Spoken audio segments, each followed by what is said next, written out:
stories which are brighter than yesterday. The streets have never been so quiet. The squirrels found a new hideaway. Tomorrow will never be the same. There is so much hope in our hearts.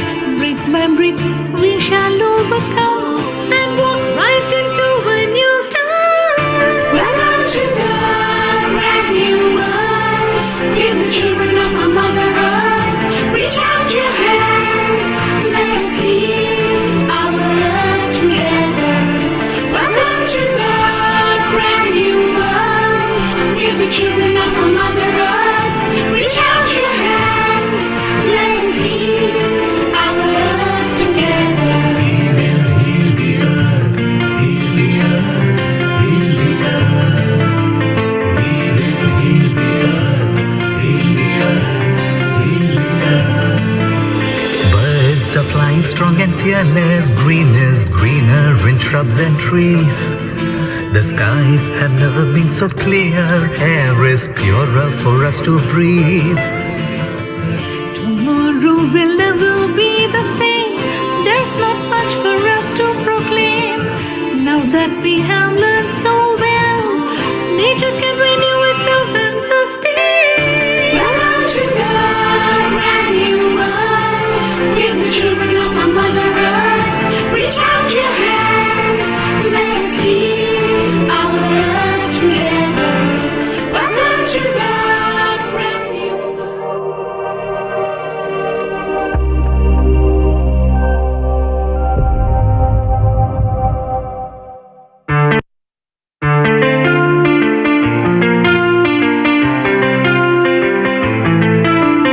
We will heal the earth, heal the earth, heal the earth. We will heal the earth, heal the earth, heal the earth. Stars, they can tell you stories which are brighter than yesterday. The streets have never been so quiet. The squirrels found a new hideaway. Tomorrow will never be the same. There is so much hope in our hearts. Brick by brick we shall overcome and walk right into a new start. Welcome to the brand new world.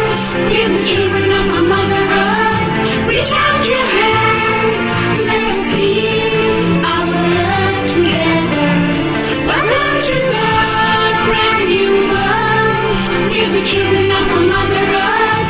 Reach out your hands, let us heal our earth together. We will heal the earth, heal the earth, heal the earth. We will heal the earth, heal the earth, heal the earth. Birds are flying strong and fearless. Green is greener in shrubs and trees. The skies have never been so clear. Air is purer for us to breathe. Tomorrow will never be the same. There's not much for us to proclaim. Now that we have learned.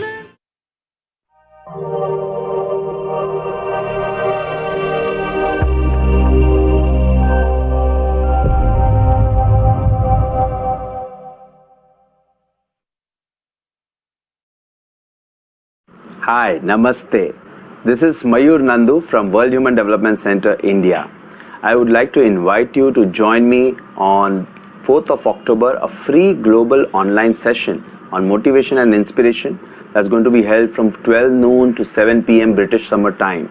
It's going to be 4:30 to 11:30 p.m. at Indian Standard Time. There are going to be several motivational and inspirational speakers who are going to share their knowledge and expertise. I am going to speak about find your purpose and connect to your happiness. We are going to remember Mr. Mahatma Gandhi, who is an inspiration to the world. He was an ordinary man with an extraordinary purpose, and that's how he connected to his eternal happiness. Check out the lineup on www.healingourEarth.com. This event is going to be live on YouTube, Facebook, and various other channels. So see you on 4th of October, Sunday. Bye-bye.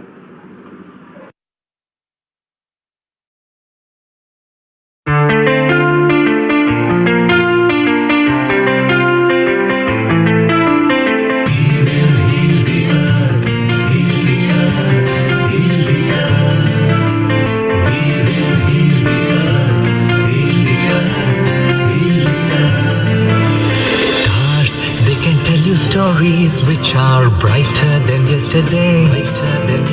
The streets have never been so quiet. The squirrels found a new hideaway. Tomorrow will never be the same. There is so much hope in our hearts. Brick by brick, we shall overcome and walk right into a new start. Welcome to the brand new world. We're the children of our Mother Earth. Reach out your hands. Let us lead our earth together. Welcome to the brand new world. We're the children of our Mother Earth. Reach out your hands. Let us lead our earth together. We will heal the earth, heal the earth, heal the earth. We will heal the earth, heal the earth, heal the earth. Birds are flying strong and fearless. Green is greener in shrubs and trees. The skies have never been so clear. Air is purer for us to breathe. Tomorrow will never be the same. There's not much for us to proclaim. Now that we have learned.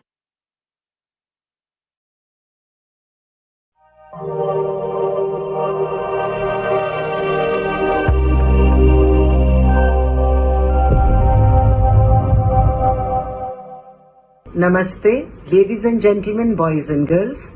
I am here to invite you to our online global free session, which is motivational and inspirational, and it is scheduled for 4th October, Sunday, 6:30 p.m. IST and 12 noon to 7 p.m. BST.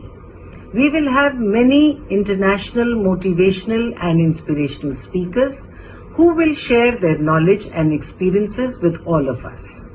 Do check us out on our website www.healingourearth.com. I will be speaking on freedom and flight within, wherein I will talk of unconditional freedom. This program will go live and it is brought to you by our Healing Our Earth team. Do tune in to our website, YouTube and Facebook, Healing Our Earth.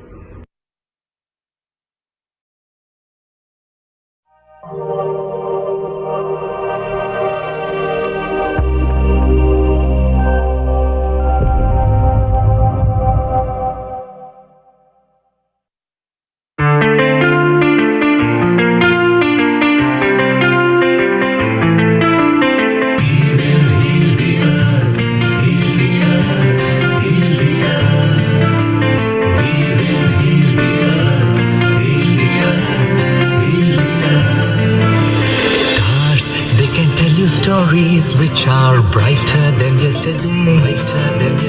The streets have never been so quiet. The squirrels found a new hideaway. Tomorrow will never be the same. There is so much hope in our hearts. Brick by brick, we shall overcome and walk right into a new start. Welcome to the brand new world. We're the children of our Mother Earth. Reach out your hands.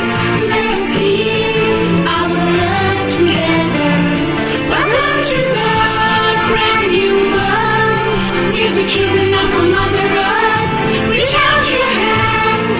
Let us lead our earth together. We will heal the earth, heal the earth, heal the earth.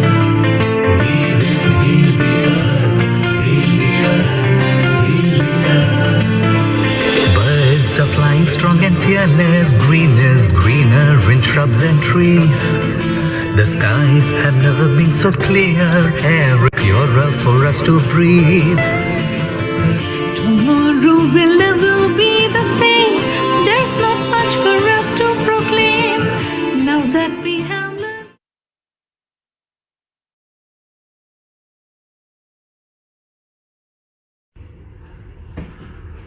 Hello, I'm Sudeep Banerjee, and I would like to invite you to join me on a free global online session, motivational and inspirational, this Sunday on 4th October from 12 noon to 7 p.m. British Summer Time. I would be talking about music that is both spiritual, emotional, and inspirational too. You can check out the lineup on www.healingourearth.com. And this session is brought to you by Healing and Earth team. You can watch it live on Healing and Earth website, Facebook, YouTube, and various other channel partners. वैष्णव जन तो तेने कहिए जे पीड़ पराई जाने रे वैष्णव जन तो तेने कहिए जे पीड़ पराई जाने रे. I hope to see you all on Sunday, 4th October. Thank you so much.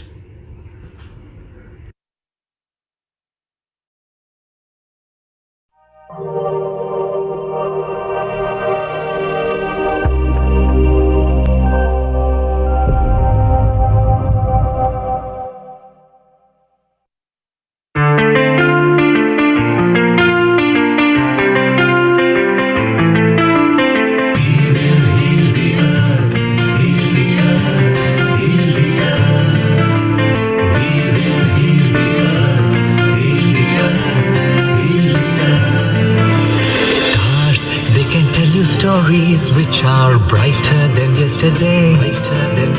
The streets have never been so quiet. The squirrels found a new hideaway. Tomorrow will never be the same. There is so much hope in our hearts. Brick by brick, we shall overcome and walk right into a new start. Welcome to the brand new world. We're the children of our Mother Earth. Reach out your hands. Let us heal our earth together. Welcome to the brand new world. We're the children of our Mother Earth. Reach out your hands. Let us heal our earth together. We will heal the earth, heal the earth, heal the earth. We will heal the earth, heal the earth, heal the earth. Birds are flying strong and fearless. Green is greener in shrubs and trees. The skies have never been so clear. Air is purer for us to breathe. Tomorrow will never be the same. There's not much for us to proclaim. Now that we have learned. Heal the world, make it a better place for you and for me and the entire human race. There are people dying, and if you care enough for the living, make a better place for you and for me. Hello everybody, I am Carlos Lavandera, Mexican musician, actually living in Italy, in Bologna, and I would like to invite you to join with me on a free global online session named Motivational and Inspirational next Sunday, 4th of October from 12 noon till 7 p.m. BST, from Italian time from 1 p.m. till 8 p.m. And there will be several motivational and inspirational speakers sharing their expertise and knowledge. You can check it out on healingourearth.com. I will be speaking, I will be playing my musical project that is about to bring joy, freedom, and of course harmony to the world, to everyone. The idea is to use different instruments from different cultures, fusion with other instruments from different places, and electronic music. Hope to see you soon next Sunday. You can find much more about my projects here on this website. This session is brought to you by Healing Our Earth team and will be broadcast live on Healing our Earth website, Facebook, YouTube, and various other channels partners. So take care. See you Sunday. It will be amazing. See you.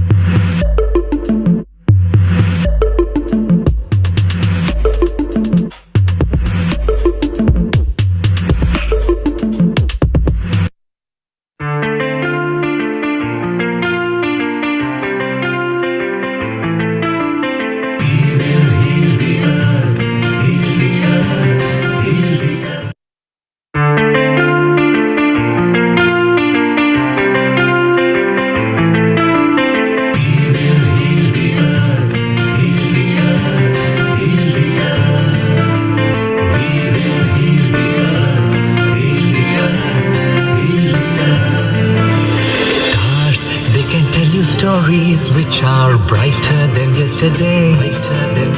The streets have never been so quiet. The squirrels found a new hideaway. Tomorrow will never be the same. There is so much hope in our hearts. Brick by brick, we shall overcome and walk right into a new start. Welcome to the brand new world.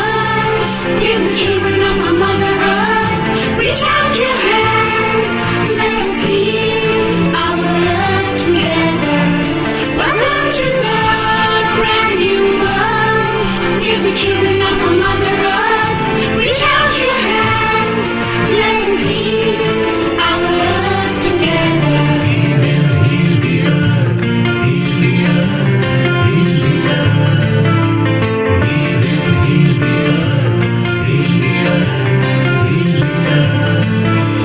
Birds are flying strong and fearless. Green is greener in shrubs and trees. The skies have never been so clear. Air is purer for us to breathe. Tomorrow will never be the same. There's not much for us to proclaim. Now that we have learned.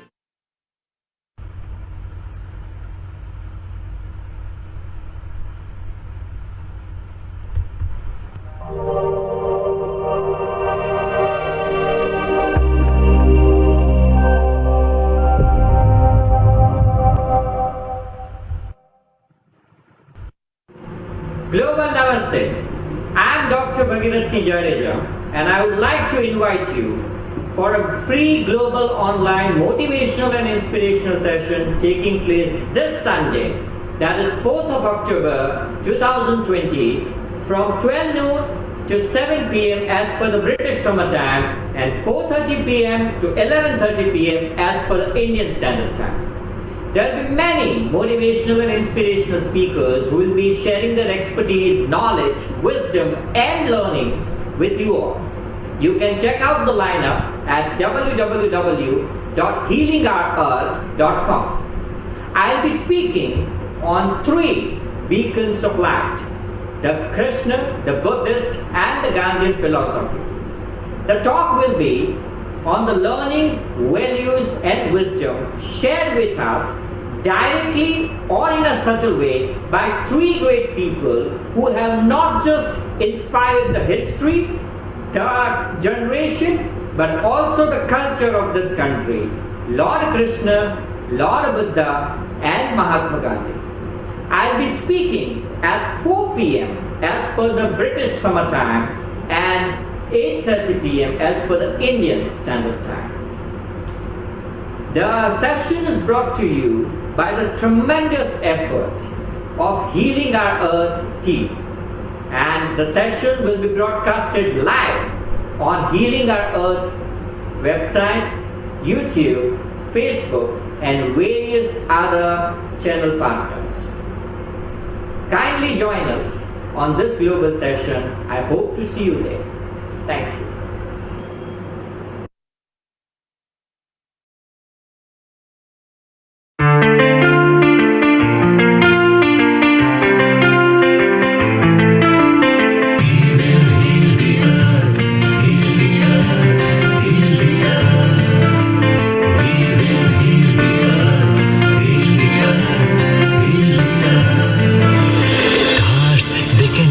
Stories which are brighter than yesterday.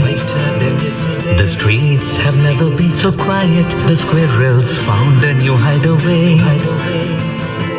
Tomorrow will never be the same. There is so much hope in our hearts. Brick by brick, we shall overcome and walk right into a new start. Welcome to the brand new world. We're the children of our Mother Earth. Reach out your hands, let us heal our earth together. Welcome to the brand new world. We're the children of our Mother Earth. Reach out your hands, let us heal our earth together. We will heal the earth, heal the earth, heal the earth. We will heal the earth, heal the earth, heal the earth. Birds are flying strong and fearless. Green is greener in shrubs and trees. The skies have never been so clear. Air is purer for us to breathe. Tomorrow will never be the same. There's not much for us to proclaim. Now that we have learned.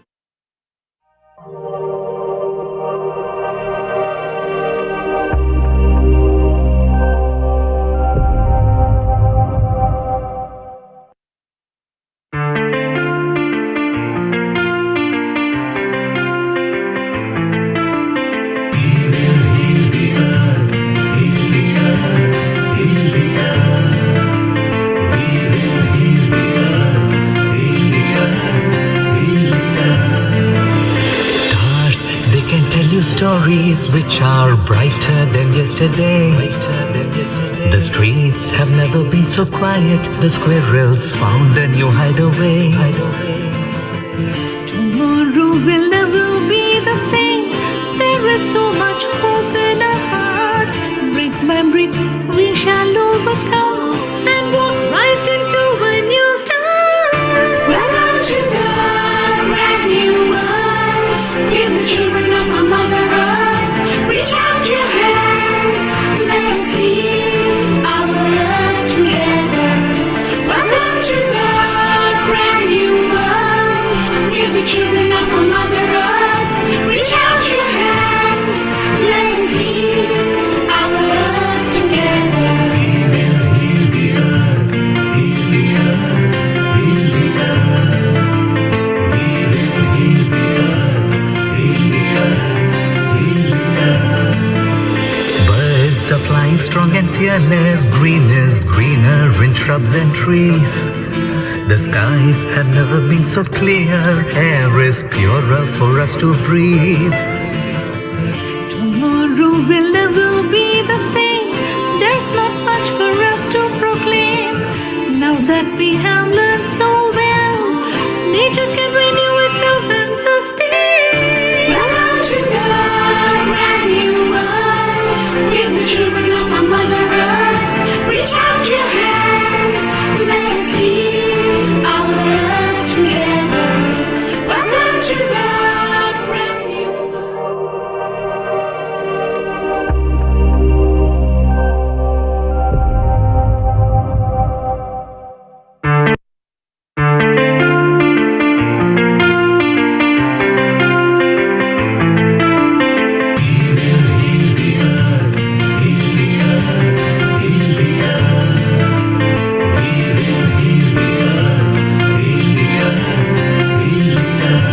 Stars, they can tell you stories which are brighter than yesterday. The streets have never been so quiet. The squirrels found a new hideaway.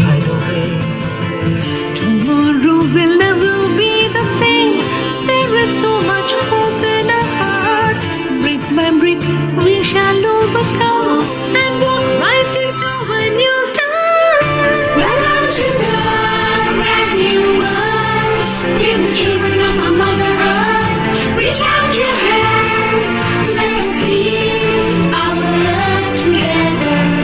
Welcome to the brand new world. We're the children of our Mother Earth. Reach out your hands, let us heal our earth together. We will heal the earth, heal the earth,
A global namaste to you all, wonderful souls out there.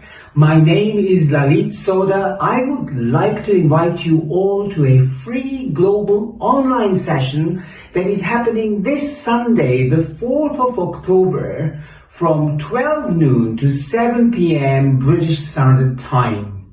And this particular one is all on motivation and inspiration. Check out for the line of speakers on healingourearth.com website. That's www.healingourearth.com. There will be several motivational, inspirational speakers from all over the globe who are coming online and giving us their knowledge and inspiring us to have a very wonderful life on this globe. This particular event is brought to you by the Healing Our Earth team. It will be broadcasted live on www.healingourearth.com Facebook page, YouTube, and various other social media platforms. This session is also being shared by various channel partners. So guys, tomorrow, which is Sunday, the 4th of October, we are looking forward to you joining in, getting motivated, getting inspired by these globally renowned speakers. So join us in there on healingourearth.com.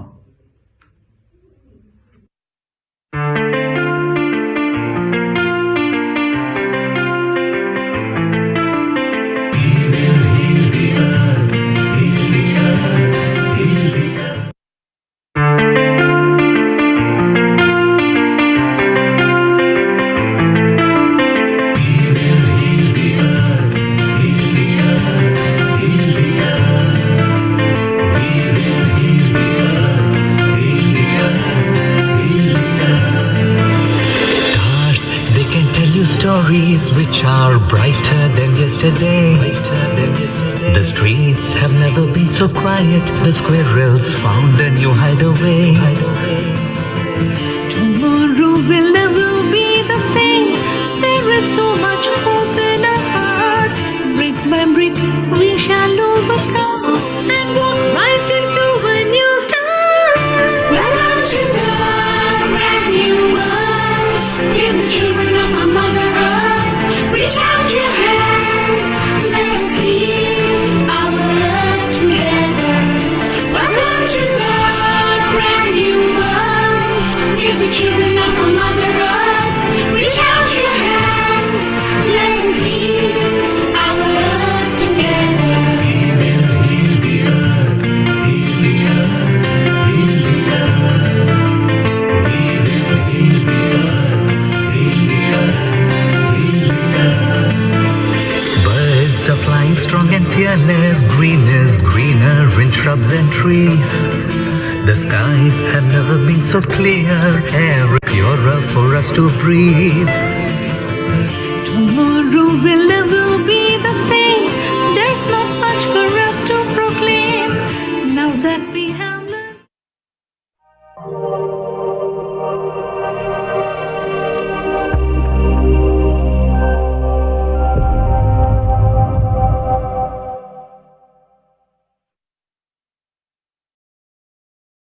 Hi, Namaste. This is Mayur Nandu from World Human Development Center, India. I would like to invite you to join me on 4th of October, a free global online session on motivation and inspiration that's going to be held from 12 noon to 7 p.m. British Summer Time. It's going to be 4:30 to 11:30 p.m. at Indian Standard Time. There are going to be several motivational and inspirational speakers who are going to share their knowledge and expertise. I am going to speak about find your purpose and connect to your happiness. We are going to remember Mr. Mahatma Gandhi, who is an inspiration to the world. He was an ordinary man with an extraordinary purpose, and that's how he connected to his eternal happiness. Check out the lineup on www.healingourearth.com. This event is going to be live on YouTube, Facebook, and various other channels. So see you on 4th of October, Sunday. Bye-bye.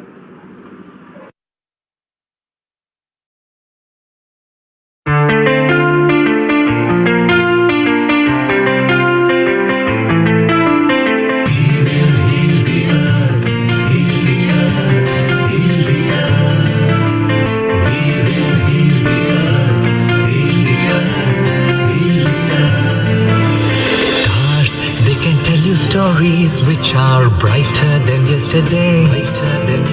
The streets have never been so quiet. The squirrels found a new hideaway. Tomorrow will never be the same. There is so much hope in our hearts.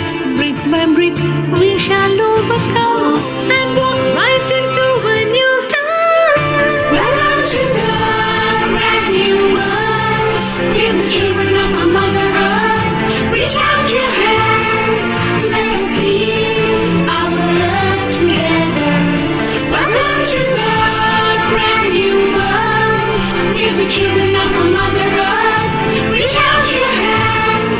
Let us heal our earth together. We will heal the earth, heal the earth, heal the earth. We will heal the earth, heal the earth, heal the earth. Birds are flying strong and fearless. Green is greener in shrubs and trees. The skies have never been so clear. Air is purer for us to breathe. Tomorrow will never be the same. There's not much for us to proclaim. Now that we have learned.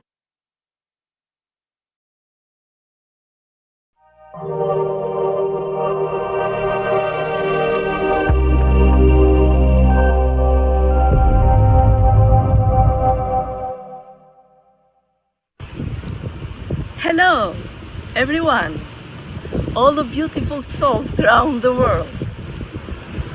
My name is Desika Hirai, and I would like to invite you in a very special free global online session for motivational and inspirational speeches taking place this coming Sunday, October 4th from 7 o'clock in the morning to 2 o'clock Eastern Time, New York times. There will be several motivational and inspirational leaders that will share with you their knowledge and expertise.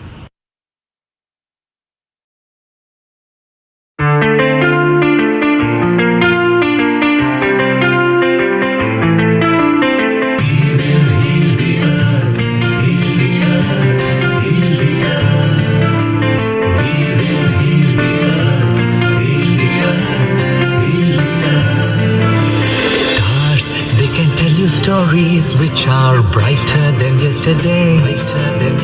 The streets have never been so quiet. The squirrels found a new hideaway. Tomorrow will never be the same. There is so much hope in our hearts. Brick by brick, we shall overcome and walk right into a new start. Welcome to the brand new world. We're the children of our Mother Earth. Reach out your hands. Let us heal our earth together. Welcome to the brand new world. We're the children of our Mother Earth. Reach out your hands. Let us heal our earth together. We will heal the earth, heal the earth, heal the earth. We will heal the earth, heal the earth, heal the earth. Birds are flying strong and fearless. Green is greener in shrubs and trees. The skies have never been so clear. Air is purer for us to breathe. Tomorrow will never be the same. There's not much for us to proclaim. Now that we have learned. Hello, Om Shanti. I'd like to invite you for a free online global inspirational and motivation session on the 4th of October from noon till 7:30 p.m. British Summer Time. And this is brought to you by Healing Our Earth. Their website is www.healingourearth.com. And I'm Amarjit Kaur Dua from Bangkok, Thailand. And I will be speaking on the topic of mind and how to overcome anger by using the mind. So I will be speaking on the 4th of October at 8:30 p.m. Bangkok time, 2:30 p.m. British Summer Time, and 7 p.m. Indian Standard Time. So hope to see you all, and there are a lot of motivational and inspirational speakers all day. So please join, and it will be aired live on their website, YouTube, and other channels. Thank you. See you. 10, 9, 8, 7, 6, 5, 4, 3, 2, 1. A good morning, a good afternoon, or a good evening to all you wonderful souls from whichever part of the globe you're joining us from. So excited today to be hosting this 27th Healing Our Earth session. It's a free global online session, and today's topic is motivation and inspiration. Truly delighted because we have amazing number of speakers, and it's going to be super exciting. Stay glued in. We all want to enjoy this motivational, inspirational session. Let us start today's session first by chanting the universal mantra. I would like all of you to join me by folding your hands, closing your eyes, just go deep within, and let us all chant the Gayatri mantra. Now, I say the Gayatri mantra because it's the universal mantra, but any mantra that you want to chant and invoke some energy, some spirituality, some calmness, let's all do that together. Om Bhur-Bhuva Swaha Tat-Savitur-Varenyam Bhargo Devasya Dhimahi Dhiyo Yo Prachodaya. Get those hands over your face, get that energy, and feel elevated. Are we all feeling that way? Now, ladies and gentlemen, all my friends, all the viewers, doesn't that feel vibrant? Let me say I'm so delighted to start today's session by introducing the super awesome speakers I'm going to be hosting from 12 till 2 p.m. this afternoon. However, before I start introduction of the first speaker, let me say one thing to you. Healing Our Earth is a global event. It's a free community channel for all of us, no matter who you are, where you are from, what walk of life you're from, what part of the world you're from, it doesn't matter. It is for all of us. It is our channel, which is free, it's global, and it's an online community channel whereby we are trying to connect with every soul on this globe. Today's event has already started actually, but we'll start with our first speaker very, very shortly. And we are making our journey all the way to Philippines. This motivational, inspirational journey today starts in the Philippines with an amazing speaker called June Luna. Mr. Luna, are we connected? Can I get a hello from you, a global namaste from you, please? Can we unmute yourself, sir? Good evening. Namaste. Namaste. A very good evening, Mr. Luna. It's evening in Philippines and it's the afternoon in London. So a warm welcome to you. Thank you so much. To our Healing Our Earth channel. So before we start today's first speaker, let me introduce you to him. He's none other than Mr. June B. Luna. Amazing personality. He goes from zero to hero. Let me say, he is a wholesaler of experience, wholesaler of experiences that life can offer, a traveler and a self-transformer in the physical and spiritual aspects of life. He was 5 months old when he was given for adoption, and he was unfortunately a victim of sexual abuse when he was a child. Exposed to different adversities in life, he grew up as an angry individual. He learned to sell in order to survive, including an unsharpened pencil inside his notebook as a fare to a ride home. He was born with nothing, with zero, yet the nothingness made him imaginative, creative, resourceful, courageous, simple, and generous, to name a few. Now, these virtues gave him everything: the zero, the whole, materially and spiritually. June is the founder of the Procel Pharma Corporation, which now employs 254 sales force and administrative staff. He's the author of Tunafant and XPRNZ books available in the Amazon. To know more about him, visit his website on www.junelunalifesharer.com. And I'm going to spell that for you. It's www.junalifesharer, LIFESHARER.com.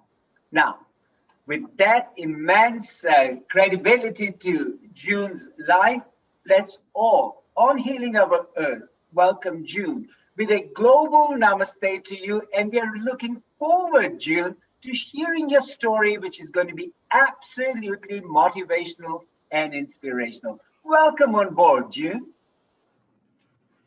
Thank you, Lalit, and good evening, good afternoon, good evening to the Philippines, and good afternoon to the world.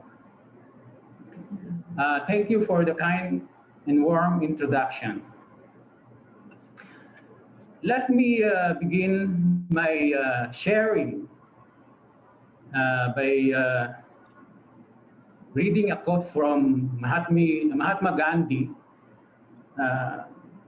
which the 151st death anniversary is being celebrated in India, in the whole of India, and in the world. And as I quote, live if you want to die tomorrow. Learn if you want to live forever.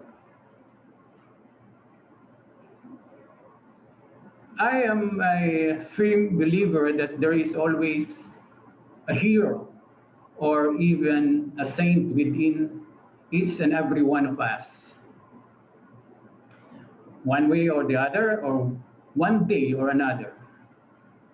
The story is all about success, change, and transformation in every phase and stage of my life, from childhood until I became a spiritual traveler, constantly loading and unloading my mental and emotional baggage along the way, from one station to another destination, leaving marks in the form of experiences in every place of a spiritual stopover.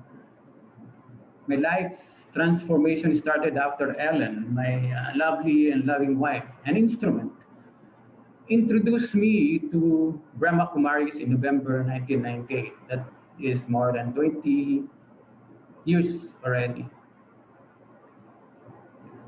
My whole life is full, but limited to constant daydreaming, imagination, and visualization.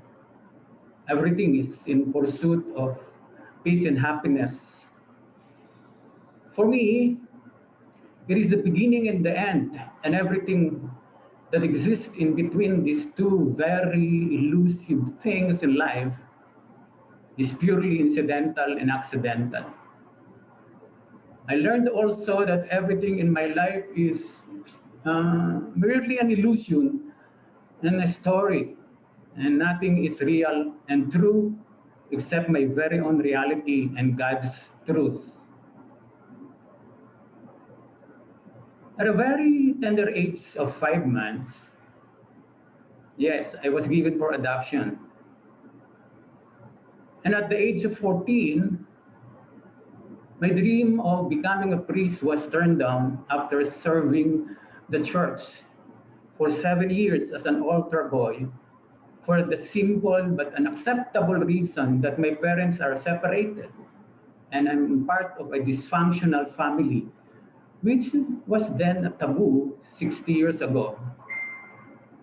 I vented out my anger and feeling of devastation in the first topic of the book Experience or Experience, entitled The Battle Within. And it is complemented with the music video of the same title. The most familiar term being used is anger management.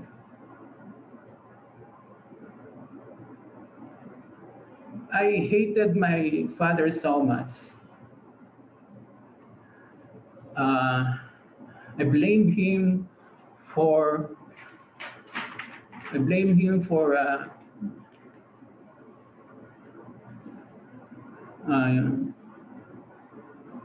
what happened to our family.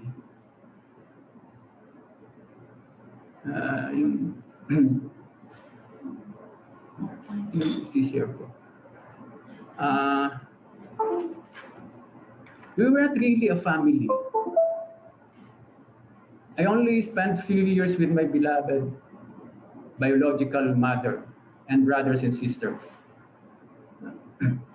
I carried this negative feeling against my father for more than 40 tiring emotion and energy zapping years.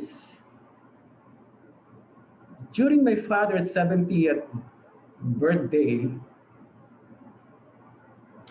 one of my sisters asked all of us to embrace him. It was my first time to embrace my father, and I felt uncomfortable doing it.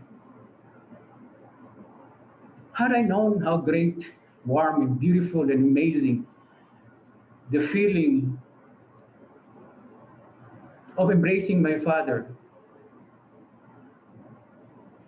I would have done it long time ago and much more often as I can.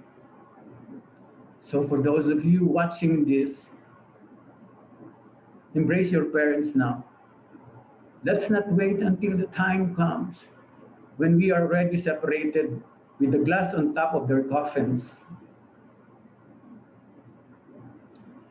This full of hatred, heartbreaking, but heartwarming also experience is captured in chapter 2 of the same book entitled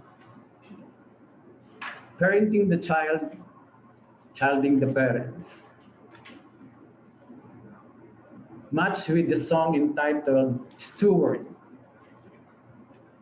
I might be an imperfect parent, but I promised myself that I would be a very good father to my children. When I stopped being a father or a parent, and I started to be a friend and a brother to them, and considered myself to be merely a steward and a trustee of my children, I found the real meaning and true value of parenting, making the job less or no pressure at all, and parenting became more relaxing and rewarding for me.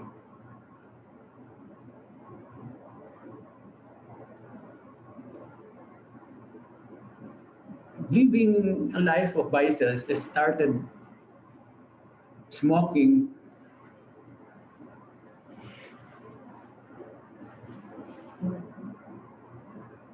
When I was 9, drinking alcohol at 10, gambling at 11. I grew up seeing these vices in people who were supposed to be my model of good morals and practices. As a consequence, my physical health suffered.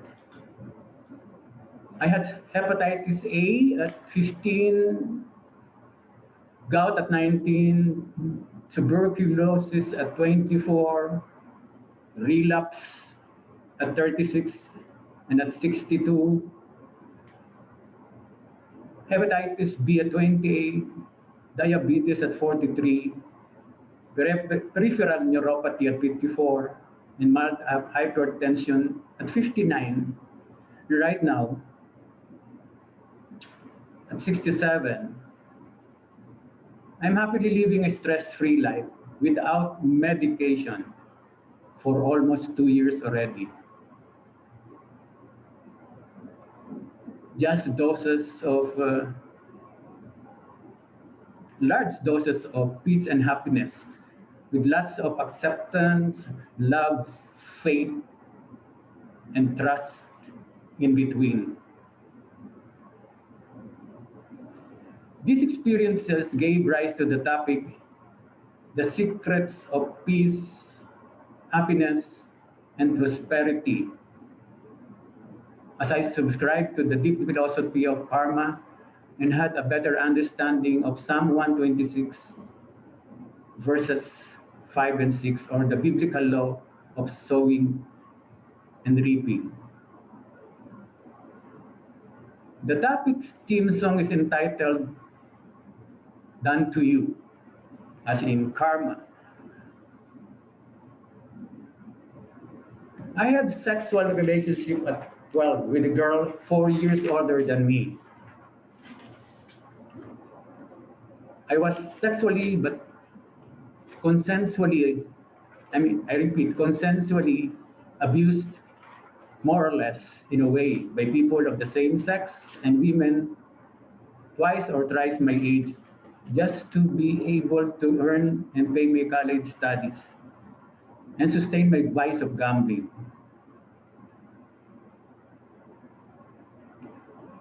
Brahma Kumaris teaches its students the value of purity, as in purity of thoughts, words, actions, relationships, and connections, which some religions and religious followers, I believe, are imbibing and practicing also.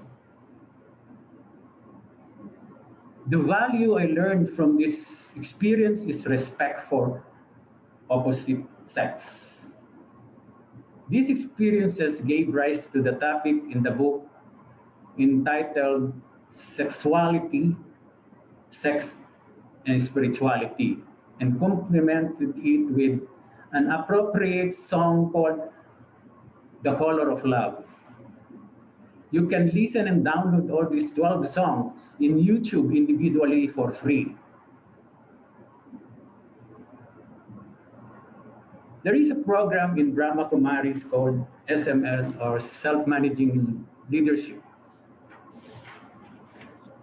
I believe Brother Ken O'Donnell, who is one of the speakers, is familiar also with this program. I learned that one has to manage and lead first the self before he or she can lead others. I had 10 years of working experience in 3 drug companies as a medical representative, but was never promoted to management level. I refused to accept the 1-level promotion because I didn't want to transfer my family to another area.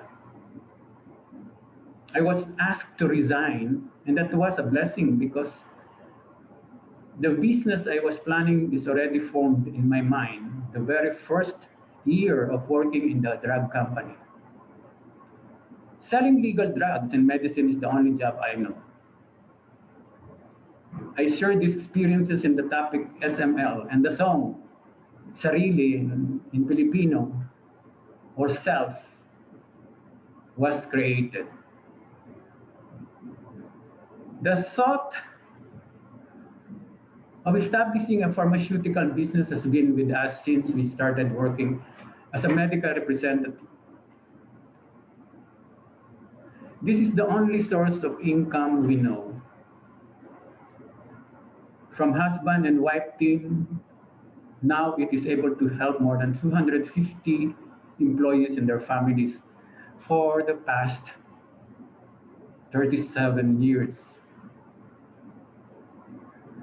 When we subscribe to the philosophy of karma and adhere to the biblical law of sow and reap,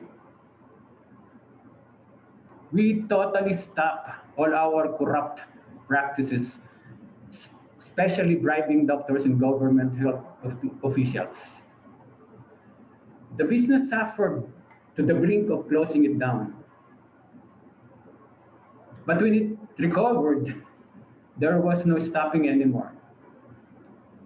It grew leaps and bounds, and blessings after blessings just came without much effort.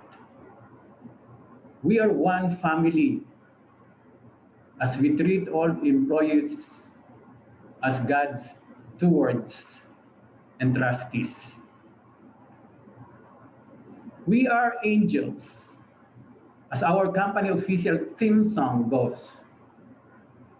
Work with honesty, earn with dignity is our motto, and it is printed in all official company documents. The topic trusteeship in business was written together with a song entitled Highest Dream. It is basically anchored on doing business with God philosophy. Most of us are probably tired already and disappointed every time we hear the words politics and politicians. Me, I have always this feeling of hopelessness. There seems to be no solutions to address graft and corruption. It's already deeply embedded in the government systems, and it runs in the blood of most of the politicians. I believe that incorporating a high level of spirituality in politics could probably help, but certainly can solve it. I scribbled some notes about politics and politicians, and I thought introducing to them holy politics and making them politicians could change the perspective, practices, and belief systems of traditional politicians. Holy politics is not a new concept. It is an old but forgotten concept of politics, including ancient ideas of governance. Holy politics is primarily anchored on high level of spirituality with the aim of making both leaders and their constituents realize their true and original identity as souls, as spiritual beings. The song, created with nationalistic fervor, is entitled Binhi or Seed. We are living in a stress and pressure-laden world. Every day, we all face these challenges, and this deprives people from all walks of life of their peace and happiness. I learned to harmonize and align myself with time, nature, and God, the three major forces of energy, dependent and interdependent with each other.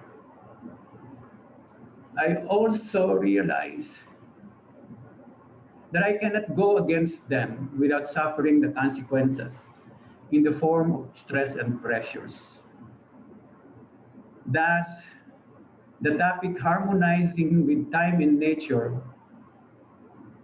working with least effort but with maximum results, as its subtitle came about. It is best expressed in the song entitled Time is Life. What would you what would one think and do if he or she learns that the world has cancer and it is given only 50 years to live? What are the priorities? What are the things we consider to be our priorities? What are we going to do with our cash in vaults and banks? Our real properties, our material resources. What do you think are the ingredients for the world destruction that we have observed, witnessed, and being presented to us every day? I do not really know the answer. I am just preparing spiritually and without fear. I'm not even talking and thinking about world destruction here. I'm just asking myself, until when the world remains livable? In 2014, I just thought, imagine, visualize this scenario. And the last 1 billion seconds was written with the song entitled Golden, as in Golden Age or Heaven. Living in hell right now and imagining and visualizing myself going to heaven is very assuring and relieving for me already. I can accept and live with it. I can accept and live with it. From 2014 until 2015, so many personal and spiritual quotations based on my experiences constantly knock in the door of my mind during the wee hour in the morning. They come and go very fast. So I need to have pencil and paper ever ready. And sometimes use the voice recorder in my phone just to catch and capture them before I lose them. There were 186 of these quotations featured at the back portion of the two published books. I refer to them as blessings. And the song that matches this blessing is called Live and Learn. Again, as Mahatma Gandhi said, live if you want to die tomorrow. Learn if you want to live forever. I wake up very early in the morning for my daily prayer, reflection, contemplation, and meditation. I give time also for my daydreaming, imagination, and visualization, and this is my first success for the day. I have to do this. During the whole day, I just remember God, the Father. He is my constant and permanent companion in everything I say or do. I have all kinds of relationships with Him. Name it, I have it. No limits, for as long as it makes me feel safe, peaceful, and happy. Remember me alone. Remember me alone. This is the only God's commandment I know. How can I go wrong if I only remember Him alone and no one and nothing else? This is another stress-free success for me. This is my own standard of success that I created, to be peaceful and happy. I also learned to define and redefine all the words that I use to achieve this elusive goal. This is an additional success for me. The theme song of the book, entitled Triumphant, is called Grateful. Grateful in everything. Lastly, as I share and end my time, allow me to leave this message to all of you. The art, the ART, the art of living, loving, and observing life is acceptance, respect, and trust. Acceptance of whatever had happened, is happening, and will happen is always good and beneficial. Nothing is bad. Nothing is bad. Everything is good. Respect for myself, for others, for nature, and trust in God and in others. Good evening. Thank you. Namaste. Om Shanti to everyone. Thank you very much, and Om Shanti to you too, June. This was wonderful. We could go listening to your inspirational talk forever. Really caught my ears over here when you used Mahatma Gandhi's quotes right to begin your lecture and also to end it today. And the end quote says, "Live as if you were to die tomorrow, and learn as if you were to live forever." Amazing quotation, really inspiring life despite all the challenges you have been through. I'm going to quickly tell one thing. You've got about 30 seconds to answer my one question that I would like to ask you. June, if you were to give one message in literally 20 seconds to the people who are listening to you today, what is that message? I love the art of living. What else can you give us? Well, I would suggest that we just observe our life every day, every minute, every hour, every day, not the life of other people. Thank you. Thank you. Of the three tips that you gave, acceptance, respect, and trust in God. Thank you so much for that, June. A very warm thank you to you all the way from United Kingdom to the Philippines from our Healing Our Earth team who's based over here in London. So thank you once again, and I'm sure we'll be connecting later. Namaste. Namaste, namaste. Global namaste to you too. Now, we are fast moving from Philippines to, there is a mix over here.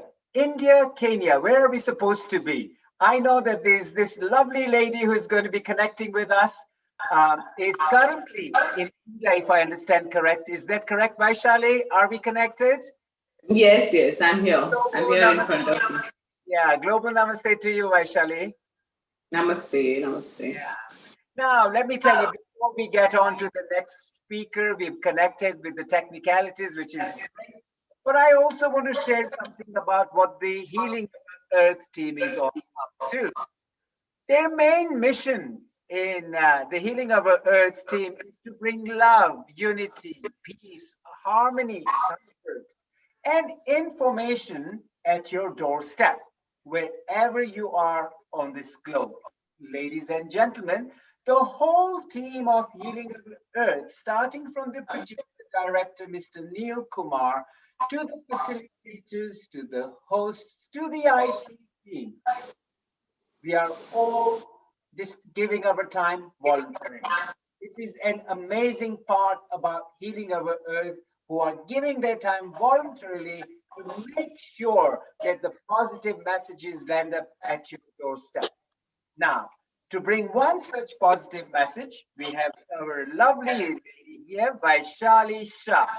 And she's going to be sharing with us a journey with the soul, the heart, and the mind. Let's find out who the lady is. Dr. Vaishali Shah is a curator, author, and a motivational speaker through her video blogging. As an NRI, she's taken an initiative to help the Indians and others to explore the Indian culture in depth. Her projects like tree planting teach thousands of students to make the right, her projects like tree planting, seed donation seminars to create awareness about vegetarian diet have helped thousands of students to make the right choice and start living healthy. Her books, The Veg Safari and Hindu Culture and Lifestyle, are popular amongst the youth. Currently, she has a column in Janmabhoomi, a newspaper getting released in Mumbai. She's a video blogger, an avid reader, a philanthropist, a geek as she calls herself, a foodie, absolutely, and a yoga instructor, a traveler, and a self-starter. She has received accolades from Sri Narendra Modi, the Prime Minister of India, from Vijay Rupani ji, and many other spiritual gurus. Her website is www.hinduscriptures.com. A global namaste and a welcome to you, Vaishali, on our Healing Our Earth platform. That's Dr. Vaishali Shah. Welcome to you. Namaste to all the viewers across the world. I think it's such a beautiful platform and it's such a beautiful day outside. So before we start, I would like to do a small prayer because I always believe in giving my prayers to my gurus. Guru Brahma, Guru Vishnu, Guru Devo Maheshwara, Guru Shakshat Parabrahma, Tasmai Shri Gurave Namaha. Those who are listening to this prayer for the first time, I would like to say that this is given in Sanskrit. It means that I pay my obedience to my gurus through which I have acquired this knowledge. The reason I do this prayer before starting my session is because I believe whatever I've got, whatever, absolutely, whatever in terms of knowledge, everything is being given by my gurus, and a complete thanks to them who actually elevated me from a very ordinary soul to little better, that I'm sitting in front of you and I'm sharing my experiences and the knowledge which I've gathered from them to each one of you. So today's topic is a journey within through our heart, mind and soul. We all are here for a journey. All of us know that we are born whether willingly or unwillingly. We don't decide our birth. We don't decide anything about our life. For example, we don't decide parents, location, gender, our color, height, health, nothing. Isn't it right? So, what decides all these things for us? So, there is something, some mechanism, some God. Some people consider that God. Something, it is nature. Some superpower which decides for us. They tell us that, okay, this is your journey. You go there and live your life. So once we come on this earth, obviously we become a cost. How a cost? Because from a small tiny baby to we grow to 5.6 or 6 or 7 feet, whatever, only through our food and air and of course water, isn't it? So then while we are on the earth and while we are consuming all this stuff around us, don't you think we have to make a very, very conscious choice in what we eat and how we live on this earth? Today's time is critical. I'm sure each one of us are facing it. COVID is just a tip of the iceberg, and also it's an alarming bell. It's a indicator that we have become so weak that we are not able to counter any virus. Whether it is today or whether it was, it happened 100 years back or it would happen in another 100 years. We have become weak somewhere. And the reason being is that we have overutilized all the natural resources what we have around us.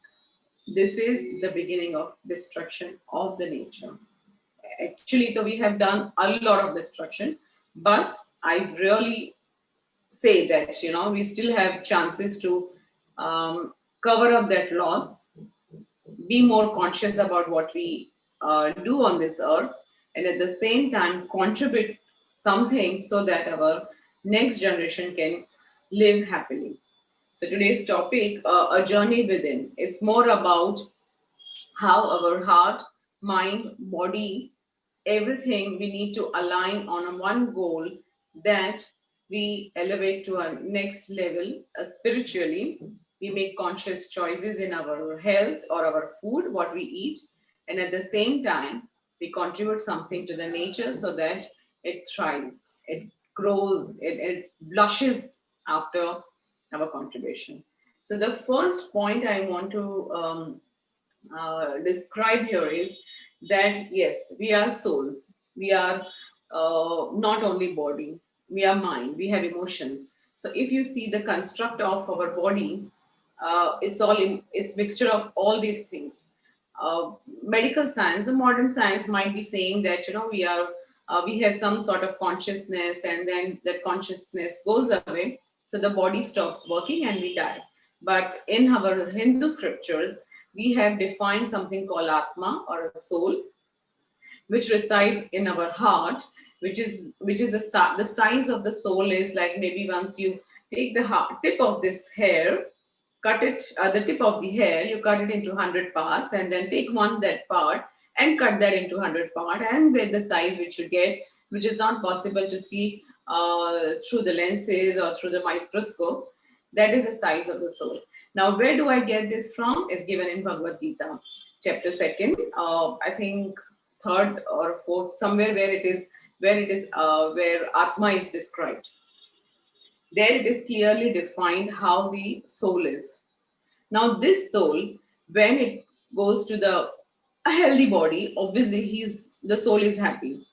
But then we abuse it by having lots of other, say, things which we are not supposed to have. So let's see what we are not supposed to have. First of all, like us, animals are also have some lives. Maybe they don't have a intellect. They don't have speech.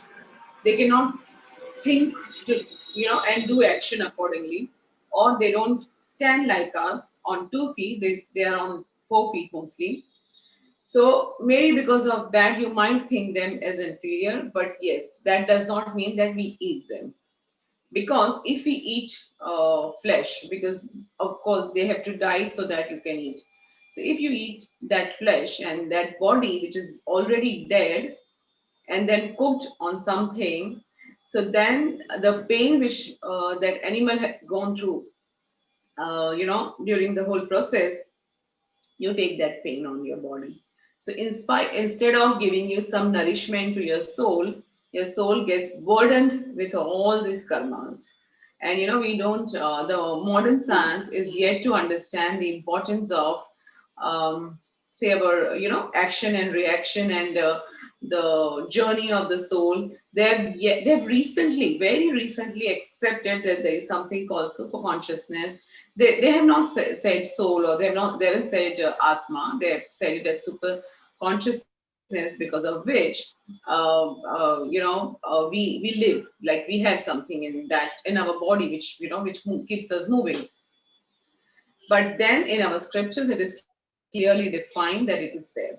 So this burden which a soul gets because of all these killings, what you are doing for your body to sustain, it doesn't take you up. It takes you down and down and down. So I'll define you what is up and what is down. You will say that I have to eat because I have to live. But then, of course, God has given you all this flora, fauna. God has given you abundant of vegetables, grains, and all those fruits and whatever. There is so much, hundreds of varieties. Then there are thousands of recipes you can cook in whatever way you want to, and ensure that you can satisfy your palate. When you don't do this, I'll tell you what. So when the meat is when the meat is cooked, when the meat, you take the meat without cooking and without any spices or without salt, there is absolutely no taste. Nobody can eat. Why? Why? You have to ask this question, that why I cannot eat meat as it is without cooking and without spices, or even not even without salt. That is because meat has no taste. So when you eat, when you, of course, you cook your meat, you add some condiments, some spices, some herbs, something into it, which is always vegetarian. So then what is giving you taste? That you have to think. I'm giving you pointers to think. I'm not here to enforce any kind of diet onto you, but because we are here to understand the spirituality of our body, we have to understand that, and at the same time we are talking about healing the earth.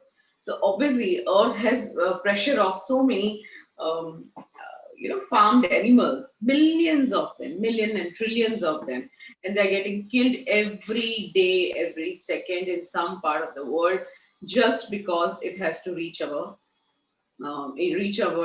plate, isn't it? So this karma which we are binding, it is taking our soul down. Now I'll keep repeating this because I really want you to remember this. So I think keep repeating.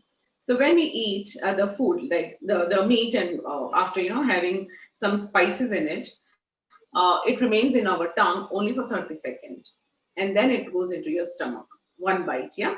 So tell me, just for the pleasure of 30 seconds, the kind of damage we are doing. First of all, they are found impregnated the other animals. Then they are produced, as in then they give birth to babies. Then their babies are kept in some horrible condition in some sort of warehouse or some sort of places where they are being bred. Then you use ample of greens. One cow, I think it takes 3,000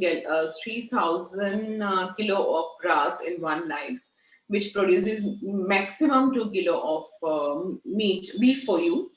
And similarly, there are many other calculations given in my book, The Veg Safari, wherein you, if this one cow which you're eating only for 2 days, maybe it's feeding you, say, a family of 4, with the same amount of greens which you have you have used to fill the cow, and to raise the cow, so that, and then you kill, and then so that you eat this amount of greens, you actually can feed for 7 to 8 days, family of 4, and both the meals, and without wasting too much of water, because with that I think 300 gallons of water goes in its lifetime for maintaining the cow. So you can imagine the amount of burden we are putting on this earth.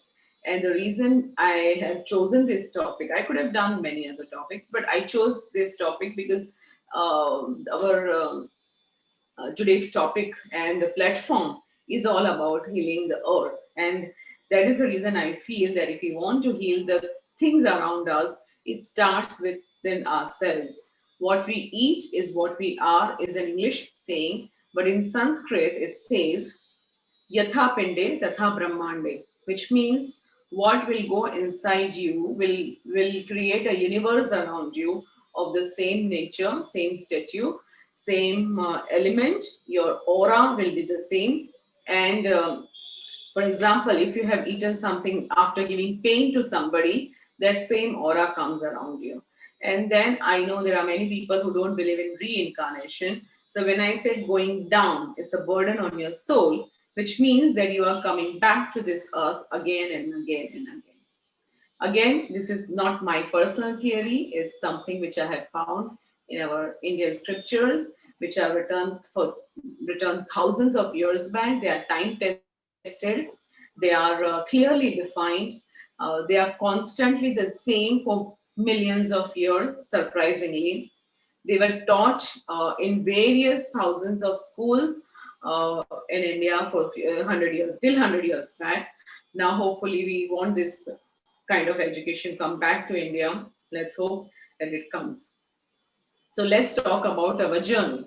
Since we are there on this earth, obviously we want to have something healthy, something better. We want to feel satisfied. We want to be happy. So all these things, where does it come from? Isn't it?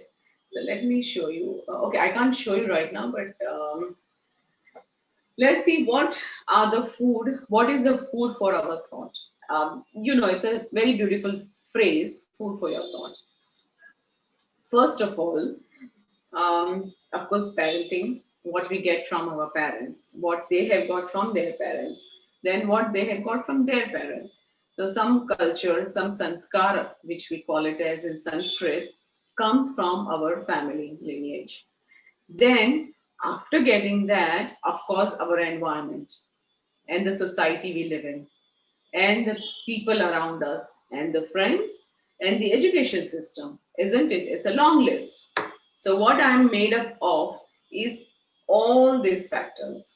Now, when you want to cleanse yourself, how do you start?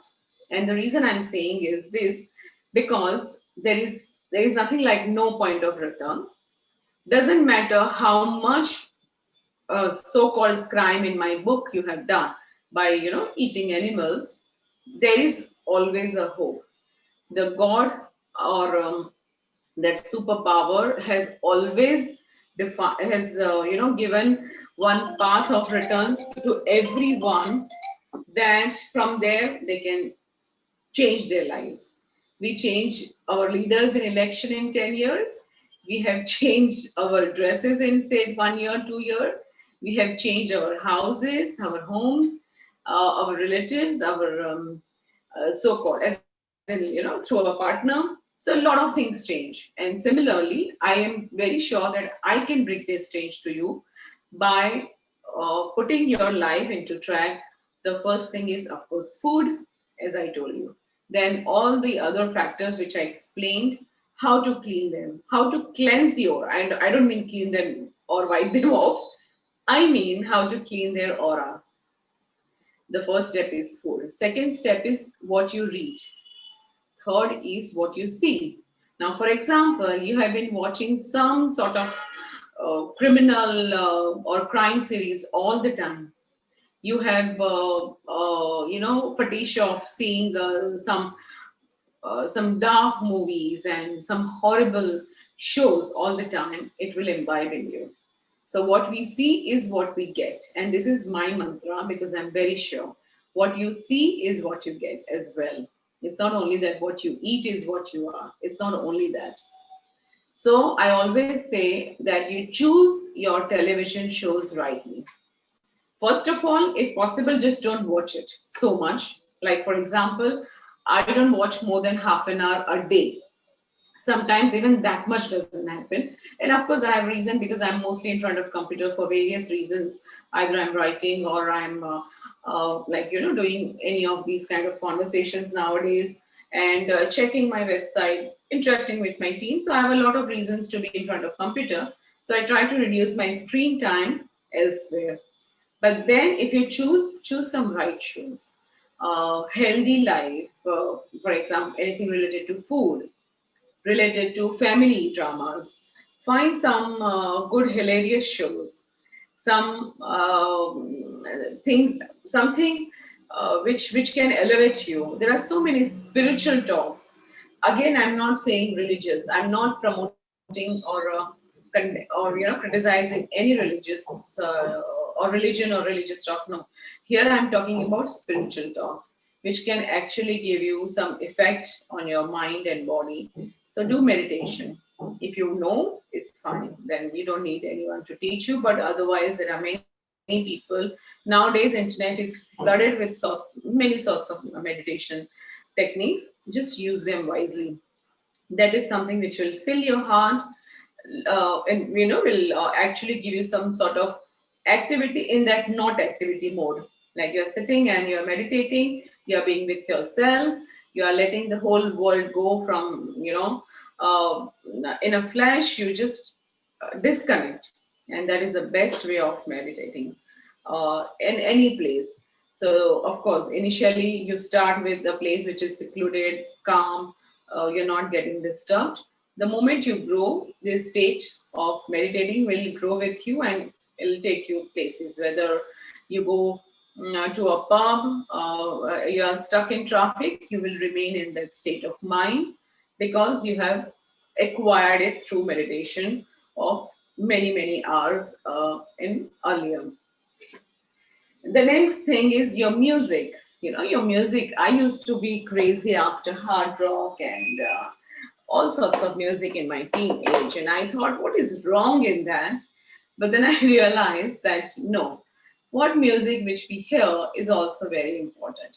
Don't hear something depressing, so-called revolutionary, so-called upbeat, hard rock type of, because it pumps your heart a little faster. It takes away your energy, because here we are talking about saving the energy, being remain in your body, being with yourself. So in that in that process, right kind of music is very important. So find something music, some tunes, some songs which are very soothing. It calms you down. This is another factor. So here we are talking about creating an environment which can calm you down, which can help you to be with yourself, and at the same time you elevate yourself. Okay, so next, nowadays people have, I think, I'm not very sure how much people read. The next thing is reading. Something everybody knows, but I'm telling you and repeat it. I'm telling you, maybe I'm repeating myself, but it is very important. Again, in that, you read some Mills and Boons, or you read some sci-fi, you read some horror stories. So choose your readings wisely. This will again put you in a mode of self growth. It will put you in a mode of being confident, being calm, and it's very important what you read. Okay, so the next slide which I've created is about, as I said, the food, and it takes you to the higher level and to the lower level. Within these parameters, one more thing which I really want you to understand is that the world is definitely in trouble. In that trouble, how we can contribute is by reducing the waste.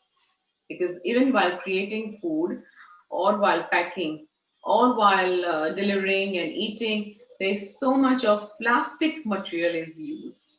Now, can you imagine that by creating plastic products, what contribution have we done to the nature? Nothing.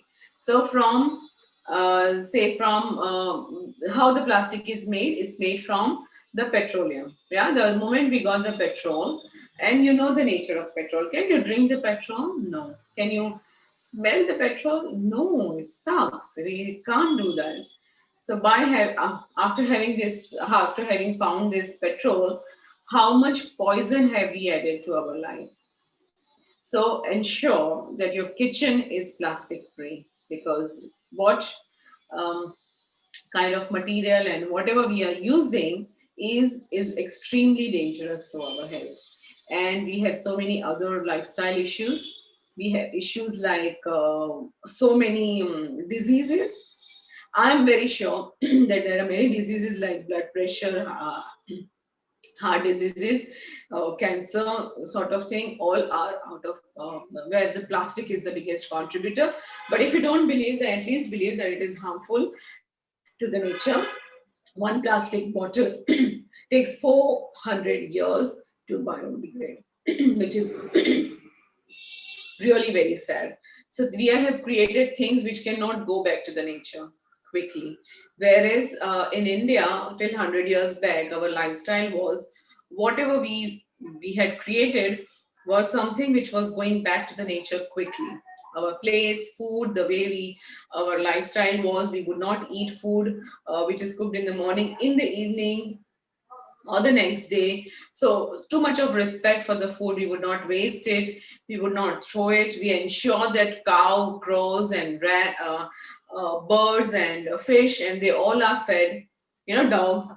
That was our tradition. We were supposed to, and I still think that we have to feed them. They are our responsibility. So we were doing that. Now again, it's disappearing that we are not feeding animals enough, and instead we are feeding animals so that we can eat them, which is again a very big issues very big issue for us to, I really wonder, face the God Almighty or even face our future generation, because they will question us. They will not remember us in a good faith, in good taste. They will wonder that what have we created. As you can see, there are so many young leaders are coming up and they are talking about saving the nature, saving the earth, because it is required. We have already done the damage. So by using the less plastic products, plastic toys, plastic equipments, plastic, whatever you're using, reduce it and reuse it. If you have someone used it, reuse them, no problem. There is no clash of ego in using things which are used by somebody else. And I think I'm ending with my, I'm just going to, I think it's almost like 2 minutes more. So last thing which I would like to say is that if you want to have a meaningful life on this earth, within this body at this moment, and elevate our soul, then it starts with what we eat. So what goes into our stomach goes into our head as well. If we have eaten pain and given put that into our stomach, it will go into our head, in our destiny, in our life, and in our account, because we have to increase our credit account, not the debit account. So with this, I think, should I end or can I say a few more words, Lalitji? That would be wonderful. Vaishali, I'm done. Yeah, what we would love to do is just get one lovely tip from you before we finish, because the next speaker is almost ready with us. But we'd love to hear one final tip from you, Vaishali. You've said amazing stuff, and it's all food for thought. It's all about food and vegan and vegetarian and not killing animals. But we'd love to hear one final tip from you. Okay, so one final tip is that, as I said, what we eat goes into stomach, goes into your head, and ensure that we become less cost effective to this earth, because we are cost to the earth. We ensure that we reduced the earth's cost account, because I come from a management background and a business background. So I'll tell you in this language, that ensure that our debit is less and credit is going up. Ensure that we are not cost to the nature on a very large scale, and ensure that we contribute something to the earth. With this, I really want to end. Thank you so much. Thank you so much. Vaishali. Thank you Thank so you for much. inviting. Very, very inspirational talk. And we'll say, Yatha Pende Tatha Brahmande. That's what we say. Yatha Pinde Tatha Brahmande. Absolutely. So thank you for ending on that quote. Absolutely inspirational. You are what you eat.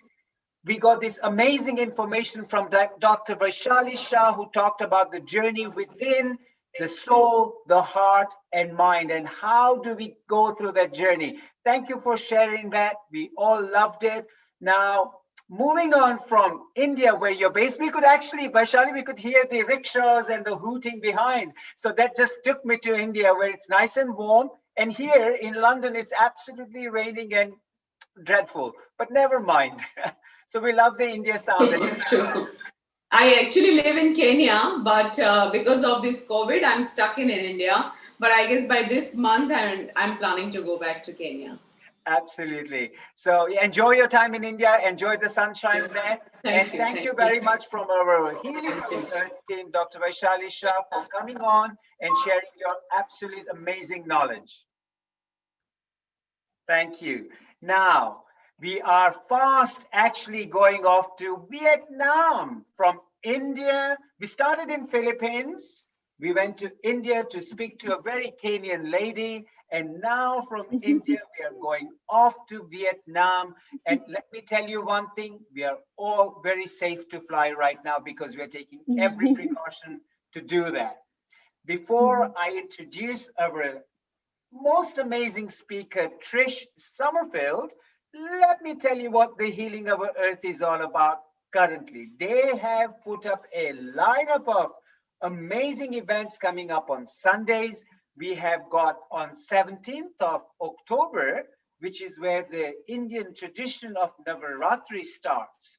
the dancing with the sticks and the music, and everybody's going to be having a great time. So 17th of October till the 25th of October, there is events happening. So watch the space. Sunday the 11th, which is where we have the COVID-19, the impact it is having on the community. We got a super lineup of speakers for that. It's going to be an amazing event. Diwali in November, which is the festival of lights, which is universally celebrated, universally known about. And that's on the Sunday, the 1st. We got the virtual Diwali event at the Trafalgar Square. That's Diwali in London. So guys, you know what? We are all going to unite over here and be all together and celebrating these amazing events that are coming up. So stay tuned and catch up on our lineup on www.healingourearth.com. So amazing events coming up, ladies and gentlemen. Without taking much time, there is absolutely no turbulence on the flight going to Vietnam. We have landed safely and we are here to meet Trish Summerfield. Trish, are we connected? Namaskar. Namaste to you. Namaskar, Lalit. Now, before we let Trish take the stage, I would love to introduce her and tell the audience a little bit about this wonderful woman from Vietnam. And she's going to be telling us about the wisdom of letting go. Now, Trish was born in New Zealand, but has spent a lot of her life in Asia.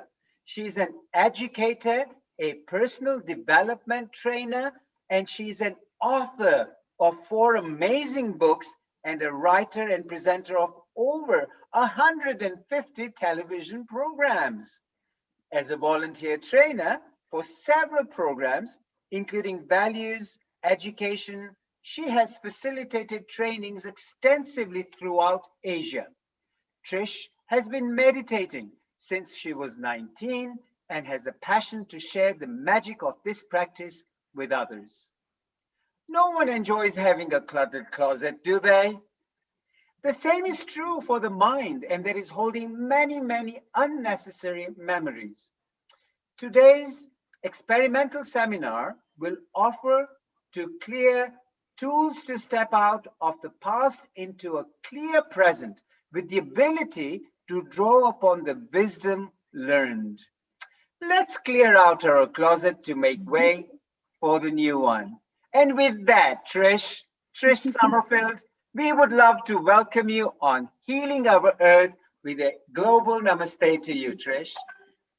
Again, namaste to you, Lalit, and to everyone. Namaste. And really the feeling, I bow to the light in all of you and really appreciate Healing Our Earth team and the magic that you're offering the world at this really, really needed time. Can you hear me okay? Trish, we can hear you, and let me say you're just absolutely glowing. That's super energy on your face. You know, I'm thinking about being a teenager growing up in New Zealand in a small town. And every week we used to watch movies at the local theatre. And, you know, the only movie I can remember as a teenager is the one on Gandhi. And I can still, yeah, it's really touching. I can still remember so many scenes. And he remained a hero of mine as I grew up and until now. He's such a special person. Absolutely. And through, you know, bringing the country back to its own sovereignty, but doing it in such a magical way that he taught so many lessons through his acts. So it's very touching for me to be with you. And thank you again for the welcome. Thank you. We just celebrated his 151st death anniversary, Gandhi Jayanti as we call it. It was his appearance day. So absolutely 2 days ago it was. So yes, we all remember him very, very nicely, close to our heart. And I'm sure he's still doing magic in another way. He'll be doing magic. Absolutely. And so, you know, tonight, I mean, all of us have got our own wisdom on letting go.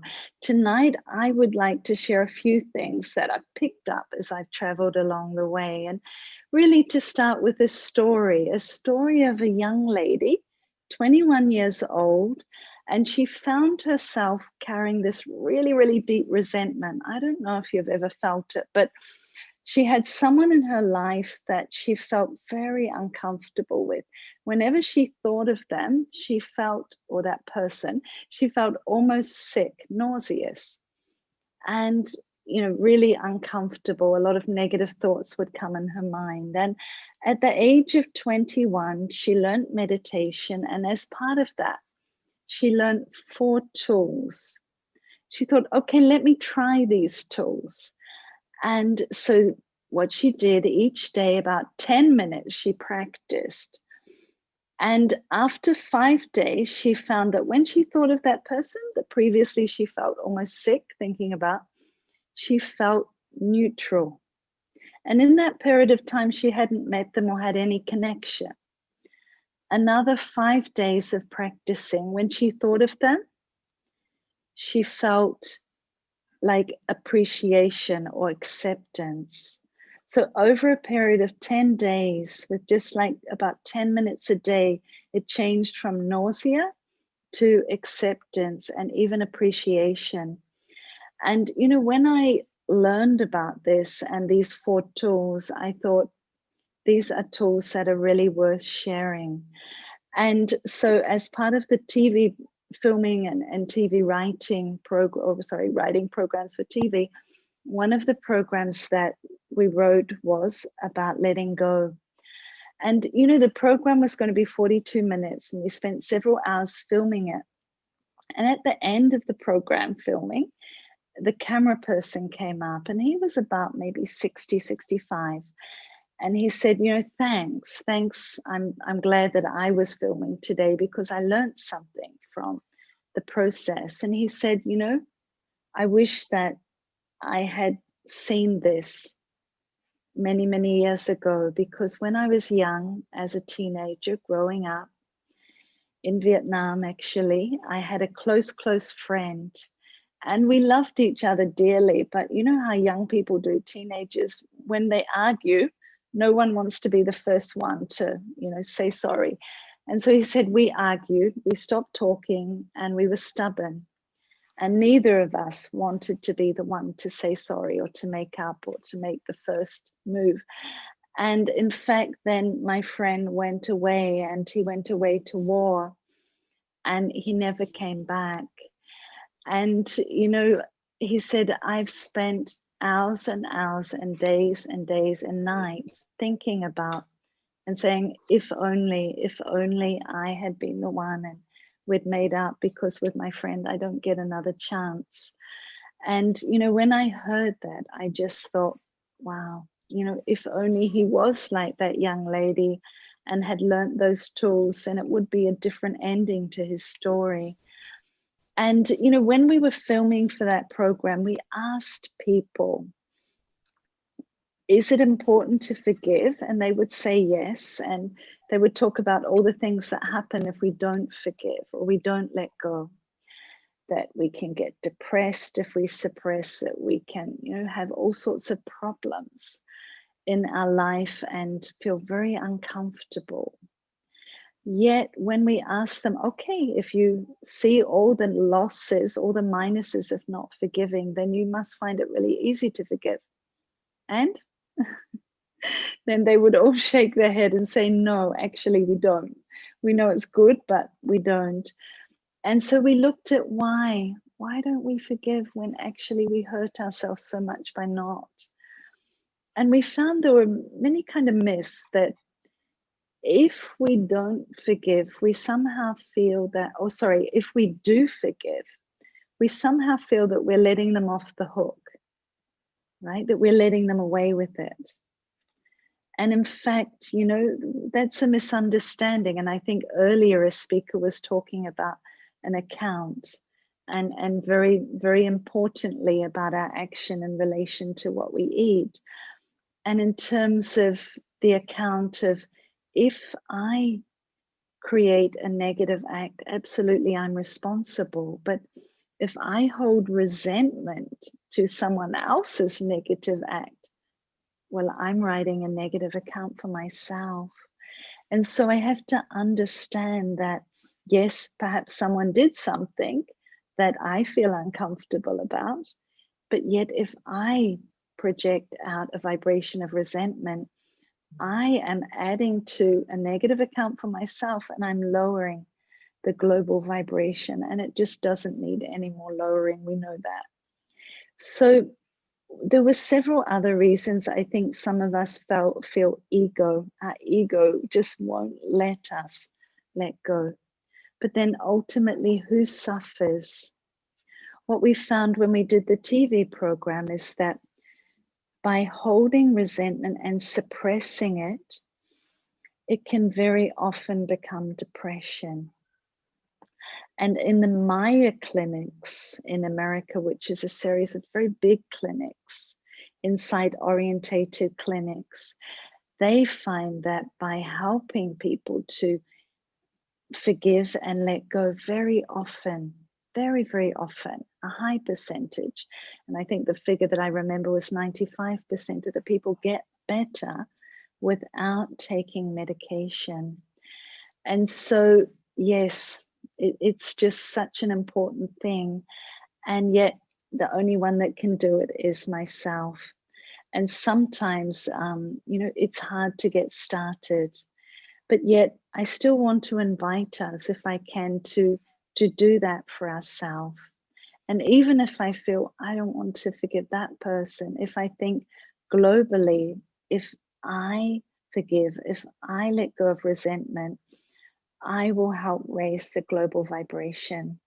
And right now, it's like a gift to the world. And so the first tool that young lady, you remember the young lady used, was acceptance. And I think when we hear that word acceptance, I don't know about you, but sometimes I go, really? Really? Really? Yeah. Absolutely. Accept. And I think that's the thing. It's not accepted as I agree with it. No, I don't agree. I may not like it. I may feel uncomfortable that it's part of my story. But it's sort of like the train is going, the train is running. And if I jump up and down, no matter how much I jump up and down and say I don't accept it, and I do whatever and create a tantrum, the train is still going. And it's reality. It's part of my story. So accept it not as a victim, but as a master, that I know it is one page in my book and it's part of one chapter. And if I don't turn the page, if I don't accept, then I can't easily move on to the next part of my life. Otherwise, I'm seeing the next scene through the filter of the past. And so accepting as a master, it's not agreeing. And you know what I often suggest is when it's difficult, breathe. Because when you hear the word accept and you think, all sorts of things happen in your body. But breathe and take the air down into your lungs. And even as I'm talking about it, for the viewers out there, you might like to hold an event in front of you, person. It could be a situation. It could be something from many years ago. And you might like to experiment with this. And again, the first step of accepting and breathing and letting, really breathing, filling your lungs with air and telling yourself, I'm doing this as a gift for myself. And when you notice noise in your mind and a reaction, but they did this, or but, you could even just for a few moments repeat back, listen to yourself. So you feel uncomfortable. So you feel they did this. And that's like active listening, that skill of just letting myself be heard, letting the reaction be heard and acknowledged. And if I do that as the reaction's coming in the mind, I very often will find the mind will become still and quiet. And there is a level of acceptance, but it may not come in a day, and it may take a few days. But that's the first and really most important tool, a very valuable one to move me on. And then the next tool after I accept is to understand why. And you know, for that young lady, what came in her mind when she looked to understand was this little boy, 8 years old, going to his mother's funeral in a car in the days when they didn't have seat belts, being in an accident and having all his front teeth knocked out, and being told by the adults in his life, boys don't cry, don't cry. And as she saw that, she realized the impact on that person and why that suppression of his sadness and hurt, and why over a period of years later, when that person became her father, that he used alcohol to suppress his emotions and his pain. And when she understood that, it changed everything. And, you know, it may not be always that we can see as clearly as that young lady did, but I think we need to understand that people don't behave badly because they want to, but generally because they're compelled, just as I'm sure each of us, when we do something that hurts others, it's generally we're compelled by some emotion that we can't control, and we very often spend a long time regretting it. So understand that there is a weakness behind that behavior. It's not an excuse for it, but there is a weakness. And when we can understand, as I said, for the lady, it changes. And very often that does so much of the work of being able to let go. And then, if I can, after understanding, and it might again take a day or two, understanding what was behind it, and then I can move on to learning a lesson. And you know, for that young lady, she learned so much from that about suppressed emotions and alcohol and drugs. And she went on to create a program on values for young people in recovery from drugs, which was used in many, many places in several countries, and used a lot in helping young people recover.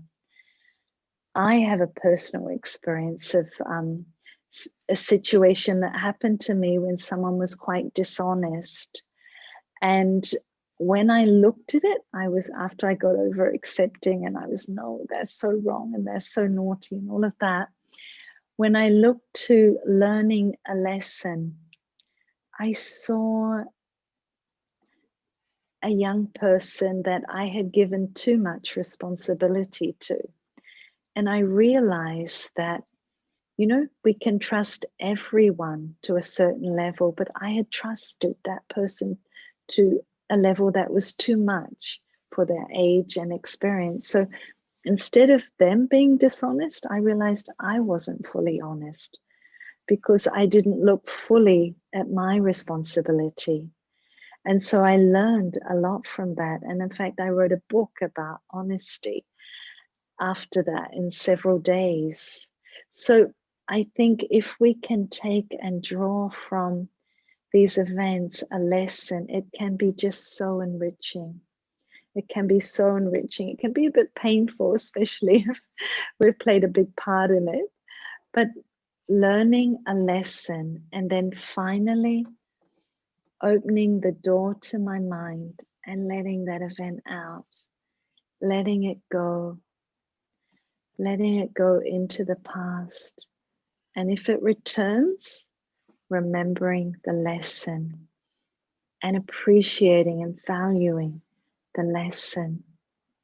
And so they're the 4 tools. And yes, they can be done in a short time, but for things that are deeper, it may take several days. And, you know, just for things that are short term on a daily basis, how many people can't sleep? Yeah. And how many people need medication, and what's going through the mind? Very often unprocessed events of the day.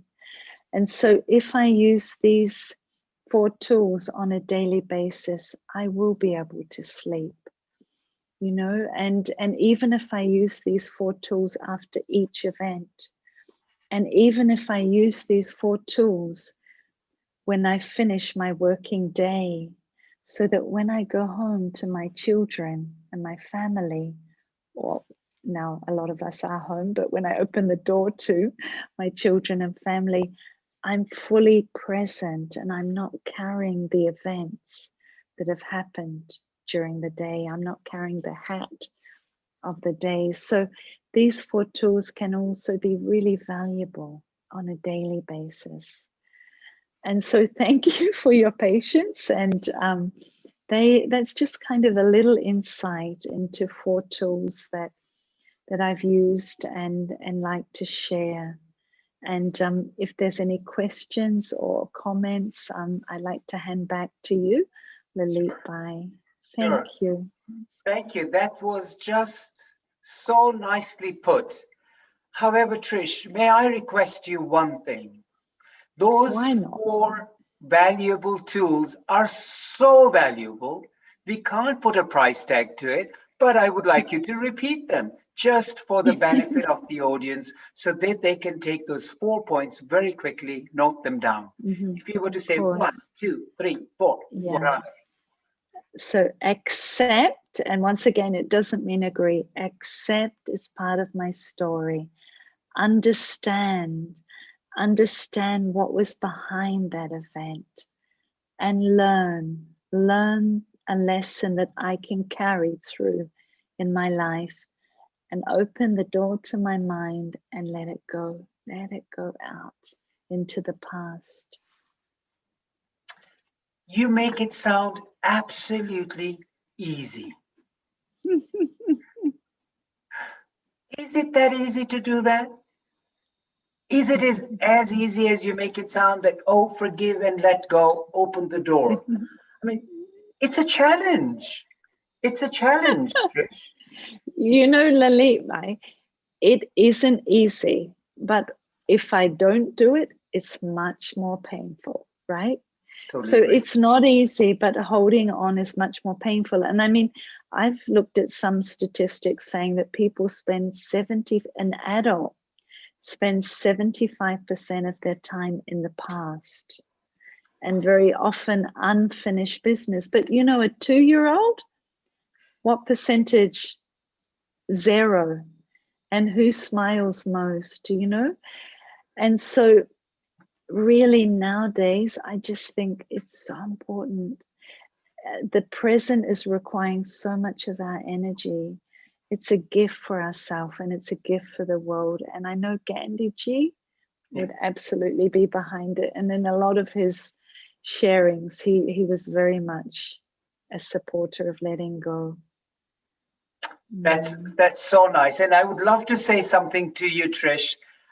Today is one of the most important quote of Gandhiji is, be the change you want to be in the world. So, and you are absolutely doing that. And that's so nice to see.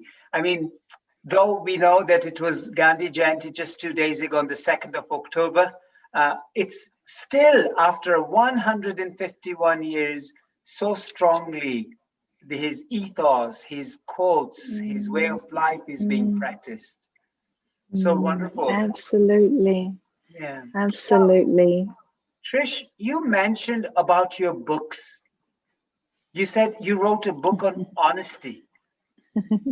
What are the other 4 books that you have written? And my next question would be, where would they be available? You know, I have to say, honestly, 3 of them are in Vietnamese. I did write in English, but they're in Vietnamese. So I wrote maybe about 12 years ago about positive thinking. And then I wrote more recently on the windows of the South. And then the other book in Vietnamese, it's kind of like shock absorbers for the South. And then I co-wrote a book on living values education for drug rehabilitation. Wow. Okay. So is that the most current one that you wrote? The most current one is the shock absorbers, but the one that's in English is the living values education for drug rehabilitation. Wonderful. Now, where would this English version be available? it's you can go through the Living Values website. Okay. It's online. Yeah. Yeah. Could you tell us the website again? Would you spell it out? www.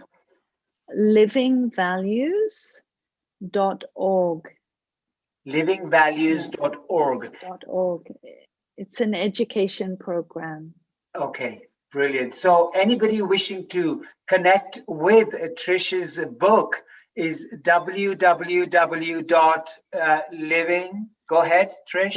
Livingvalues.org. Livingvalues.org. So yeah. Absolutely super amazing presentation with such great energy on your face, soothing, calming. Had an absolute awesome time. A global namaste and a thank you from the Healing Thank of you so much, Levi, and you're doing a magical job, and your energy and enthusiasm is just wonderful. So thank you so much. Thank you, Trish. Thank you. Unfortunately, the flight from Vietnam has to take off. We are actually going all the way to Cameroon. Time is up. Wow. Checking has taken place. So we'll have to say goodbye to you, Trish. Bye. We're going to connect with it. Absolutely. Bye-bye. We're absolutely going to connect with another awesome speaker from Cameroon, and she is Mirabel Gong. Is that correct? Are we connected, Mirabel? Yes, we are very connected, Dr. Lalit. Namaste, everyone. Namaste to you. Very Namaste happy to be you. here. Absolutely. Now, look, let me introduce you. This is Mirabel Gong, but you know what? She's an awesome speaker, and she's going to be telling us about believing in your inner self. Yeah. But before I do that, Mirabel, how is everything in Cameroon there? Everything is going so well in Cameroon today. It's a very beautiful day, bright sunlight outside here, and everybody is very happy today. Oh, good. Can you package some sunlight and send it to us in London, please? Oh, yes, right away. Just receive it as I'm giving you now. Thank you. We've got it. Now, ladies and gentlemen, what I would love to do is, first of all, before we go into Mirabel's presentation, I would love to say something to you that today's session is going on till approximately 7 or shortly after 7 p.m. And it is being broadcasted live on the Healing Over Earth website, which is www.healingoverearth.com. And it is also being shared on many partner channels, and they are Simran Ahuja, the official Facebook page, the Sunrise Radio UK Facebook page, the Hindu Matters in Britain, the Hindu Forum of Europe, Diwali in London, Enrich TV, Sarita Sabharwal, the official page, the Mental Health #Connect, Mental Health _Connect, and Mental Health _Connect, and Inspiring Indian Women. Now, these are all the channels that this particular program is being broadcasted on. Anybody who wants to connect with us, just go on our website, www.healingoverearth.com. Send us an email, send us a WhatsApp message, send us a message. Let's connect the whole globe. Let's motivate them. Let's inspire them and make this globe a wonderful place to stay and to live in. And now we go to Cameroon, that part of the globe, where we have Mirabel Gong waiting to start her lecture. But before we start that, I'd love to share something about Mirabel with everybody. Wow. Mirabel is a communication professional and advocating for youth leadership in Cameroon and West Africa. She is the founder of Community Empowerment Program in Cameroon, an organization that focuses on promoting education and equipping young women with leadership skills for the sustainable development. Mirabel holds a bachelor's degree in journalism and media. She also did a Civic Leadership Institute at the University of Virginia, within the Mandela Washington Fellowship for Young African Leaders Initiative. Previously, she worked with Media Foundation for West Africa, Ghana, contributing to promote participatory governance and independent journalism in West Africa. While working with the Community Initiative for Development within a UN Women's Project, she advocated for girls' education using radio drama on community radio stations in the Northwest region. Under the same program, women have been trained to participate in the local governance and building political confidence, contributing in increasing the percentage of women elected to local councils in Northwest region of Cameroon. Mirabel has a strong passion for governance, education, communication, and peace building. A lovely personality, Mirabel. You're absolutely radiating awesome energy there. Mirabel, a global namaste to you and a warm welcome to the Healing Our Earth platform. Namaste, Dr. Lalit. Namaste, world. I'm very happy and privileged to be on this platform today. We are privileged to have you too. Go ahead, it's all yours. Thank you very much. Actually, I am very happy to be here once more today. And what I would love to do is, I will not be doing like a presentation. I'll be sharing. I'll kind of be sharing and having a chat with everyone. And what I'm doing actually is I would love to share my story. I grew up in Kumbu, a beautiful community in the northwest region of Cameroon. And in Kumbu, we've known lots of beautiful days. We've known so much sunlight, beautiful weather, beautiful family reunions, a nice time with family, friends, neighbors, and we've known so much peace and stability. That's why I love home so much. And within this beautiful environment, I grew up to be that girl. Despite growing up in a small community in a patriarchal society, I had that inner person, I still have, that made me believe that the world was, like an oyster in my hands. The world was beautiful, and there was that greatness in me that I could make the world a better place than I found it. And so most often my friends would tell me, "You dream so crazy." And I'll say, "No, there's some greatness, I feel it." And I happen to have very wonderful parents who would always tell us, we don't put children like boys and girls. We have all children in this house with capacity and the will and the ability to do anything in the world. And this belief actually pushed me forward despite growing up in so much difficulties with parents who barely struggled to afford education. But this inner person in me, the real me inside, pushed me forward to be this leader that has pushed me forward to do things in the world, like some of the things you have just presented now. And I've been really, really privileged to be of service to this world. I've been privileged to meet some of the world leaders that I used to look up to as role models.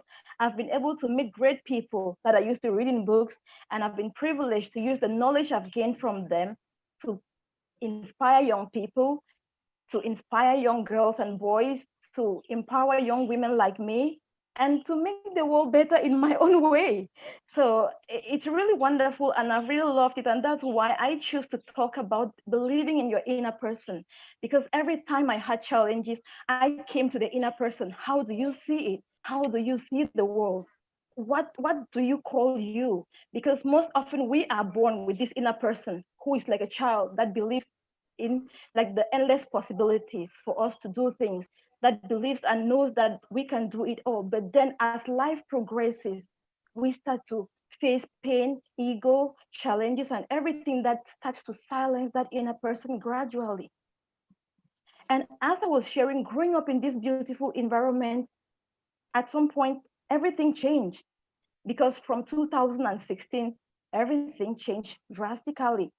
The beautiful place I used to call home became a war zone. And all we could see was war, gunshots, us running away from home, seeing lots of things that we never saw before. And that peace we used to enjoy so much, we started wishing for peace. We started wishing we could go back to those beautiful days. We started wishing we could just go home easily and freely as we used to go before, but it was already so different. And talking like a girl, a young man who has experienced firsthand conflict and pain from a conflict region, I'll tell you it's quite challenging. And most often, like I'll be sharing today, it's up to you to choose how you look at this adversity. Are you going to go down with it, or are you going to rise higher from adversity? So looking at what has happened in the Northwest region of Cameroon in the past 4 years, where we've had like these clashes with government and civilians that has claimed 500 lives and counting and rendered many people refugees and homeless. Every ill, everything that comes with war has been seen, like people experiencing pain, anxiety, depression, hunger, schools shutting down, transportation systems being seized, and all the things you can think of. But through this period, I had to look inside. Most often, there is a saying that you can't give out of an empty cup, because I noticed that I was being drained also. I was feeling bad and I was going down. But at some point, my parents, we had to come back and we talked as a family. We looked at ourselves and we saw, how can we build ourselves? How do we become strong in the face of adversity? And it came back to that inner person in us, that person we are born with, that person that knows limitless possibilities. We had to come back to our inner self. And I came back and, I cannot accept myself. I struggled from so much anxiety. With all of that change, I struggled with so much pain, so much confusion. But, like our previous presenter said, coming back and putting yourself together, looking at ways that can calm your mind, it helped me a lot. And from that adversity and from seeking help from people, from looking at family, from grounding myself, from coming back and believing in myself and doing all the right things I had to do to stand up on my feet, I noticed that I had gained so much strength out of this adversity of war in the Northwest region. And all of these things have pushed me forward to be able to found an organization that does all this great work, helping young women, helping children, helping the community, and peace, and building peace in the community. Because within the past 3 years, I've looked at it now like I'm not a war victim. I refuse to be a war victim. I look at myself now as a part of the solution. How can I be a solution to this? How can I use the pain I have gathered from this situation to make my community a better place? And now I use this association I formed now to do a number of things. First, I looked at how I could partner with friends to do things like organizing interfaith dialogue in the communities, because peace begins from home. It begins from the community, and we start building. It begins from you, from our family, and we start building it layer by layer. And since I'd had that peace from my inside, my family, I brought it out to my community. And in these interfaith dialogues, I bring people from various backgrounds and various cultural backgrounds. How can we look at things as humanity? How can we look at things as people who are created in the same image and people who know the value of peace? And it's yielded fruit. Sometimes we join together in the process of peace. We carry out activities like learning some skills. The last interfaith dialogue I did, we trained ourselves how to produce some basic needs, like transforming soybean milk to help the children with nutrition problems, helping the young people to start up some small startup businesses to help themselves to stay grounded and to help themselves in the community. And also I do I'm a communications professional. So I use the media to preach the gospel of peace, or the message of peace, to everybody every day. I produce radio programs, and I produce infotainment videos that talk about building peace, such as the latest one I've done is called Bridging the Gap, where I show people how we can all, in the midst of adversity, still come together, like disagreeing to agree. And through these videos, we've been able to reach out not only to our communities, to Cameroon, and to the rest of the world. And last year, the video was featured in the Lubin Video Festival in Belgium. So I also go ahead in the communities to see how I can empower these young girls, empower the girls that have suffered like pain, suffered anxiety, I share my story of anxiety, I share my story of the struggle, and I share my story, and we talk and we see how to build ourselves. And through this education, I share my advocacy message to stakeholders on our need for peace. I write articles out there. So I'm looking at myself not as a victim, I look at myself as part of the solution, because I know to have peace, it begins with me. So my talk today, like when I sat down to think about talking what I'm to present today, I told myself I want to talk more to people who are out there who are experiencing conflict in one way or the other, be it conflict physically, like in war situations, violence, be it conflict internally or family conflict. I just want them to know they are not alone. I want them to know they are not alone. Everything happens for a reason. And the most important thing is how we perceive it, is how we respond to everything. Because every time we respond as a victim, we're going to be a victim and we are going to go down with the situation. But when we choose to rise, when we go inside of us, we start seeing all these limitless possibilities, all these opportunities begin to show up, and things start being different, and that perspective changes completely. So if you have been challenged in any way, just look at it as a way of building yourself up. Ask yourself, how can I excel? How can someone be happy tomorrow because I faced this situation? Don't waste your inner person. Don't waste that young person, that person in you, that child that believes. You know, I love to share. I have a little nephew back home, and every time we stay not very far away from the airport. And every time he looks at the sky when an aircraft is passing by, he always calls me and says, Auntie, one day I'm going to get you in one of these aircrafts and we're going to go visit grandpa and grandma. You know, he already believes he's just 2 years old, but he believes it's possible. And I'm like, do you know the cost of an aircraft? And I don't want to worry him because for him, he believes it's possible and he's going to do it. And I learn from it. Every time he does that, I ask myself, where is that inner person that used to be in me? What's hindering that inner person? And it makes me to go back and say, I want to have this belief again. I want to feel like my younger nephew. I want to do things. And I dive into things fearlessly. And bet you they always work. And that is that belief. It's this perspective that has carried me to places around the world, to international platforms, encouraging people every day.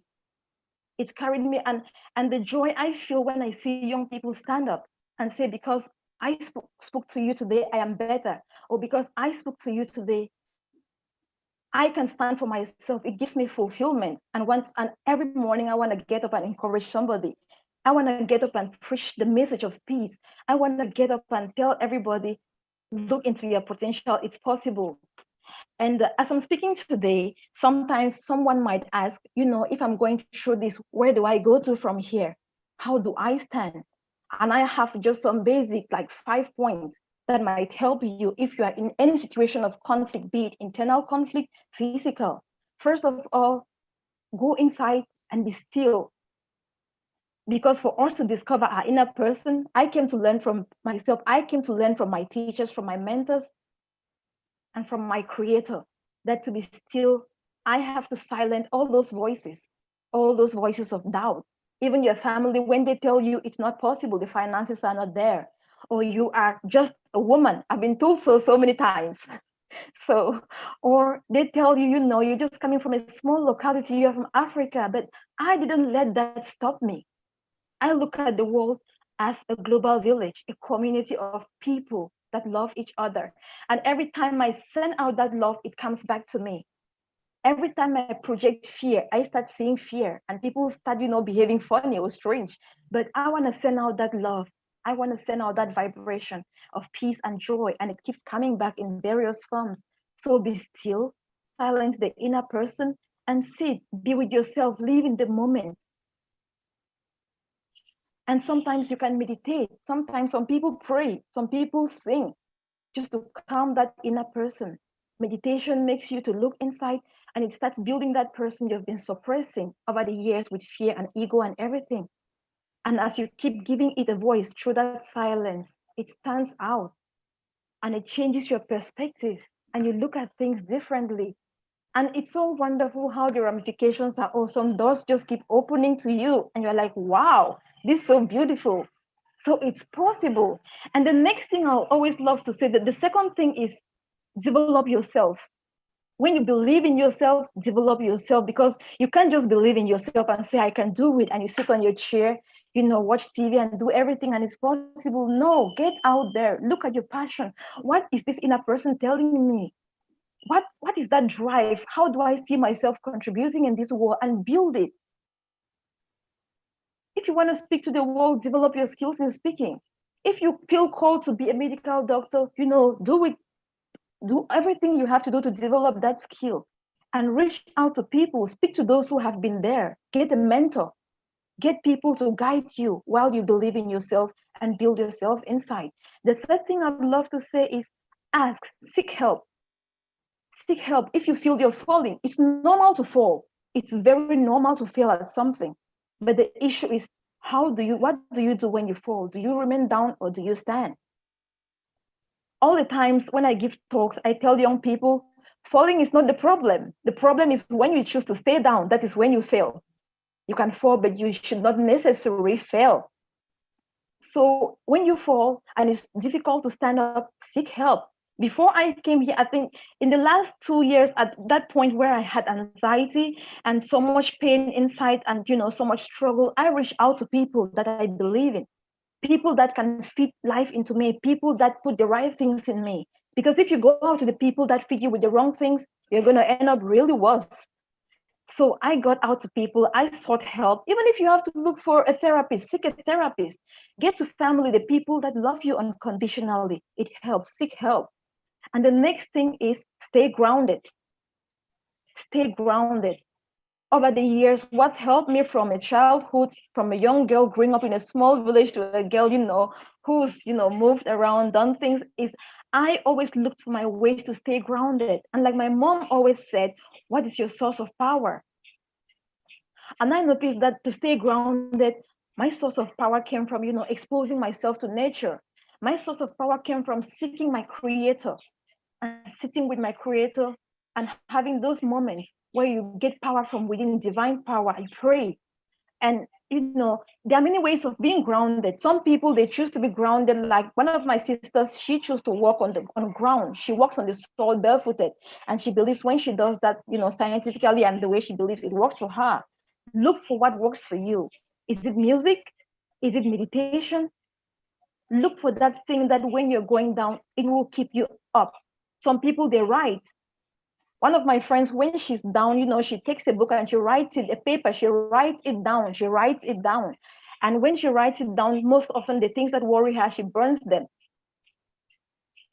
And it helps her. For some people, they speak words of affirmation, speaking those words daily. So look for what grounds you. And always, like I say, stay grounded. And the last thing I'll always say, believe in yourself. Even when situations tell you no, believe in yourself and know it's possible.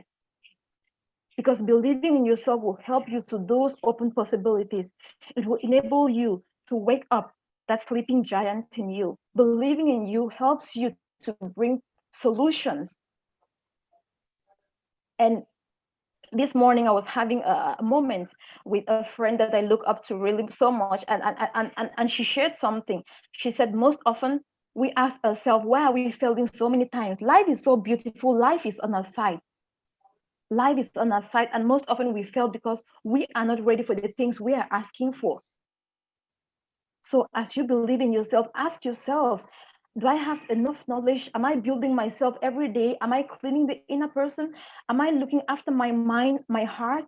Because at the end of the day, it depends, it all stands in the head, in the heart, and in our mind. So what am I doing while I'm using my hands? So every day, as you believe in yourself, you build yourself, you work on your mind, because our mind. Mirabelle, I think we're losing some connection over like there. A garden. I read a book as a man think it. Oh, can you hear me now? We can hear you. You just got froze a little bit. That's all. It's all clear now. Thank you. Thank you. So before that disconnect, I was sharing about a book I read as a man think it, where we look at our mind like a garden. that we have to tend all the times. Get out the weeds, because if you don't look after your mind, it's going to go wild. And once your mind goes out wild, you start having these things of stress and everything. So it's part of believing in yourself and taking care of yourself. It's part of self-love, taking care, being there for others, and serving the world. Because all of these things, like I always say, at the end of the day, we are here to serve. We are here to make the world peaceful. So whatever you do, make the world better by serving, by getting out that peace, that energy.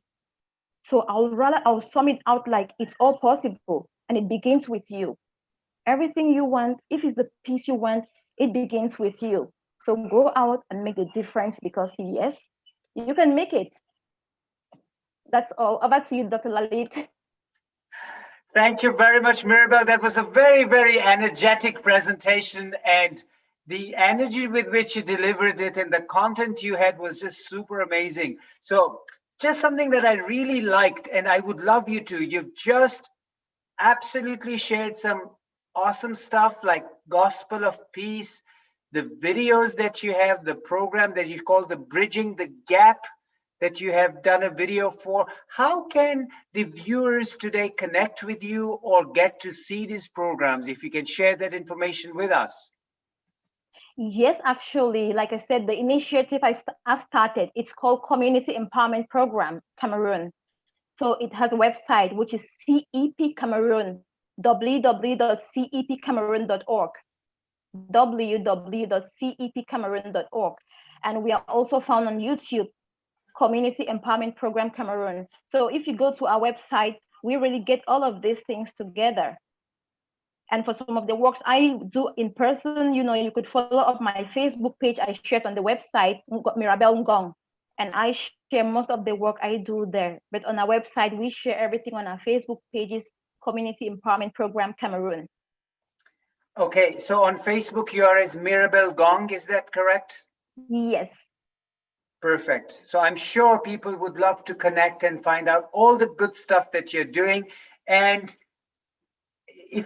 are you also on Instagram? Is that correct? You are? I'm on Twitter, rather, and on LinkedIn. Twitter and LinkedIn. Perfect. Yeah. Okay. So on Twitter, you're I'm Mirabel. My Twitter handle is Mirabel_N. Mirabel with an underscore and small n. Okay, perfect. Now, you shared some amazing stuff where you said, don't waste your inner person. Yes. Shed a little bit light on that. You have about a minute to share that. Share that. What have you done to not waste that inner person? I don't waste my inner person when I choose not to sit in self-pity. When you choose to doubt yourself, you waste your inner person.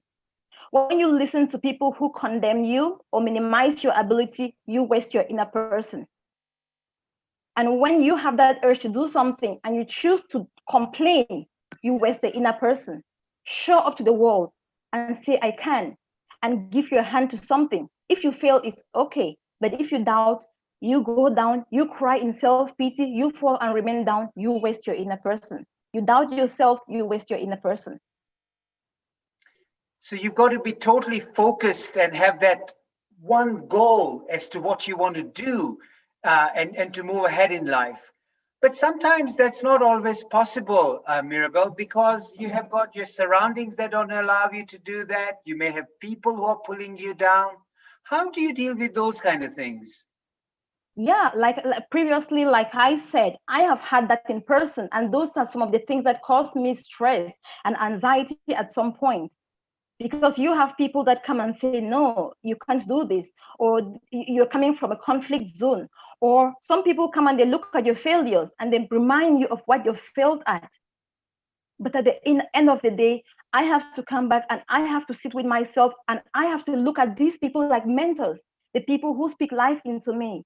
I do read books. I look for motivation. I look for voices that can speak to me when the voices that are coming into me get so loud. I choose what builds me. I go to these mentors. I think there are some of them that are actually on this platform. And, there are people who have come when I felt at those moments of doubt. There are times I gave up. I said, it's impossible. I let go. And they said, no, you can't. Stand up. And I stood up with pain, with tears in my eyes. And I'm happy today I did stood up in those times of pain, of impossibilities, of failures. Brilliant, brilliant, brilliant, brilliant. Thank you for sharing that with us. Now, I would like to wrap this up with your 4 amazing tips that you gave us. I will say the first one, and if you don't mind completing the other 3, you said, actually, you said 5 tips. You said, Yes. go inside and be still. That was your tip number 1. Your tip number 2. Develop yourself. Number And 3. seek help when you need to seek help. When you fail, seek help. And 4th one. Stay grounded. And above all, you said, believe in yourself. Believe in yourself and serve the world. Absolutely. Thank you so much for that, Mirabelle. All the way from Cameroon in West Africa, we've had an amazing, inspirational, motivational talk from Mirabelle. So on behalf of the Healing Our Earth team, Mirabelle, a global namaste and a big thank you to you. Namaste, Dr. Lalit. Namaste, world. Thank you very much. Thank you. And we look forward to connecting, I'm sure. Sure. Ladies and gentlemen, this has been an awesome presenting session with these absolutely super speakers from different parts of the world. We started our journey from Philippines to India to Vietnam and then to West Africa and Cameroon. And you know what? My time for presenting comes to an end. And I would love to introduce the next host for the session. She is going to be presenting with some super awesome speakers also. And that is Sarita. Look at her smile. Sarita, namaste to you. Lovely to connect with you on Healing Our Earth. And Sarita, before I sort of introduce who our lovely host is, Sarita, we are connected. You can see me, I can see you, and I can hear you. Is that correct? That's correct, yes. Perfect, perfect. Sarita, you are an amazing personality. From what I have about your bio with me, she is a managing director of Indus, and this is a printing company based in Elstree in the United Kingdom. Prior to that, she ran a training business center which followed a career in the traveling sector.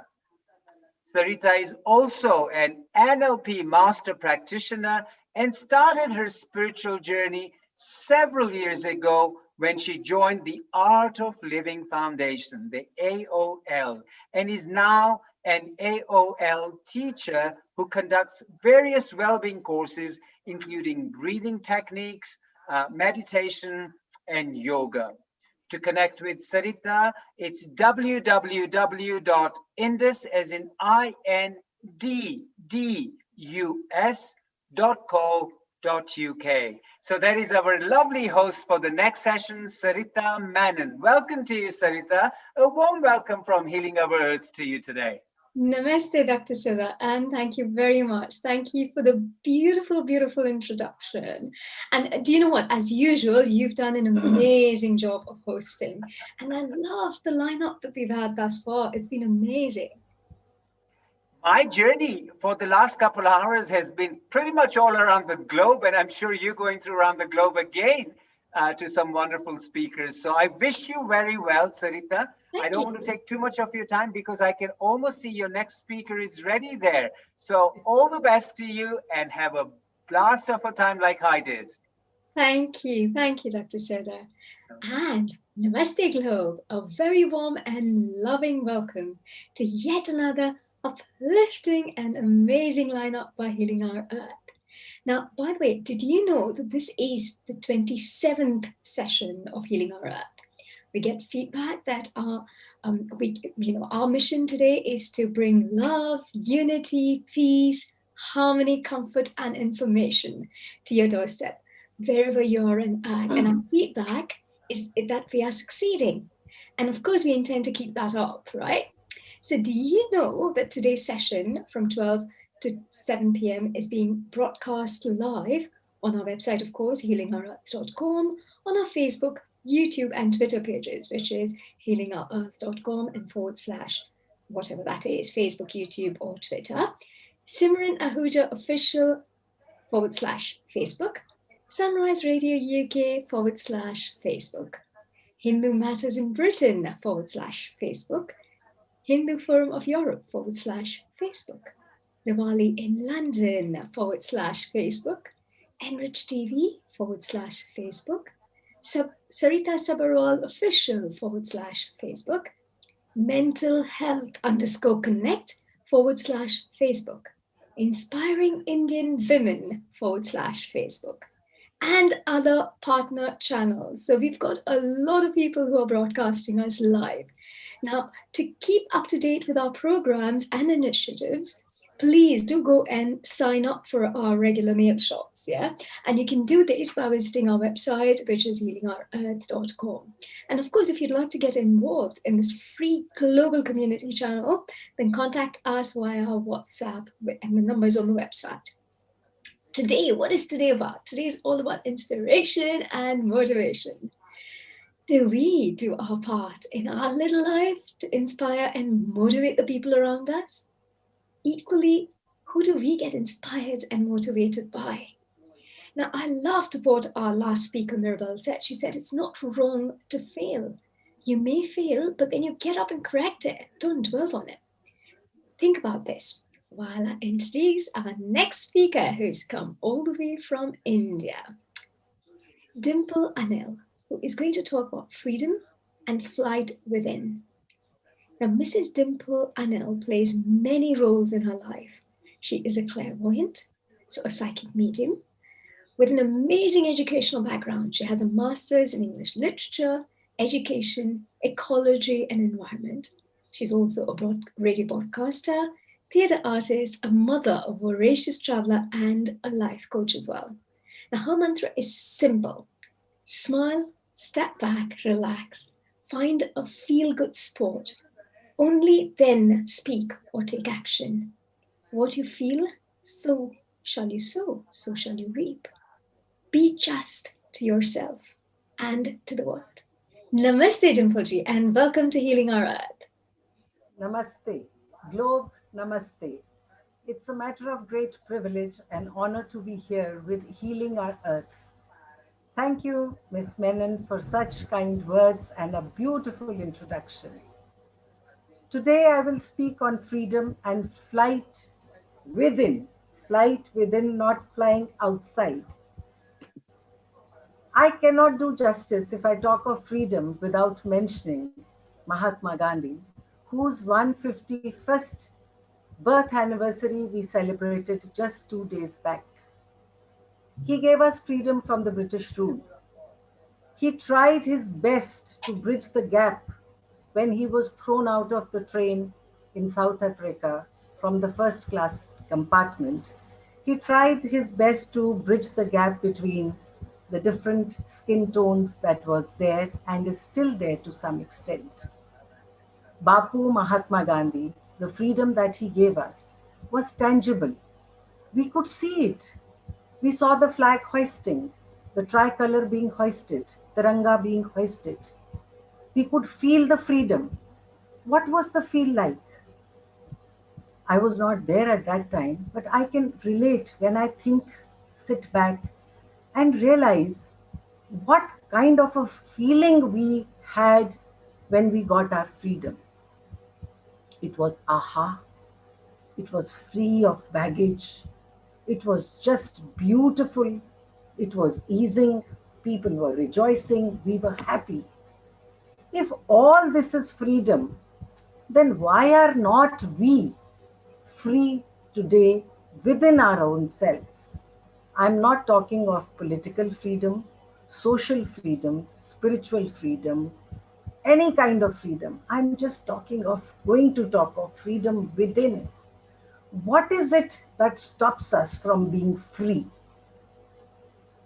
Our doubts, our insecurities, our fears, our too much of emphasis on the perspectives that others carry about us.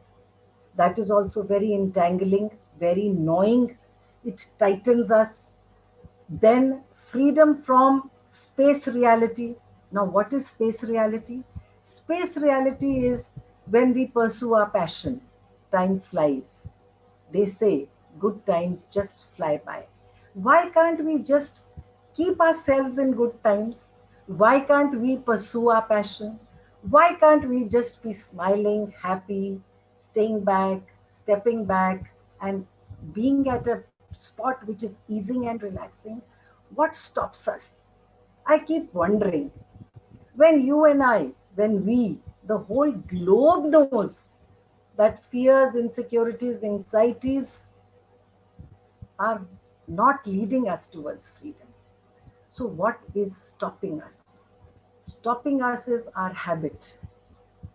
We are habituated to lean to fears, anxieties, doubts, mistrusts. We are finding faults with persons, places, things outside of us. We will have to be a surgeon within. We will have to fly within.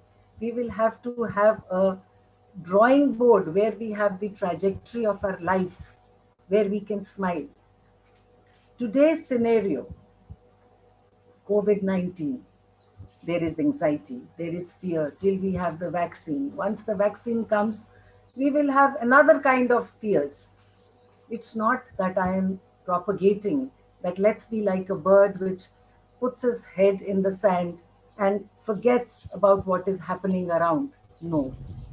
We have to be pragmatic. We have to be clear. Clarity is what we are lacking.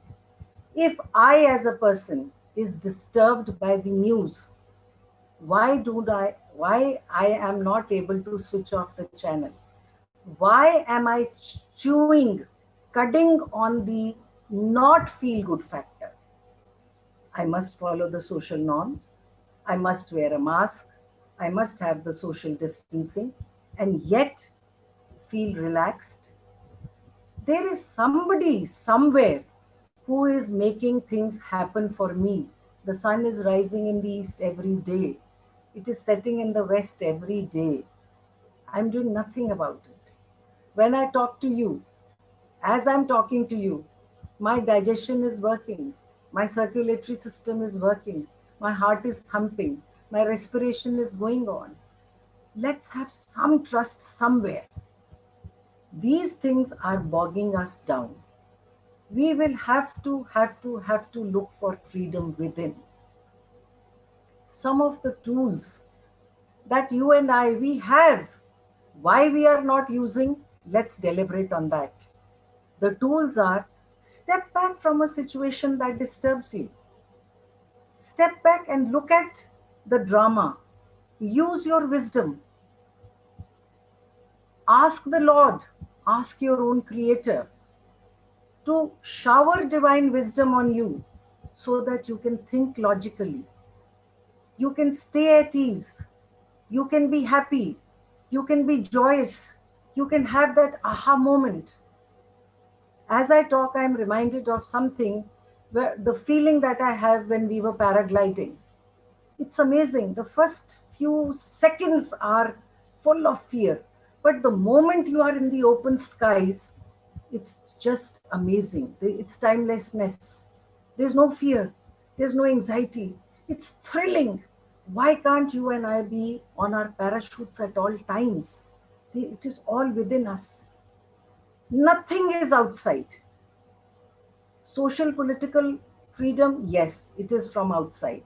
But once we are free from within, first tool, as I said, step back. Second tool, let's divide our day into segments, into parts. My day is divided into 8 parts: early morning, late morning, early afternoon, late afternoon, early evening, late evening, early night, late night. Now, what do I do in these segments? It's a tool to remain free. I live each moment, each segment mindfully, consciously, and with awareness. I ensure that I do not get carried away by negativity, by fears, by doubts, by insecurities, by mistrusts. I'm a human being. I'm not a parallelogram. I'm not a geometrical pattern. Neither are you. We are not that. It happens during the day, a situation, or during a week, or during a segment in the day. Certain things will come which will give a bad impact. Bad, as I define it, not ease spot, not a spot where I can sit back and relax. What do? I step back. I look at the drama. I trust the trust in Him, my Creator, where everything is happening. The earth is inclined on its own axis. I've done nothing about it. As I told you about the sun rising and setting, my internal systems are working. So each segment, if we live mindfully, consciously, and we deliberately, third tool, deliberately create an environment of love, of happiness. After all, you and I know how it feels to be loving, how it feels to be hating. Why are we leaning towards hate? You and I know how it feels to be trusting than to be mistrusting. How it is to be fearless, how it feels to be fearless than to be in fear. Then let us not lean this side. We just have to make a step, take a step, short step, a baby step towards this side, which is joyous, which is aha. We can write the trajectory of our life. We can say, claim, and receive what we want only and only if we live mindfully, consciously, deliberately, we create what we want. As I firmly believe, as I sow my feelings, I shall reap the same crop. Once I'm convinced about it, I have experienced it. Why not sow good, happy feelings to have a crop which is lush green? I can, at this moment also, I can feel the wind blowing from that crop that I have sown. It's soothing, it's relaxing, it's beautiful. It takes me to a position where I bow. I'm in gratitude to the divine. Let's do it. It's not difficult. Yes, what is difficult is to break the habit of chewing on information which is not appealing to us, which is not making us feel at ease. One more thing, anecdote, you all must have heard about it. A frog is placed in a pan on a stove. The frog remains there, enjoying the warmth, and in a split of a second jumps out when the warmth or the heat is too much to bear. If a frog can do it, why can't you and I do it? Why can't we do it? Why can't we snap out from a situation which is not pleasing? Why do we enjoy? There are people who come to me saying that gossip is a part of their day, and now they realize that it is not giving a feel good factor to them. So snap out of a situation, come out of a situation which is not relaxing. We can do it. As I say, we are surgeons of our feelings. Let us go inside with a surgeon's knife, cut what is not keeping us happy. Let us not blame persons, places, things, situations. So, my mantra is sow your feelings as you want them to reap. Freedom and flight within, for me, are connected. They are not apart. They are in sync with each other. The moment I am in alignment, the moment I think, the moment I deliberate, the moment I'm conscious, the moment I'm mindful, I am happy. How can we do it? Now, the fourth tool, meditate. Sit back quietly. Let the thoughts come. Let the thoughts come and go by. Doesn't matter. Don't try and stop any thought. Just sit quietly. Look at the drama all around you. find a sweet spot. It can be in present, past, or future. Just find that sweet spot. You will see the feelings upsurging. You will feel a happy moment. You will feel good. Chew that feel good. Better will come to you. I can bet on it because I experience it. The next tool, talk to your feet. I do that. Tell your feet, take me to places that are happy. Take me to places where there is bliss. Take me to places where there is kindness.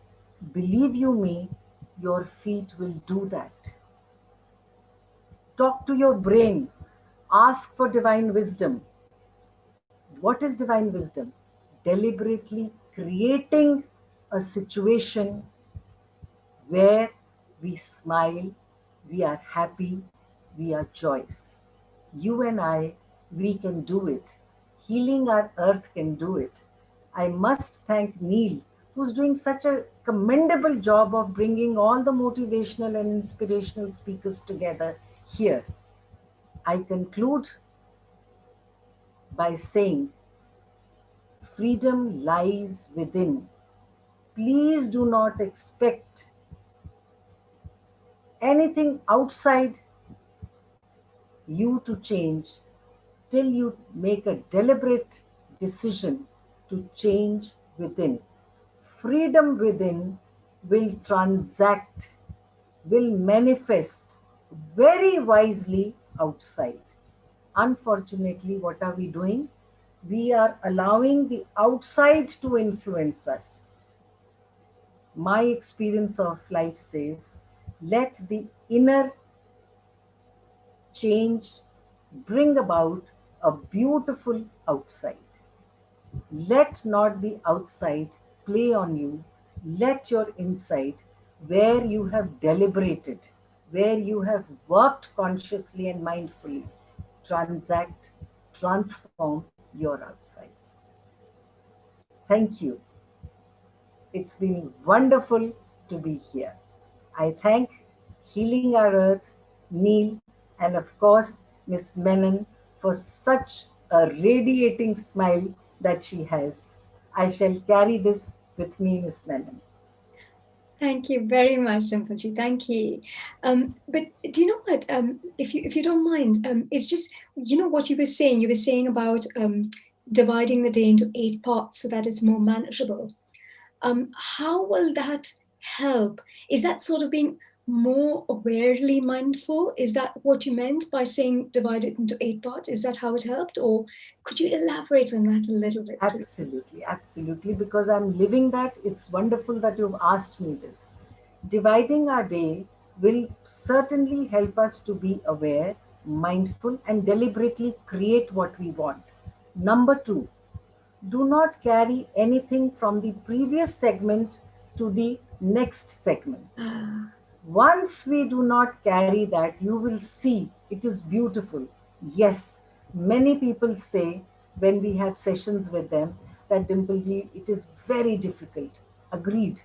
You are staying under the same roof with, let's say, 4 people, 2 people. There has to be some kind of a discord. But when we have divided, and Miss Menon has clearly, very beautifully put that yes, we have to be mindful of that segment. It can be taking a shower. It can be as simple as that. Are we taking a shower as a routine, or are we enjoying every drop that is falling on us? It can be just a cup of tea. Do it. You will feel, savor each sip that you take. It is so beautiful. At times, I can feel that sip of tea or water entering my gullet, my esophagus, going down. I feel that coolness also. As I talk now, I get goosebumps on my body. It is so beautiful. Each segment of the day has to be lived mindfully, with awareness, consciously. Catchword is, do not carry anything of the previous segment into the another segment. Wow, that's amazing. And does that get getting used to? Does that take getting used to? Do you need to sort of learn to get used to it? you have to practice this. It's a process and a practice. Right. You may forget, doesn't matter. Don't beat yourself. Don't be hard on yourself. Smile. When I started, I was merely 28. Now I'm 60. I started at the age of 28, and when I would forget and do something which was not pleasing or making me happy, I would just give a slight smack on my head. Oh, you forgot? Doesn't matter. So it's a practice and a process. Amazing.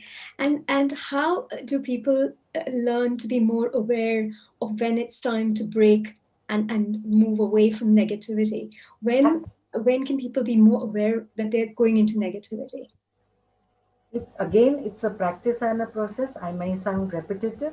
Another thing is you can get aware by sitting, doing nothing, looking, it's a practice, looking at the same thing for a week. Just sit back and look at, let's say, a corner in your bedroom. Just look at it and observe. You will see this will sharpen your mental faculties of observation. The moment you start observing, the role that comes is you are stepping back and you are observing.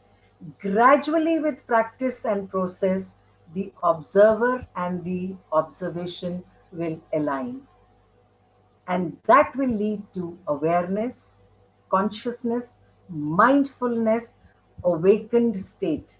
As I speak, I am reminded of my days when I used to watch Tom and Jerry.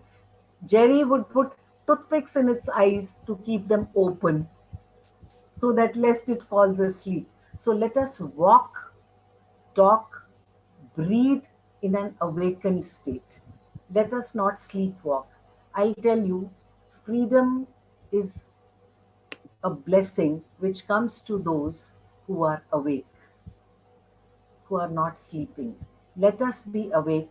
And as you asked me, Ms. Menon, it's a practice and a process. Observing the same thing for a week will sharpen your observational skills. Amazing. Namaste once again. And thank you very much for coming here today, Dimpleji. That's absolutely been amazing. Thank you so much. Thank you for having me over.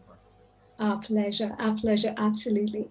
And do you know what? The most important thing I think that Dimpleji has said, which we really have to be aware of, is not just physical freedom, but mental freedom. And enjoy that freedom, enjoy that the exhilaration of that freedom. Amazing. Now, with that, let me go on to tell you a little bit about this program, Healing Our Earth. You probably know that Healing Our Earth is an e-community channel, an initiative by our producer director, Nil Kumar, and his team, who produce various global free sessions online on topics that matter to the community. And we welcome contributions from people of all nationalities and faiths. Now, all team members and all facilitators, all contributors are completely, simply volunteers, and they do not charge for their services. That's another thing that makes Healing Our Earth so special, makes it so from the heart. Yeah. So without much ado, let's go on to our next session with Amarjit Kaur Dua from Thailand. So Amarjit Kaur Dua is going to tell us a little bit about Win the Mind and Overcome Anger. Amarjit Kaur, she has been an educator her whole life, is currently doing her PhD in Ayur Yoga, counseling, and total wellness, and has been practicing and guiding experimental meditation for the past 25 years. She has been a speaker representative for inner and world peace and climate change issues in the UN, URI, and Brahmakumaris, and served hands-on in world disasters through the United Sikhs. And today she will talk to us about overcoming anger and manifesting virtues in life, like I said before. So Namaste Amarjit ji and Om Shanti. Namaste ji, Om Shanti, and thank you for that lovely introduction. Can you hear me well? Yes, we can do. Thank you. Okay. And yes, so thank you Namaste world, Om Shanti everyone, Sat Sri Akal. And I would like to thank the Healing Our Earth team to give us this opportunity to share and be part of this beautiful project that you all have created.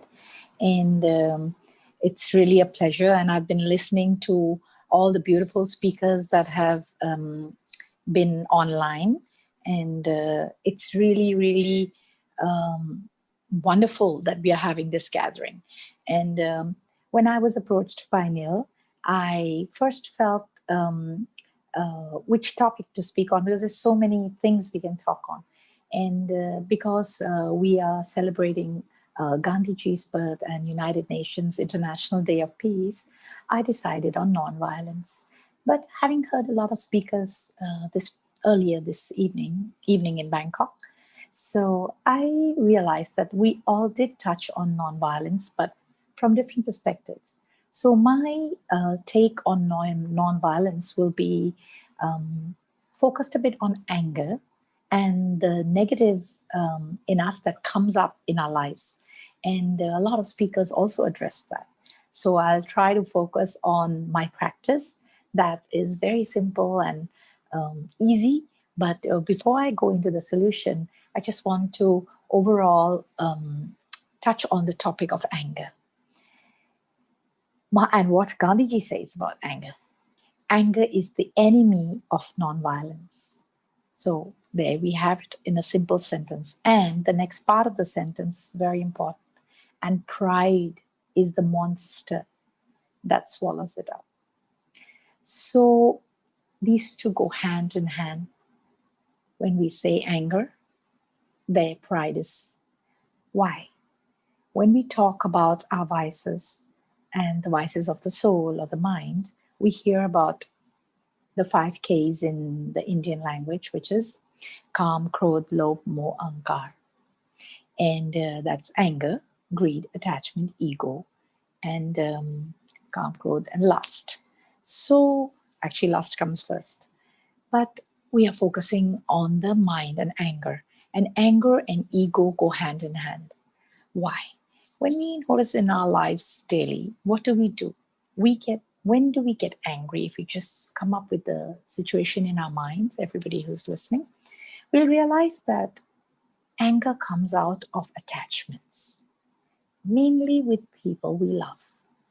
Yes, it on a broader scale, in terms of the earth, we could get angry again at people who are doing things that we think or believe are right and they don't follow us. So again, we have our belief systems, we have our benchmark that we hold, and in accordance with that, we judge and we become angry.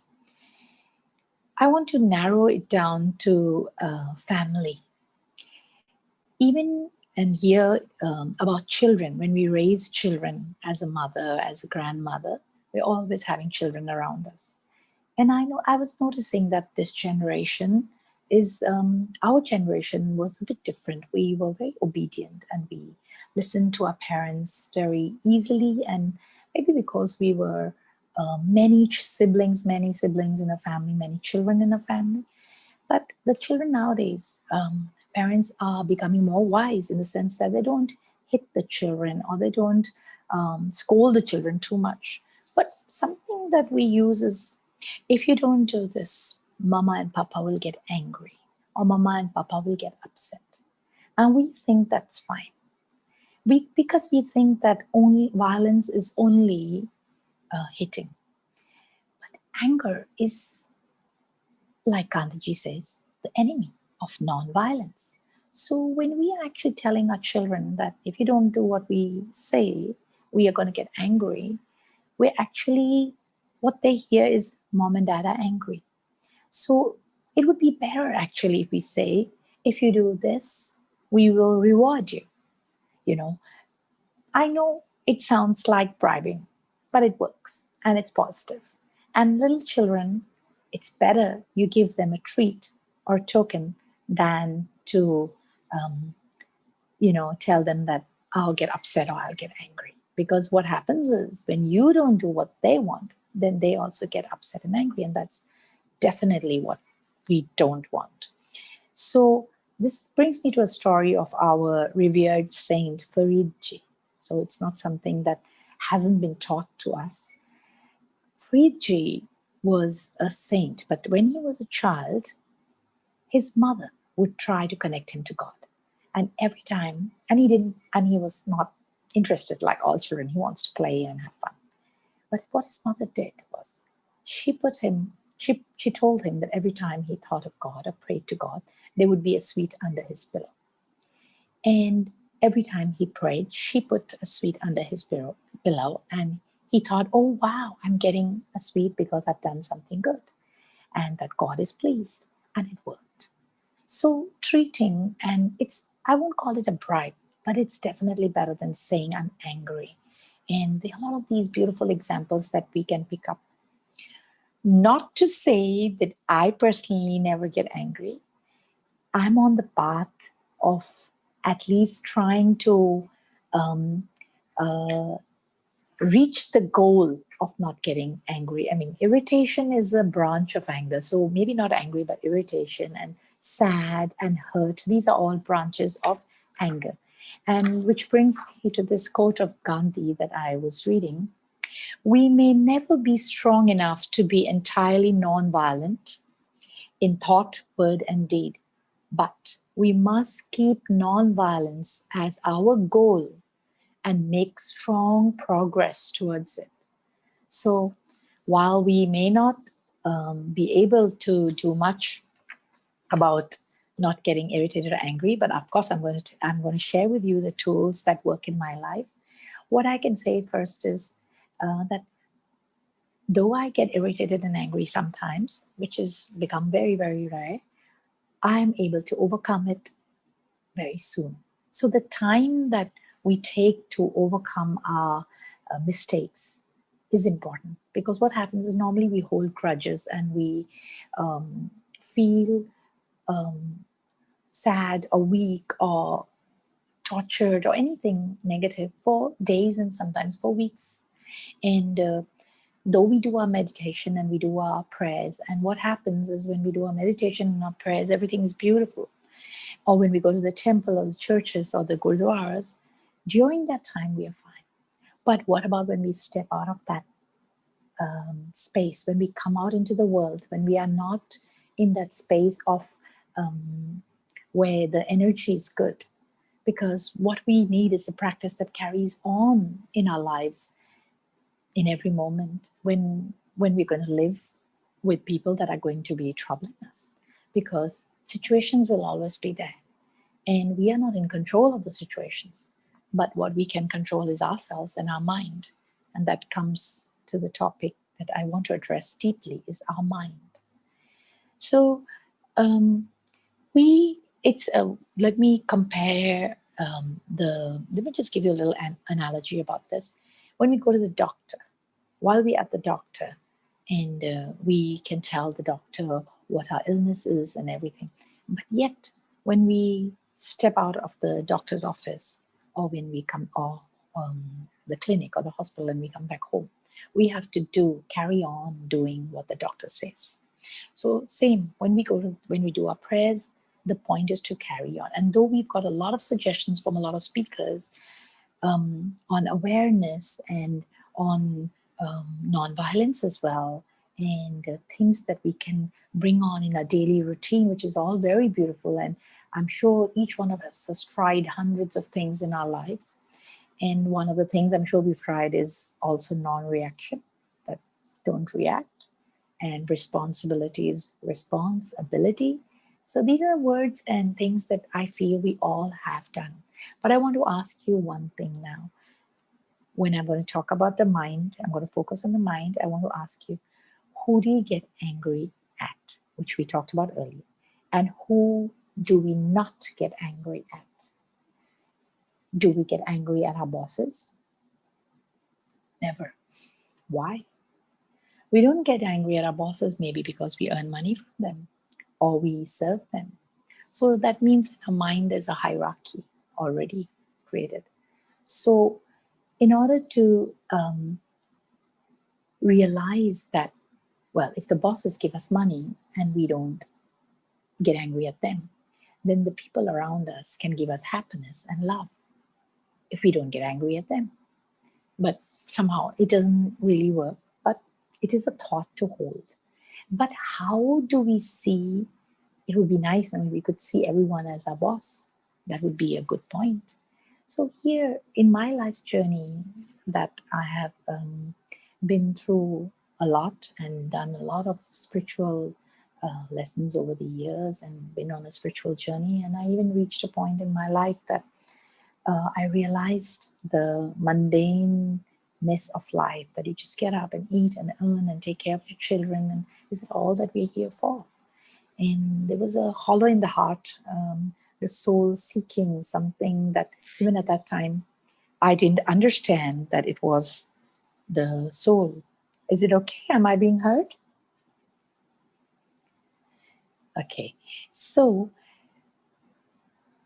while we crave, I came into this path that I've put a bindi here on my mind, on my forehead, because we as a soul reside in the center of the forehead, and this bindi that we in the Indian culture put is actually reminding me that I'm a soul. And the practice that I do and that has brought me great power. We need power inside in order to be able to be happy, in order not to get angry. These are the power of the soul, which has deteriorated over time from birth till now and over lifetimes as well. As we can see, the era that we are passing through, this age, is like the dark ages. And yet everybody's awakening to spirituality, which maybe 40, 50 years ago, there was not so much hype about spirituality. Everybody was too busy just working and earning and living day to day. So the dark ages also has an advantage of the awakening within. So when I say I'm a soul or the mind is part of the soul. Why do I say that? Very simple. When we look at the end of our life, we can see our life from the birth and the death. So when we look at the end of our life and we just take a look at our dead body, which means that nothing is working. It looks exactly like I'm alive. Supposing I have a heart failure right now, and I look at my body, what do I see? I see exactly the same alive being as the dead and alive looks the same. But yet there's a difference. The alive one is moving and it has everything, and the heart is beating, the blood is circulating, whereas the dead body looks exactly the same. 1 minute ago I'm alive and the next minute I'm dead with a heart failed. And I noticed that everything is missing. The entire life force, life energy is missing. And my eyes are there, but it cannot see. My ears are there, it cannot hear. My mouth is there, it cannot taste, it cannot eat. And so nothing is working. And yet when I'm alive, everything is working. Another thing that's missing, because all this that I just mentioned is the automatic part of the soul. But there's one part that is different in each human being, and that is the mind. In the dead body that is lying still, the mind is missing. Me, I have an identity, I have a mind, and my mind thinks, has memories, has my character, has my sanskars, has my impressions, has my whole memory, has everything that is Amarjit. But the dead body is no more Amarjit because that identity is gone. That mind, that ability to think, that memory, that is all gone. And so this dead body is burnt or buried. So I, the mind, am in the body when it's alive and not in the body when it's dead. And that's why the dead body is no more. So the soul is not only a life energy factor, which brings a body alive and gives it movement, but it's also the mind. So once I understand that the mind is part of the soul, that means it's eternal, because by now we can see that if the law of the universe is fair and square and everything is equal in this world, then why are people born beggars, and why is someone born a king, and why is someone born rich, and why is someone born poor, or why when someone is born they don't have they are paralyzed, or they're blind, and someone is born beautiful. So these are all based on some past karmic accounts, because the law of the universe is fair. So we as a soul, we've traveled through many lifetimes. And I think right now in the world, a lot of us have realized, because every day we wake up, we are not thinking of death. We don't think we're going to die. We live as if we're going to live forever, which is beautiful. But if you reflect on that thought process within us, we can also realize that it's wise. Why is that? It's because we actually don't die. Me, the soul, the mind. Yes, we forget. And it's good to forget, because imagine this, even this lifetime, I can't remember what I did when I was 16, 17, or what I ate 5 days ago, or what I wore 10 days ago. A lot of things we don't remember, even in this lifetime. So over lifetimes, it's good to forget. Imagine we remembered how we died the last lifetime, and we'd carry all that burden, because negative things tend to remain in the mind a lot. So it's good that we don't remember a lot of things. So this is the amnesia of the soul. When we don't remember the past, and it is, we also forgotten that I am the soul. But when I understand that I'm the soul and I'm a life force and energy, and I just use this body, I'm coming to the part that we can practice in order to overcome anger and overcome a lot of vices and overcome negativities in life very easily. When I see myself as a separate entity from this body, and I see myself as a twinkling little star in the center of my forehead, behind, and I start seeing others also as entities within their body, twinkling little stars. Imagine everybody's a twinkling little star, and the body is a costume, and we are playing roles. I'm playing the role of Amarjit Kaur, and everybody else is playing their role. My husband, my father, my mother, my brothers, my sisters, my friends, everyone is playing a role. Then we are just actors in this play, and we are just following, what actors do, they act well. So then we start realizing, and we can separate ourselves from emotions, because emotions is what drags us into depression, into anger, and emotions come from attachment. And the first attachment is attachment to this body. Because the moment I am Amarji, immediately I have brothers, sisters, I'm from this religion, I'm from this background, I'm this and that. I have a lot of labels. I'm a mother, I'm a grandmother, I'm a woman. But if I'm a soul, all these labels drop. Then I'm universal. Then the other person that I look at is also a soul, is universal. So we are brothers and sisters, no matter what our complexion, no matter what our gender, no matter what our religion, no matter what our beliefs, no matter what our emotions, we are siblings. We're all here together on this beautiful planet Earth, and we are playing our role. And each of us, no matter what we believe, actually each of us has the core quality of love inside. Sometimes we just don't have enough of it because we've lost our powers. Now the powers of the soul is important. Love, happiness, joy, peace, purity. This is what we want. It's the opposite of anger, greed, attachment, ego. So when we want these beautiful qualities, it's good to realize that everybody else around us also wants that.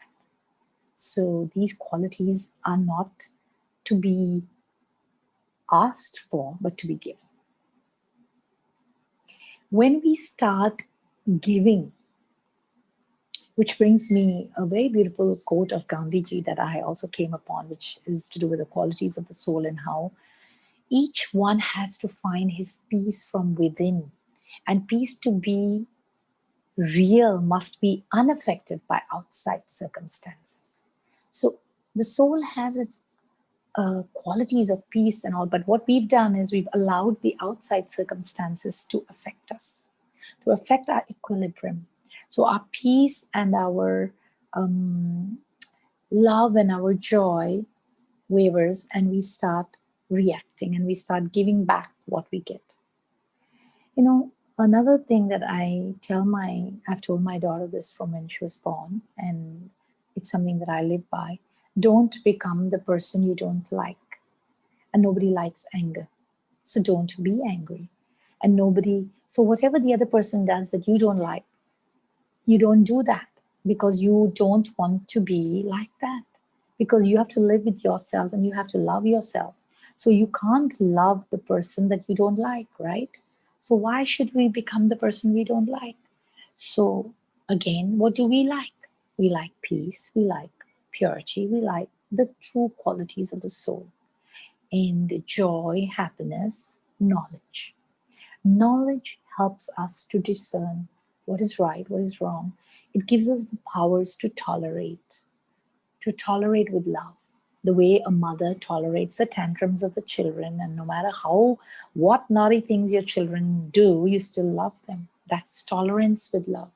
So when we start seeing each and everybody as a soul, it's about using the third eye. These eyes, external eyes, there are stories of saints that have been lured by these eyes, and so they actually blinded themselves, Sudas, so that they don't use these eyes to see, and so they don't get distracted by these eyes. Because these eyes, these ears, this mouth, this nose, these are the five senses, external senses that take us away from who we are within.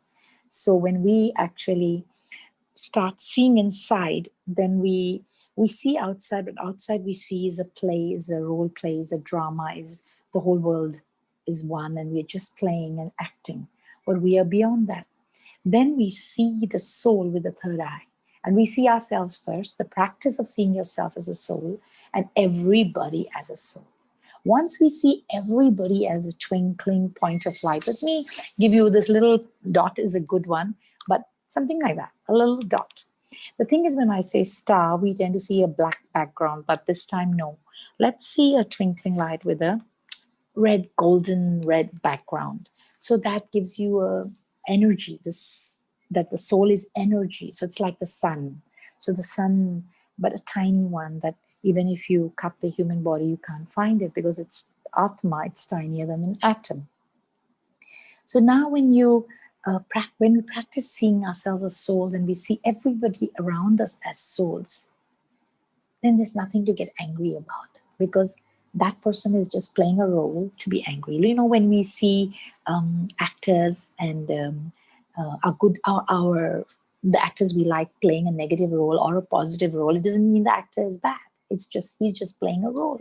So same way, we are just playing a role. Sometimes we play it wrong, sometimes we play it right. So but it's okay. And all is well. And what hurt me in the past is not hurting me now. And what is hurting me today will not hurt me in the future. So it's just these emotions that we go through because we are stuck with this external identity. So the practice of being a soul, the practice of being in that silence that I'm a soul, and a peaceful one, Om Shanti we say, which means Om is soul and Shanti is peaceful. So I love it. And the next one that I like is Ekonkar, means you and I, we are one. So if we all are souls, then where do we come from? Not this realm of matter, because this realm of matter is where the five elements of the body is and where we all are playing a role. So home is where we go to recharge. So when we connect with the Supreme Soul, the soul or the realm from where we come, the realm of silence, the realm of peace, where there's no acting, where there's no five elements, beyond the five elements, then we use our mind, because our mind has a thought and has a vision and has feelings. So when we use these three, thought, vision, and mind, and we see ourselves as a soul and we connect with the divine light, me, light, and the divine light, we combine as one. Jyoti Jyotirali. In my scriptures, it says that very beautifully. Then we the energy from the divine or the universe comes into me, because energy flows from the higher source to the lower source. So when I receive that energy with love, I fill up within. Then I can give. I can be a giver, because I have to charge my battery. When the phone battery is low, we have to charge it with the external source. So the energy flows in from the external source to me. So likewise, when I use thought power and vision and feeling, and I connect with the eternal source or the supreme source and the divine, then I receive love and light and all the qualities and the powers and the virtues that I want. This is shopping free for virtues and powers. And then I can become the giver, because every time I want, I go back home and I take it and I give in this world. I don't ask from people for love anymore, but I become the giver. So this is a practice that I do every day, and it's changed my life. And I've been doing this for the past 11 years. Before that, I was a seeker and searcher, and this has transformed my life. And that's all I do. And you can do it every second, because it's not using your mouth or using your eyes, it's just using your mind to connect. And first thing in the morning, last thing at night, every hour for 1 second, every time you're going to drink a glass of water, you can just set a routine to do it anytime. So this is how I overcome my anger when I get angry in any moment or irritated.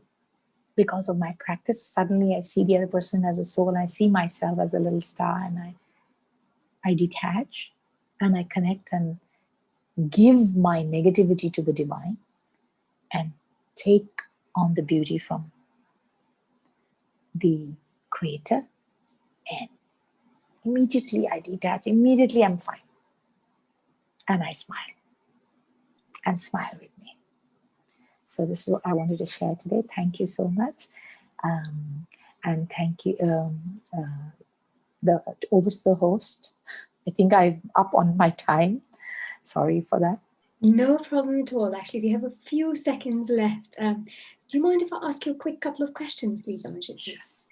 So question number one, you spoke about pride and anger being the two things that go against non-violence, against ahimsa. So what about pride? Just if you could was to say a couple of lines about it, what would you say people need to watch out for in terms of pride? Pride, number one, pride is ego. And the first ego is the false identity that I am this body. When pride is ego, just remember that. When you have pride, it's not the positive pride that we have in being who we are. We're all beautiful human beings. But when we see pride as an ego, that we think I know it all and the other doesn't know, or I have an identity and this is me and these are my labels, then I fall. So that is responsible for attachment, for greed, for anger, for lust, for everything. But the moment I let go of my identity, that I'm just playing the role of Amarjeet, I'm not Amarjeet. This life, last life I was something else, next life I'll be something else. Then that pride or that ego drops. And then I'm just this beautiful spirit to share and to love and heal our earth and heal ourselves. Fantastic. Well, thank you very much. Namaste. And thank you very much for coming. That was absolutely amazing. That's a beautiful new perspective on life, and a very humbling one, if you please, to think I'm a soul and so are you. And so let's look at each other as souls rather than as human beings. And like you said, people don't get angry with their bosses because, so let's treat every one of us, every single person you know, in that sense, in that way. Thank you. Thank you for coming. Namaste. Thank you for having me, and healing our earth. You're doing a beautiful job. Thank you so much. Carry on, and with all our blessings. Thank you very much, Amarjeet. Wasn't that beautiful? Now, you know what? Today is 4th October and it's also World Animal Day. Now, you know what? We sometimes acknowledge that human beings need to be loving, caring, compassionate towards each other. But please consciously extend the same courtesy to animals as well. Please be kind to animals and look after them as best we can. So here's to World Animal Day. Now, Healing Our Earth, we'd like to acknowledge all of our contributors. Honestly, Earth bless you all. And remember, we are all volunteers, each one of us. And we work together to make these programs possible for everybody. So for today's program, we thank the technical director, Nishit Kotak, the media team, Kesh Majaria, Anita Nomila, and Varsha Mistry, the host team, Dr. Lalit Soda, Sarita Menon, and Simran Ahuja, the backup team, Varsha Mistry, Dr. Milan Shah, Prash Kotecha, Manish Kota, Jayashree Chaudhary, Bhavi Ram, Dr. Sheila Dobi, Renu Gidumal, Dr. Nora Vyas, Deepa Viklani, and Ramesh Kumar Singh, and also the facilitator team, Sister Jayanti, Clyde Masmela, Vandana Joshi, Meeta Joshi, Bita Sethi, Ritu Sharma, Minaben Kagram, Maria Regina R. Rencioni, Girish Jogia, and Sumit Tapu. So, thank you, everybody. And I hope you're all enjoying yourselves as much as we are with just hosting this program. So now from Thailand, let's go back to India and to our next guest, who is Sudeep Banerjee. Sudeep Banerjee belongs to a legacy of Begum Akhtar because of his guru, Srimati Shanti Hiranandanji. Sudeep is one of the most promising ghazal singers in India. He has over 10 solo singing albums and around 150 albums as a music director in Mumbai. Sudeep has shared stage and work with almost every famous Indian singer and has performed in many prestigious music festivals, both in India and abroad. His latest album release is in collaboration with Vishal Bhardwaj and is called The Ghaliban. Namaste Sudeepji and welcome to Healing Our Earth. Namaskar. How are you doing? It was so nice to hear Amarjit ji. It was so divine performance. Loved it. Just absolutely. Yes. It has and now you're going to take that divinity to a notch higher and bring some singing and more love into it. My way of divinity and religion and motivation, whatever you say, is through music. Because I feel music and words, they have an important power to play and a very important role to play in our lives. So without talking much, I would like to start with a very famous bhajan of that was loved by Mahatma Gandhi ji, Vaishno Janato. Or here I have small new songs I would like to sing if time permits. I hope the sound is coming clear. Yes. Yeah, thank you.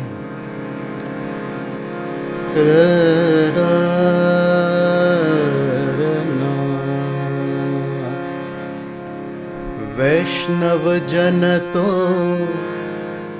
तेने कहिए जे पीड़ पराई जाने रे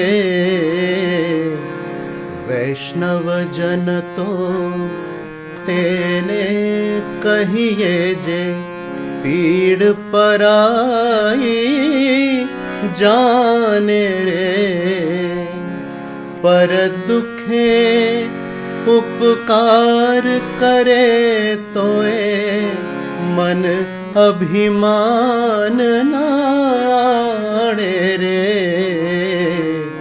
वैष्णव जन तो तेने कहिए जे पीड़ पराई जाने रे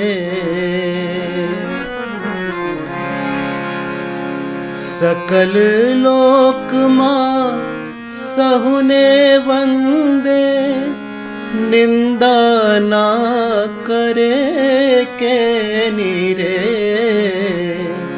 वाच काच मन निश्चल राखे धन धन जननी तेनी रे वैष्णव जन तो तेने कहिए जे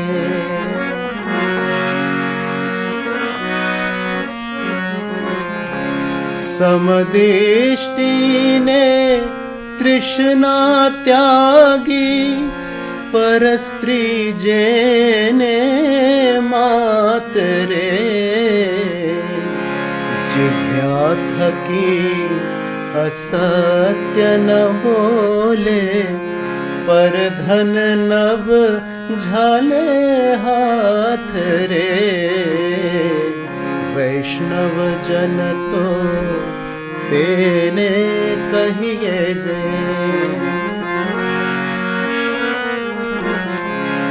वडलोभी ने कपट रहित छे काम क्रोध निवार्या रे भड़े नरसैयो तेनु दर्शन करता कुल एको ते तार्या रे वैष्णव जन तो तेने कहिए जे पीड़ पराई जाड़े रे वैष्णव जन तो तेने कहिए जे. Thank you so much.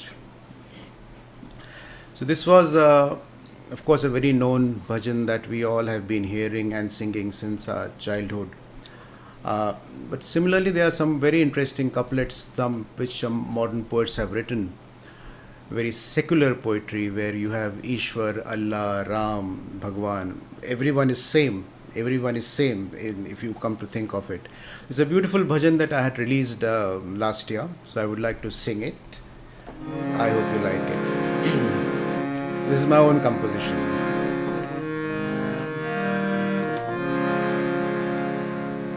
पतित पावन विघ्न हरता तुम ही हो भगवान तुम ही अल्लाह तुम ही ईश्वर राम तुम घनश्याम तुम ही मेरे कीर्तन में तुम बसे हो हर भजन में तुम ही सुबह हो शाम तुम ही अल्लाह तुम ही ईश्वर राम तुम घनश्याम तुम ही अल्लाह तुम ही ईश्वर राम तुम घनश्याम.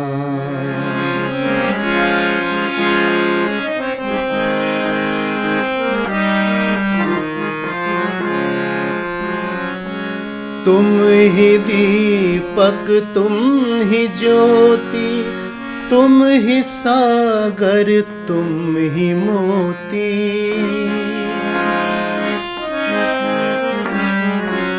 तुम ही दीपक तुम ही ज्योति तुम ही सागर तुम ही मोती तुम ही नैया तुम ही साहिल तुम ही राहे तुम ही मंजिल तुम ही मेरे कीर्तन में तुम बसे हो हर भजन में तुम ही सुबह हो शाम तुम ही अल्लाह तुम ही ईश्वर राम तुम घनश्याम तुम ही अल्लाह तुम ही ईश्वर राम तुम घनश्याम.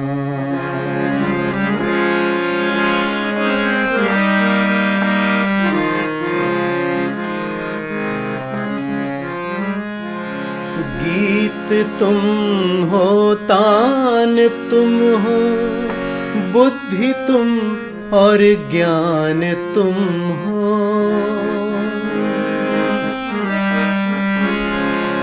गीत तुम हो तान तुम हो बुद्धि तुम और ज्ञान तुम हो, आत्मा तुम, प्राण तुम हो, भक्त का कल्याण तुम हो, तुम ही मेरी अर्चना हो, तुम ही मेरी प्रार्थना हो, तुम ही सुबह हो शाम, तुम ही अल्लाह, तुम ही ईश्वर राम, तुम घनश्याम, तुम ही अल्लाह, तुम ही ईश्वर राम, तुम घनश्याम, तुम ही अल्लाह, तुम ही ईश्वर राम, तुम Ghanshyam. Thank you so much. Thank you so much. Now this was a Hindi bhajan, and similarly you see poets of different languages. Now we'll come to a Urdu ghazal, but Actually, before you do that, Felice, if you don't mind, for us, our viewers that don't understand Hindi, would you just do a quick translation of what that song meant? Just so people can all appreciate that. Of course, I along love with the fantastic singing, also understand this bhajan that I was singing. This was about God, not just God. It was about that power, the universal power that we pray to. He's Allah, He's Ram, He's Christ, He's Bhagwan, He's everything. It's just a power that we are looking at. We are praying at a power. He's the one who is our destination. He's the one who is the light. He's the one who is giving life to everyone. So it is about, when I say tum, that tum is He, and that He is the universal power we are talking about. So that is all. So similarly, we have a very similar kind of a poetry in Urdu, which is written by a very great poet who's no more with us, called Nida Fazli Sahab. And this, I remember I had sung last year in London when I had my concert. I had sung it for the first time, and people loved it. The words are धड़कन धड़कन धड़क रहा है अल्लाह तेरो नाम.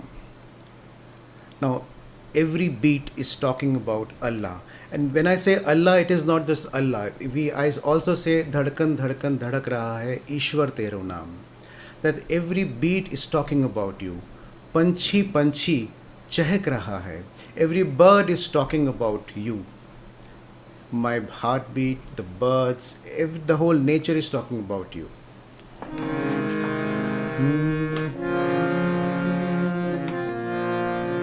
धड़कन धड़कन धड़क रहा है अल्लाह तेरो नाम.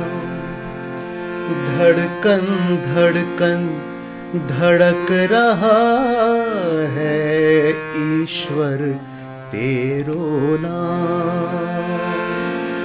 पंछी पंछी चहक रहा है अल्लाह तेरो नाम. धड़कन धड़कन धड़क रहा है अल्लाह तेरो नाम. And in the next couplet the poet says, even a small particle of maybe gold or silver is nothing but you. अंबर सोना धरती चांदी माटी हीरा मोती. अंबर सोना धरती चांदी माटी हीरा मोती. बाहर भीतर चमक रहा है अल्लाह तेरो नाम. Bahar means outside, Bhitar means inside. Bahar, Bhitar, outside, inside. There is nothing but your name. Bahar, Bhitar, चमक रहा है अल्लाह तेरो नाम।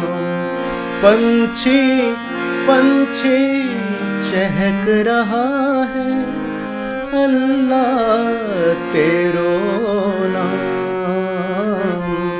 धड़कन धड़कन धड़क रहा है अल्लाह तेरो नाम।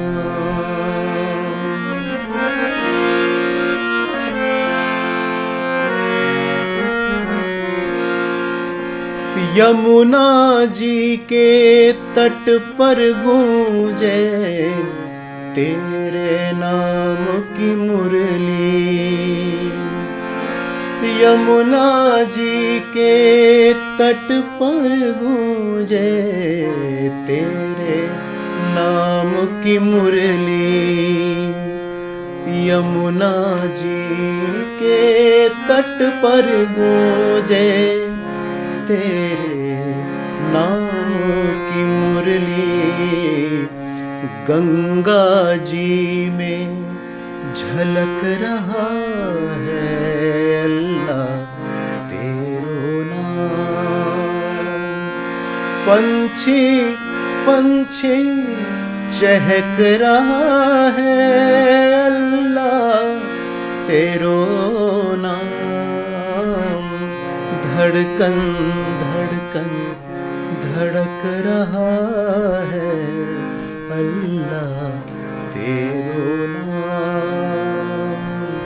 ईश्वर तेरो नाम अल्लाह तेरो नाम।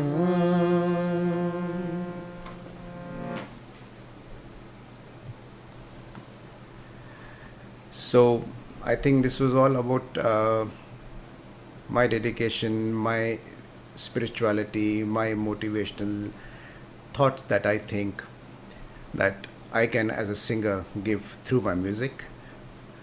And you know what, Sudeepji, that is amazing, because different people can contribute different things towards being inspirational and motivational. And yours is obviously singing. Some people it's about spirituality. Other people are about doing good deeds, whatever. So it's all different things. And the amount of compliments we've been having coming in after listening to your singing, can I just say you've been absolutely amazing.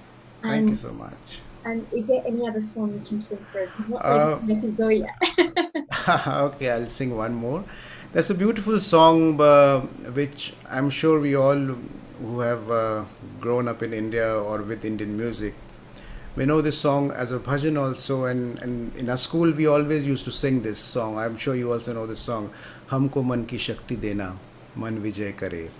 It's a beautiful song which gives you power, which is very motivational for any student, any person in life who is going through a bad time.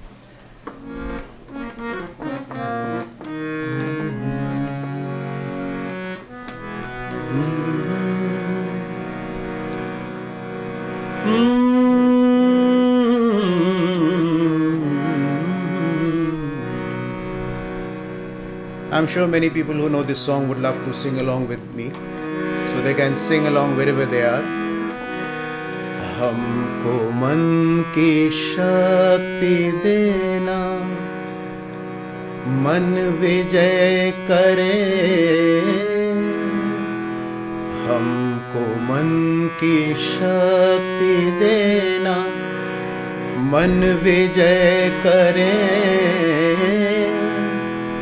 दूसरों की जय से पहले खुद को जय करें। हमको मन की शक्ति देना।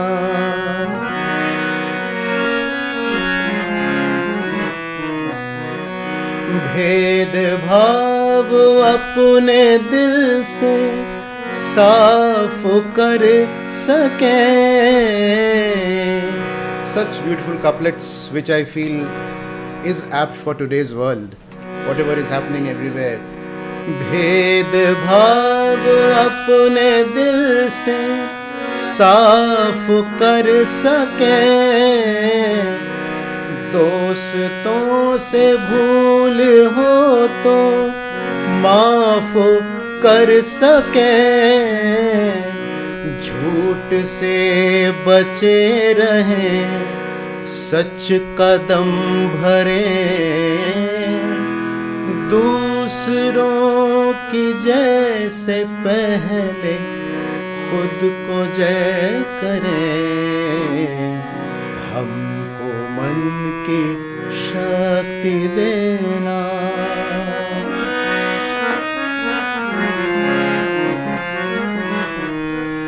मुश्किलें पड़े तो हम पे इतना कर्म कर, साथ दे तो धर्म का, चले तो धर्म पर, खुद पे हौसला रहे, बदी से ना डरे, दूसरों की जैसे पहले खुद को जय करें, हमको मन की शक्ति देना, मन विजय करें, दूसरों की जैसे पहले खुद को जय करें, हमको मन की शक्ति देना। Thank you so much. Thank you so much. Thank you. And Sichi, you'll be very pleased to know we've got like lots of comments coming in, all positive. And there is a request from you, for you even. Would you be able to sing us something, again, inspirational, motivational, high tempo, if possible, please? Let me think. I didn't work on that. I'm sure there must be something. No worries at all. Yes, yes, yes.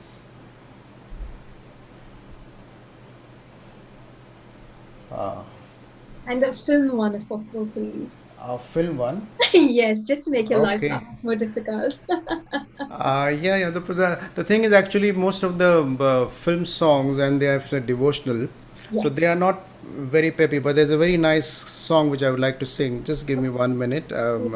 Please do.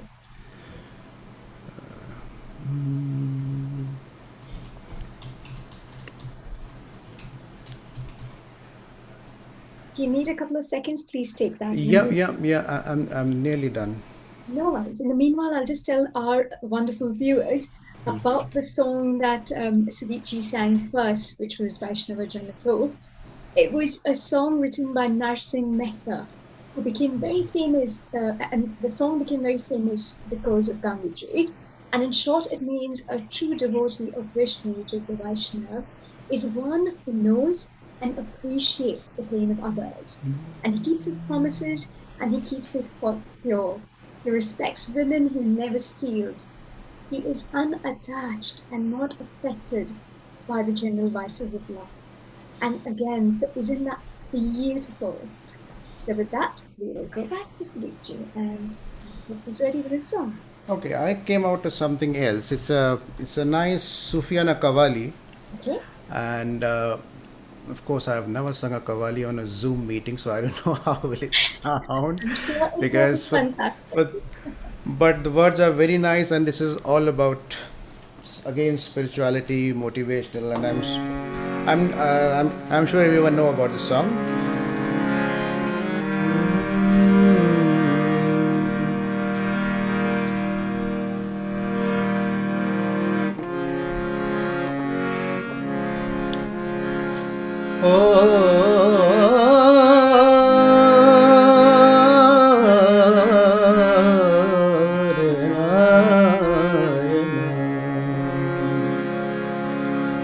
ओ लाल मेरी पत रखियो बला झूले लालन, ओ लाल मेरी पत रखियो बला झूले लालन, सिंधड़ी दा शेवण दा सखी शाबास कलंदर दमादम मस्त कलंदर अली दा पहला नंबर दमादम मस्त कलंदर अली दा पहला नंबर हो लाल मेरी लाल मेरी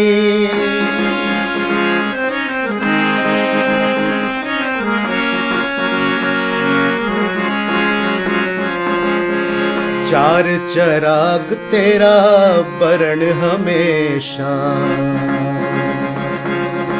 चार चराग तेरा बरण हमेशा चार चराग तेरा बरण हमेशा पंजवा में बारन आई बला झूले लालण सिंधड़ी दा शेवाण दा सखी शाबास कलंदर दमादम मस्त कलंदर अली दा पहला नंबर दमादम मस्त कलंदर अली दा पहला नंबर हो लाल मेरी लाल मेरी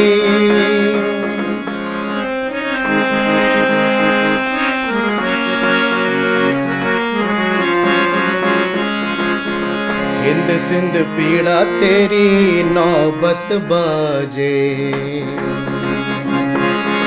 हिंद सिंध पीड़ा तेरी नौबत बाजे हिंद सिंध पीड़ा तेरी नौबत बाजे नाल बजे घड़ी आल बला झूले लालण सिंधड़ी दा शेवण दा सखी शाबास कलंदर दमादम मस्त कलंदर दमादम मस्त कलंदर अली दा पहला नंबर अली दा पहला नंबर हो लाल मेरी लाल मेरी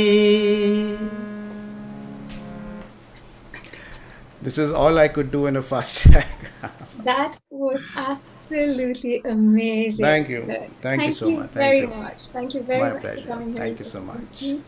And I'm sure we will hopefully invite you again for a session, and I hope you will not let us down. No, thank you so much. I'm so happy I could join you all for this great work, and all the best to everyone.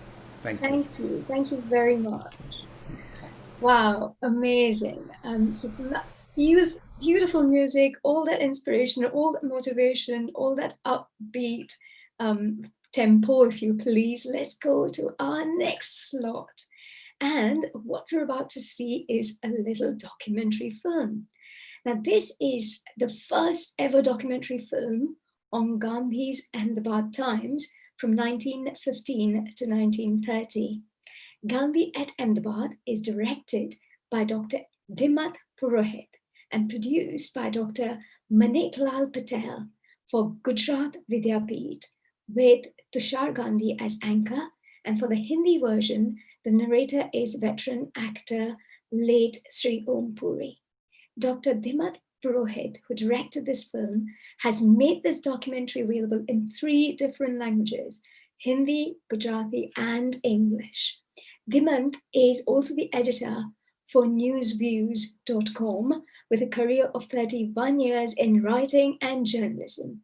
He was former bureau chief for Aaj Tak news channel of India Today Group for Gujarat and worked closely with them, with the then CM, the now Prime Minister Narendra Modi ji.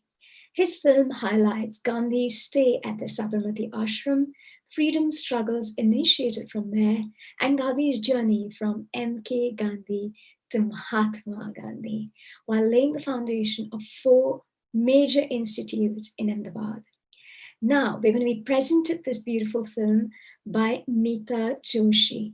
Meeta Joshi is a chaplain, a speaker, TV and film producer, physicist, IT telecoms engineer, sociologist, well-being and executive coach, Reiki master, teacher, yoga instructor, interfaith professional. Oh my God, that list is amazing. Namaste, Meeta ji, and welcome to Healing Our Earth. Namaste, Sarita, for such a long introduction of me.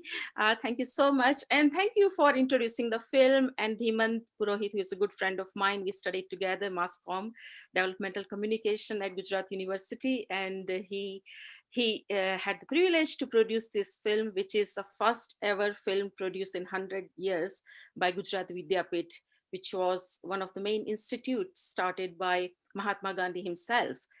And so I'm so privileged. Namaste to everyone at Healing on Earth, Healing Our Earth, and also to the global audience who is listening and watching this film. Special thanks to Nil Kumar for organizing this, and to everyone who is involved in this wonderful platform. This film is, as I said, the first ever film by Gujarat Vidyapith, and it has had to go through a lot of research of around 2 years, making sure each and every message which is displayed in the film from Gandhiji is accurate, quality assurance. And Vidyapith has a very simple living high thinking motto, because I did my one of my projects in post-graduation, adult education project at Gujarat Vidyapith. So I have lived that life for that during that time, which involved, also using the spinning wheel, ratio, which is called in Gujarati, also involved simple food, which sattvic food, helping sweep the floors and doing pratna together. So it brings wonderful memories.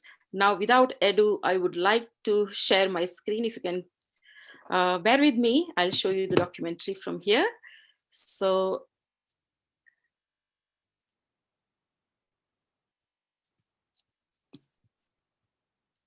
just if you can bear with me, I'm just sharing my screen. No problem, Mitaji.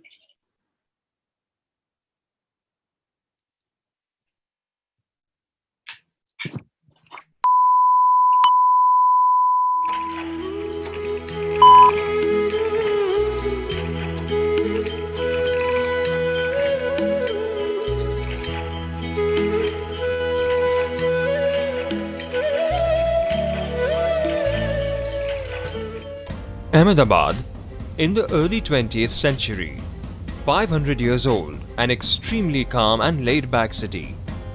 About 100 years ago, in 1915, Mohandas Karamchand Gandhi stepped into this city for the first time. The reverberation of his footsteps impacted not only the city and the entire nation, but the rest of the world too. Ahmedabad. This very city transformed Mohandas Karamchand Gandhi into Mahatma Gandhi, and because of the Mahatma, Ahmedabad secured a place on the international map. For my grandparents, Mahatma Gandhi and Kasturba, Ahmedabad was not merely their home, but the stage for the freedom movement of India. With deep consideration, Bapu, with the objective of the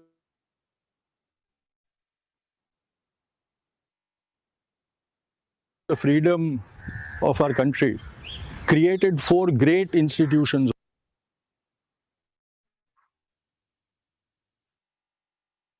over here. Satyagraha Ashram, Gujarat Vidyapith, Majur Mahajan and Navjivan. The evening of 1st February 1915 was historic as Gandhiji came to Ahmedabad and was given a grand reception. He was the guest of Sheth Mangaldas Girdhar Das. On the following day, Gandhiji took his lunch with Surendra Rai Maid. On the same evening, Gandhiji was publicly felicitated with a certificate enclosed in a silver casket by Sir Chinubhai Baronet, the renowned industrialist and the chairman of Ahmedabad Municipal Corporation. 2nd October 1869. Gandhiji was born in Porbandar of Gujarat in Western India. He lived in India and England for 24 years and thereafter in South Africa for about 21 years.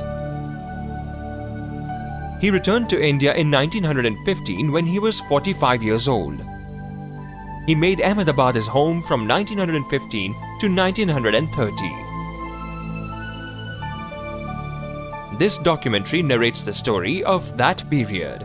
Gandhiji had a clear picture of the future in his mind. He would make Ahmedabad the headquarters for his clarion call for the War of Independence.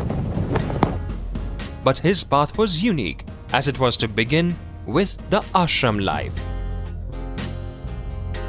Gandhiji had received several proposals to set up ashram from various cities, but Ahmedabad had won his heart. I had my eyes quite settled on Ahmedabad. Being a Gujarati, I always believed that I would be able to serve my country more through the Gujarati language. It was also believed that Ahmedabad was former center of hand weaving, and hence the work of spinning wheels could be carried out more effectively here. Moreover, it was expected that Ahmedabad, being the main city of Gujarat, the wealthy people of here could be able to help financially. However, Dr. Hari Prasad Desai had already insisted Gandhiji that he make Ahmedabad the hub of all future political activities. Moreover, Sheth Mangal Das Girdhar Das had also shown his willingness to bear the expenses of the ashram for 1 year. For Bapu, ashram was not merely a structure made out of brick and mortar. It was actually a laboratory to implement his great ideals. Many experiments were conducted over here, which are source of inspiration for us even today, and the torchbearers to understand the ideology of Bapu. Today, even after 100 years, many people, not only from India, but also from around the globe, converge over here to seek inspiration from this land of Bayan Bapu.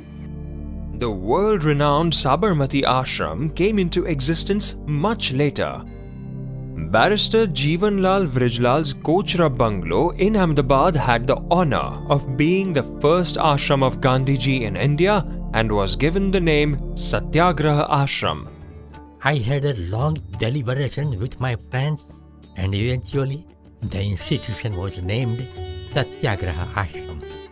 I have dedicated my life to the discovery of truth. I insist to live for the truth, and if need be, I would even die for it. Gandhi ji मानते थे कि व्यक्तिगत विकास और सामाजिक परिवर्तन के लिए सत्याग्रह जरूरी है। इसलिए गांधी जी ने आश्रम को सत्याग्रह की प्रयोगशाला बनाया। On 20th May 1915, Gandhiji observed the housewarming ceremony and came to live in his new house after a couple of days. On 25th May 1915, the ashram became operational with about 25 men and women. Gandhiji formulated 11 vows for living the simple community life. He laid down all the rules in his own handwriting. But it was not a smooth ride for Gandhi. Trouble started on 26 September 1915. When a Harijan professor, Dudabhai Dafda, came to live in the ashram with his family, people resented it and protested on the issue of untouchability. Gandhi's elder sister, Rariyat Behan, left the ashram, and subsequently, several Hindu families stopped providing assistance. But Gandhi did not retract from his stand. और किसी देश में लोग पूछते अस्पृश्यता क्या चीज़ है मालूम ही नहीं है और हमारे अस्पृश्यता कहाँ नहीं है ये मालूम नहीं होता है इतनी नस नस में घुसी हुई अस्पृश्यता है. A time came when the ashram faced a financial crisis. During this time, a trader donated 13,000 rupees to Gandhiji confidentially. His name was Ambalal Sarabhai. It was not for the first time that such a fate had befallen me. The God has always helped me in crisis. In 1917, the epidemic of plague broke out in Ahmedabad and the number of deaths increased every day. Kochrab too was not spared from this epidemic. We couldn't have protected the children, and hence, as a caution, we loaded the bullock carts with necessary things and came to Sabarmati. The moment we got the possession of the land there. The land of Sabarmati Ashram was purchased at 2,553 rupees from Acharya Manishankar Pitambar Das. The registration was done on 31st May 1917 and on 17th June 1917, the Sabarmati ashram started functioning. Gandhiji used to talk about this ashram with great pride. On one side of the ashram is a crematory and jail on the other. Hence, the inmates of the ashram receive the training of not fearing either the jail or death. उद्योग करना, अपने हाथों से काम करना और आश्रम स्वयं निर्भर हो, आश्रम का परिवार और आश्रम के लोग अपने अपने शरीर श्रम के आधार पर काम करें और अपना जीवन चलाएं, वो दोनों कोचरब में संभव नहीं थे। तो एक तो आश्रम की सामाजिकता और दूसरा आश्रम का अर्थव्यवस्था, दोनों के लिए कोचरब से बाहर निकलना उनके लिए आवश्यक था। The heart of the Sabarmati ashram was the residence of Gandhiji, Hriday Kunj. This name was given by Gandhiji's associate Kaka Kalelkar. Gandhiji lived here from 1917 to 1930. Here Gandhiji used to meet the national and international leaders, and this was the place where the dreams of an independent India were visualized and strategies formulated for the freedom movement. This is the land that has witnessed much upheaval and decisions taken by Gandhiji in the face of difficult challenges. Community prayer had a great importance in the ashram life, and Gandhiji used to pray here every day with the inmates of the ashram at 4:15 in the morning and at 7 in the evening. और प्रार्थना के बारे में वो इतना उनका अनुभव रहा कि वो कहते थे कि मेरे प्रार्थना का कोई प्रत्युत्तर ईश्वर से नहीं मिला है, ऐसा कभी बना नहीं। To Gandhiji, the meaning of ashram was as clear as a picture drawn on the wall. He has even written about this. Here, the meaning of ashram is collective religious life. Such ashram was inherent within me. Another facet of Gandhiji's nature deserves mention. Sometimes, the grandchildren of Ba and Bapu would come to live in the ashram. Then, Gandhiji used to make Ba pay for their food and lodging expenses. Such were the ethics of Gandhiji for public life. Based on this idealist philosophy, a rigorous 17-hour timetable from 4 a.m. to 9 p.m. was set for the ashram life. There were 3 main activities. 1. Community spinning program. 2. Community cleaning program. And 3. Community prayer. These 3 activities started a unique cultural, economic and spiritual movement which was to lead the nation towards independence. The 15 years between 1915 and 1930 had a great significance in Gandhiji's life and in the history of the nation. Later, the following became his symbols: 3 monkeys, spinning wheel, spectacles, watch, walking stick, slippers, short dhoti, the Gandhi cap, fasting, vow of silence, the Gandhian philosophy, the Gandhian path. The fight for independence was not merely a political fight. For Bapu, the meaning of independence was not limited just to be free from the Britishers. Bapu's struggle was aimed at making India a country of free people in every sense of the word. According to Bapu, the role of education was very important in the discovery of freedom. This was the thought that gave birth to Gujarat Vidyapith. Seldom do you find any other university where students are engaged in such cleaning activities.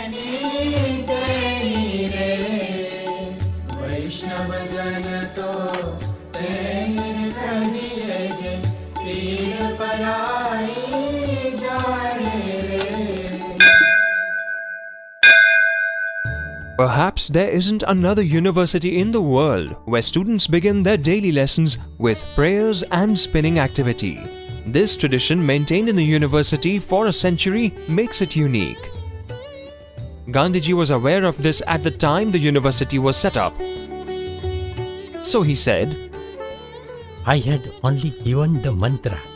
If you feel that son of a merchant could do something worthy of naught, in that regard, I have done a saintly deed by establishing the university.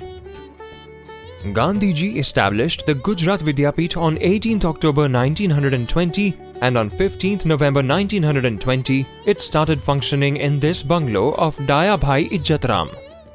From 1922 to 1924, Gujarat Vidyapith functioned in the Aga Khan estate at Nehru Bridge. Since 1925, it has remained in the current premises. On 9th March 1923, the foundation stone of the Pran Jeevan Vidyarthi Bhavan was laid by Dr. Praful Chandra Roy. Out of 2.5 lakh rupees donated by Dr. Pran Jeevan Mehta, the building of the institute was constructed with 1.75 lakh rupees. The bricks used in the construction had an imprint of the spinning wheel on them.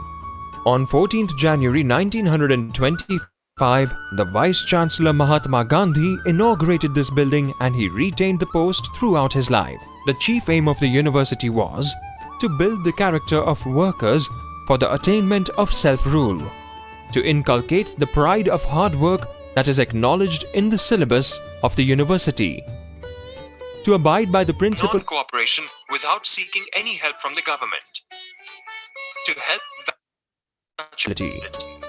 to educate on equality of all religions, to adopt the use of khadi and spinning wheel, to educate only in the mother tongue, to educate keeping the rural areas in mind. चरखा का मतलब सिर्फ कताई नहीं है, विकेंद्रित व्यवस्था की बात है।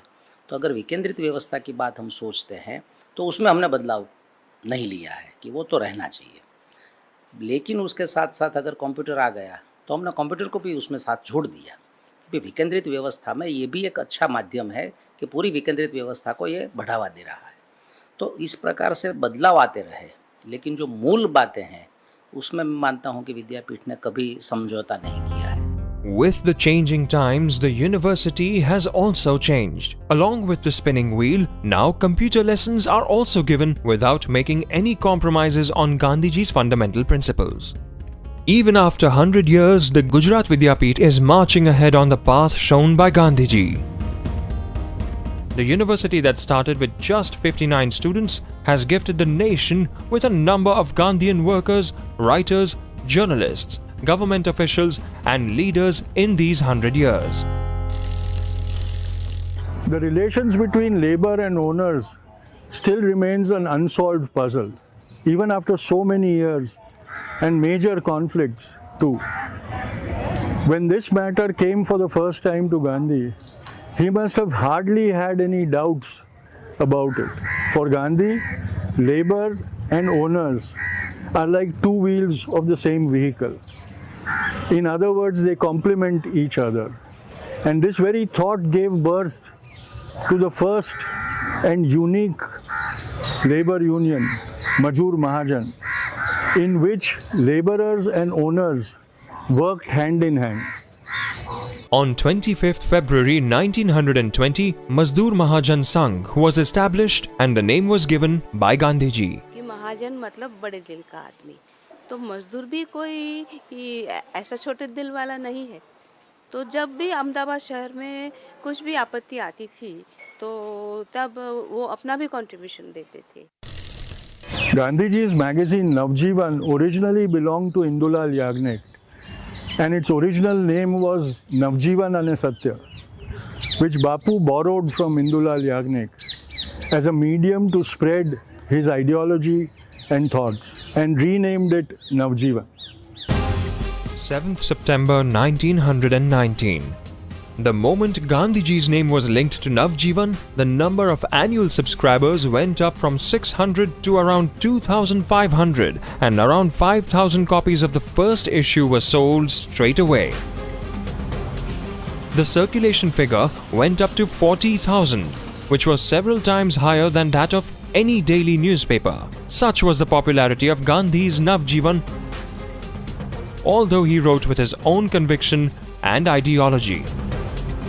However, he neither accepted any advertisement nor made any compromise. To him, journalism was for the service of the people of the nation. Gandhiji had a clear vision regarding his journalism. He himself has wrote about it in the Navjivan. I am very keen to make sure that Navjivan should become easily available to the huts of farmers and houses of viewers. Navjivan would never hesitate in the assertion of truth. Having said that, it would never be impolite in its process either. Gandhiji already had a newspaper called Young India, and now Navjivan in Gujarati was added, that was later published in Hindi too. From 1942, the publication of Harijan also started. All these newspapers became the primary medium of communicating Gandhiji's ideology and the activities of the freedom struggle. The world-renowned autobiography of Gandhiji, The Story of My Experiments with Truth, was initially published in Navjivan as a weekly column, and later Navjivan Prakashan gifted it to the world in the form of a book whose 53 lakh copies have been sold till date, and that is a record in itself. Gandhi ji के 3 पुस्तक हैं, एक Satyagraha in South Africa, Hind Swaraj and autobiography. ये 3 पुस्तक ऐसी हैं जो एक बार आदमी पढ़ ले तो उसको गांधी, अगर जिसको नहीं पढ़ना है, ये 3 पुस्तक अगर पढ़ ले तो गांधी, समग्र गांधी के विचार जो है इसमें आप पा सकेंगे। You may only call it the specialty of Gandhiji that he took care of his mother tongue even while fighting against the Britishers and published the first spelling dictionary of Gujarati language. Commenting on it, he wrote, After this, no one has any right to change any spelling willingly.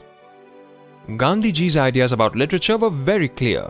He always used to say, I want such a literature as can be understood even by a farm worker. In 1915, when Bai and Bapu came to Ahmedabad, they were all alone. But in no time, the entire nation joined them. However, the people who sensed his greatness even then were from Ahmedabad. He got the lifelong companionship of people like Mahadev Bhai Desai and Sardar Patel from Ahmedabad itself. 1915 to 1930. In these 15 years, Ba, along with Bapu too, led the nation. The place of Kasturba has always been prominent, be it the personal life of Gandhiji or the ashram life. Gandhiji had confessed that his life was incomplete without Kasturba. Like any other couple, they had their share of conflicts too, but they always ended in an amicable manner. The greatest virtue of Kasturba was her courage. Gandhiji had learnt the lesson of non-violence from none other than Kasturba. In the meantime, Mahadev Bhai Desai met Bapu and the world witnessed a unique story of sacrifice, service and dedication. Prior to his entry into the world of politics, Barrister Vallabhbhai used to make fun of Gandhiji, but he was impressed by Gandhiji's courage during his work in Champaran. In the year 1928, Vallabhbhai started the Bardoli Satyagraha movement, and it was due to his successful leadership he began to be called Sardar. ये है कि even Jawaharlal Nehru भी बोलते थे कि हम गांधी जी के कई विचारों के विरुद्ध थे, मगर ऐसा गांधी जी में क्या था कि magnetic personality, like a magnet we drew towards him, और एक लीडरशिप क्वालिटी गांधी जी में, सेंस ऑफ सेक्रीफाइस, लोगों खास करके गरीबों का उत्थान के लिए करते थे, और गांधी जी सबके लिए करते थे काम. Gandhi was the first commander-in-chief whose army only utilized weapons of non-violence and satyagraha. Gandhi fought many such unique battles from Ahmedabad itself, which the world had never witnessed or heard of before. 1917, Champaran.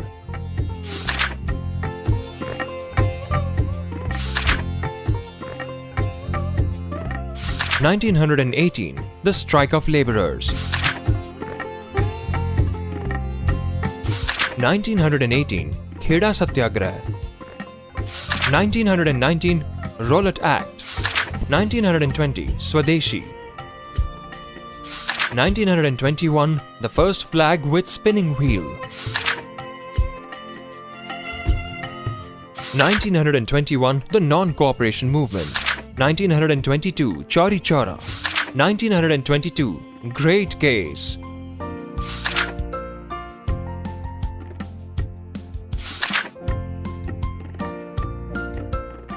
1924, Kohad.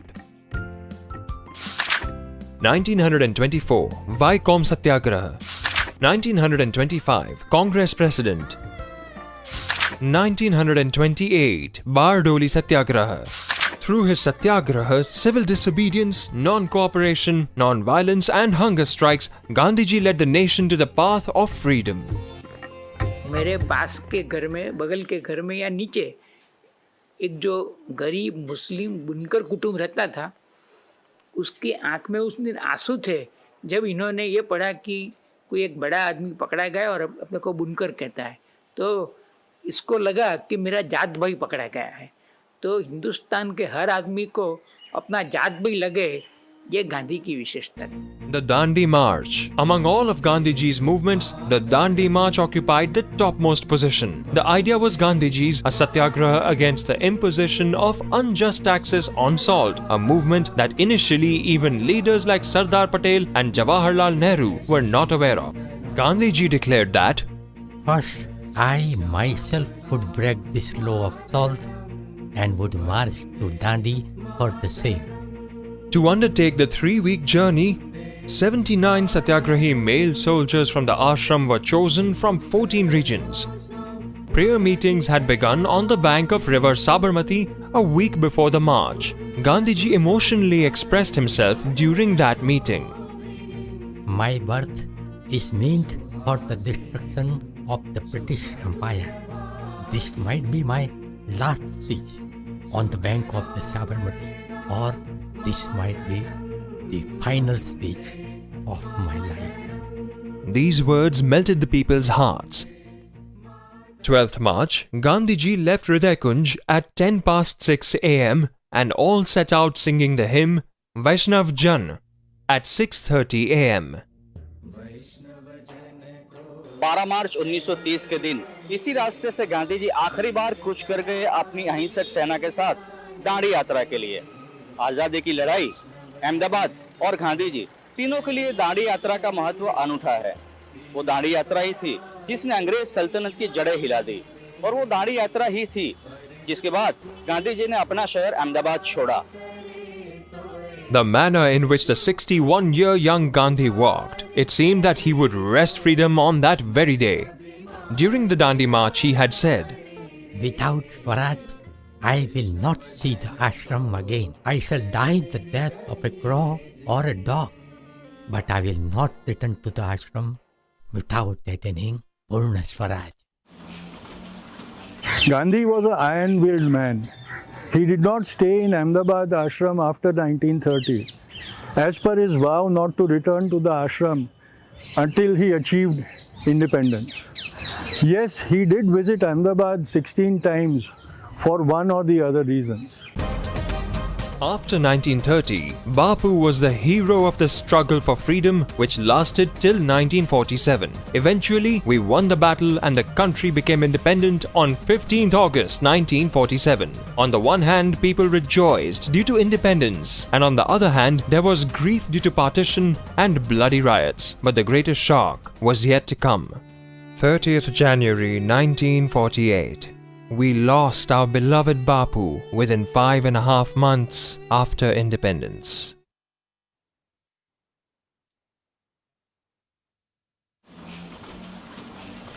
In 1948, Bapu finally came to his beloved city Ahmedabad, but alas, in somewhat this manner.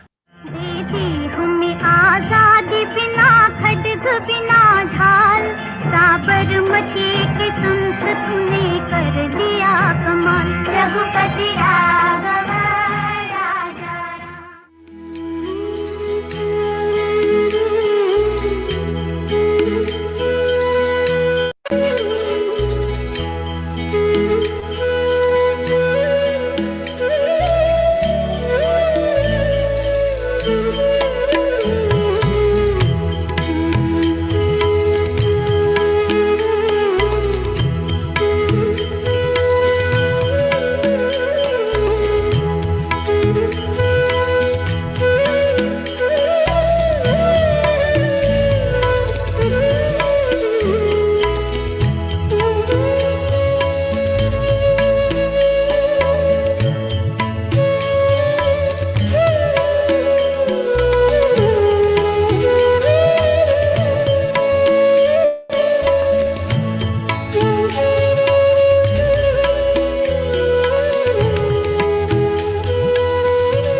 Life is my message. Wow, what a wonderful film, what a wonderful message by Vidyapith, a gift to the world. It Yes. reminded me, brought, goose pimples to me because reminded my life in Ahmedabad. I would, people who have not visited Ahmedabad, they should. It's a beautiful city of different cultures, different communities, very lively culture. I used to go to Sabarmati Ashram as a teenager and pray at the spot where the prayer spot was in the evening with one of my friends and plan about future, what we can do to make the difference in the world.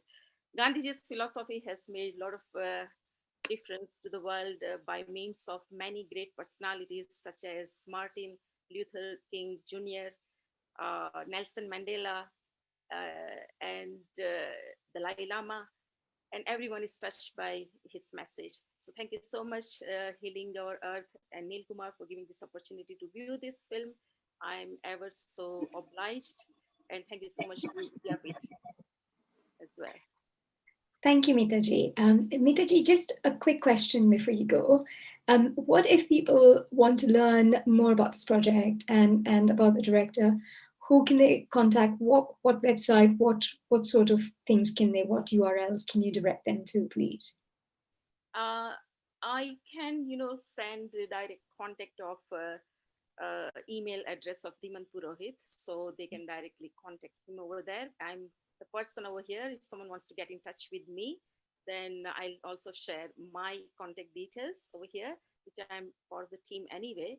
So, so I can share, both. Would you like me to do it now or later? Actually, I'll tell you what, if any of your viewers want to connect, then please do write in and we'll give you your details. So Mitaji, if you can just give your details to our project director, to Nil Kumarji, and then we'll take it from there. Thank you. Thank you so much, Sarita. Thank you. Thank you so much. And wow, that was amazing, wasn't it? For those who haven't been to Ahmedabad, I'd say this is a good time to go. It is a beautiful place. I've been there. And yes, now, you know what? I've had a few messages asking me about our future programs. So let me tell you a little bit about it. On the 11th of October coming up, we have a COVID-19 special event. So that's about how to protect yourself, how to protect others, and the impact of COVID on our community. 17th of October is the start of Navratri, all the way till Dasera on the 25th of October. Now, we will have Navratri special sessions every single day. So watch this space, www.healingourearth.com, for further details. Just because you're not able to go anywhere to play Garbas doesn't mean you cannot enjoy Navratris and play Garbas in your own home with loads of other people online. 30th of October is based on Sharad Purnima, the full moon event day, and the day to mark the start of autumn, and also the day for Lakshmi Puja. So you have that as well. And in November, we've got Diwali coming up. And for those people who go into London to celebrate Diwali on Trafalgar Square, braving the weather, don't worry, given the current climate, we probably cannot have a live Diwali show on Trafalgar Square, but come what may, we will enjoy the joy and spread the light of Diwali here on our forum. So on the 1st of November, there is a virtual Diwali on Trafalgar Square hosted by the Diwali in London committee. And this time we will also celebrate the 5 days of the actual Diwali, which is the 12th to the 16th of November, with virtual events every single day. Right, so if you want more details, like I said, look up www.healingourearth.com. Now, our next guest is also from India, Dr. Bhagirath Singh V. Jadeja, and is going to talk about the 3 beacons of light, the Krishna, the Buddhist, and the Gandhian philosophy. Dr. Jadeja is the founder and chairperson of Avahan, Your Inner Calling, a corporate and education consulting firm. He is a student of the life coach, Mr. Anthony Robbins from the USA. He is a leadership trainer, an NLP coach, NAC trainer, psychologist, counselor, mythologist, and also a therapist. His aim is to help people discover what they are truly capable of. Namaste and welcome, Bhagirajan Singh ji, and welcome to Ho. And before we go into what you're about to present today, let me also call on Dr. Lalit Soda, my colleague and co-host, as he'd like to have a quick word with you as well. Hello, Sarita. How are you? I am good. Dr. Soda. Thank you. Welcome back. Welcome back. Thank you. Yes, I'm so excited to say a big hello to my dear friend, Bhagirat Singh Jadeja. He's an awesome speaker and you're going to love it. So, global namaste to you, Bhagirat ji. Global namaste, Lalit bhai. Thank you so much. It's so lovely to see you back. I was just going through the list and I thought, okay, you are not hosting when I'm going to speak, so I'm going to miss you. But I think you read my mind. We were definitely destined to meet today, but I'll let you carry on with your talk. It's people are excited to listen to you, so you carry on. All the best. Thank you very much. Actually, before you go, Dr. Soda, since you've got the first-hand knowledge on Dr. Jadeja, why don't you give us a quick three-sentence summary on what you believe Dr. Jadeja is about, so it can get the people more excited. Absolutely. You know, this gentleman, again, my contact with him is pretty much from social media and the social media platforms. We've conducted a Zoom session personally with him where he came and spoke immensely about the mind and how we should focus on getting ourselves ahead in life. A student of Anthony Robbins, who I also have been one. So it was just a great connection coming from the same school of thought. And his way of talk, his explanations just hits home. So a super amazing and exciting speaker. Excellent. Thank you for that, Dr. Soda. Over to you, Dr. Jadeja. Global namaste. Global namaste. First of all, Sarita ji, thank you so much for that wonderful introduction. I'm deeply honored. It is an immense honor and a privilege to be here, to be invited by Healing Our Earth group to speak on this session. This global free online motivational and inspirational session. It's a privilege. It's a total honor and privilege. When Nil Kumar Bhai approached me for this session, and I would like to express my sincere gratitude to Lalit Bhai and also Meena Auntie for recommending my name here, that he's a speaker who should speak. So when Nil Kumar Bhai approached me, he sent me that wonderful poster, this poster of the event. And I saw that wonderful quote that was written on that: be the change you want to see in the world. That's one of my favorite quotes of Mahatma Gandhi. So when he asked me to speak, he said, would you speak something on Mahatma Gandhi? So I was like, okay, sure, I'll speak on him. But then I started asking myself, what should I speak? Because I didn't want to speak on non-violence, because that is spoken by so many people. And Gandhiji is known worldwide for his non-violence, the movement that he did. And also, I never wanted to speak on relevance of the Gandhian philosophy in 21st century, because there's so much debate and discussion going on there, pros and cons, both. So I said, no, I want to speak something different. So what should I speak? So when I was asking that question to myself, and when I was seeking the answer to it so desperately, something hit me. And that was the journey. The journey of Mohandas Karamchand Gandhi to Mahatma. And I was like, okay, this journey is really interesting. This has some subtle messages, some learning, some philosophy that can be shared. But then I asked myself again, is this the only journey that can give inspiration to people? And I looked back in the history and I got many other journeys. and I selected 3. The journey of Mohan, which is one of the name of Krishna, the journey of Mohan to Dwarikadish, the Lord of Dwarka, the journey of Siddharth to Buddha, and journey of Mohandas Karamchand Gandhi to Mahatma Gandhi.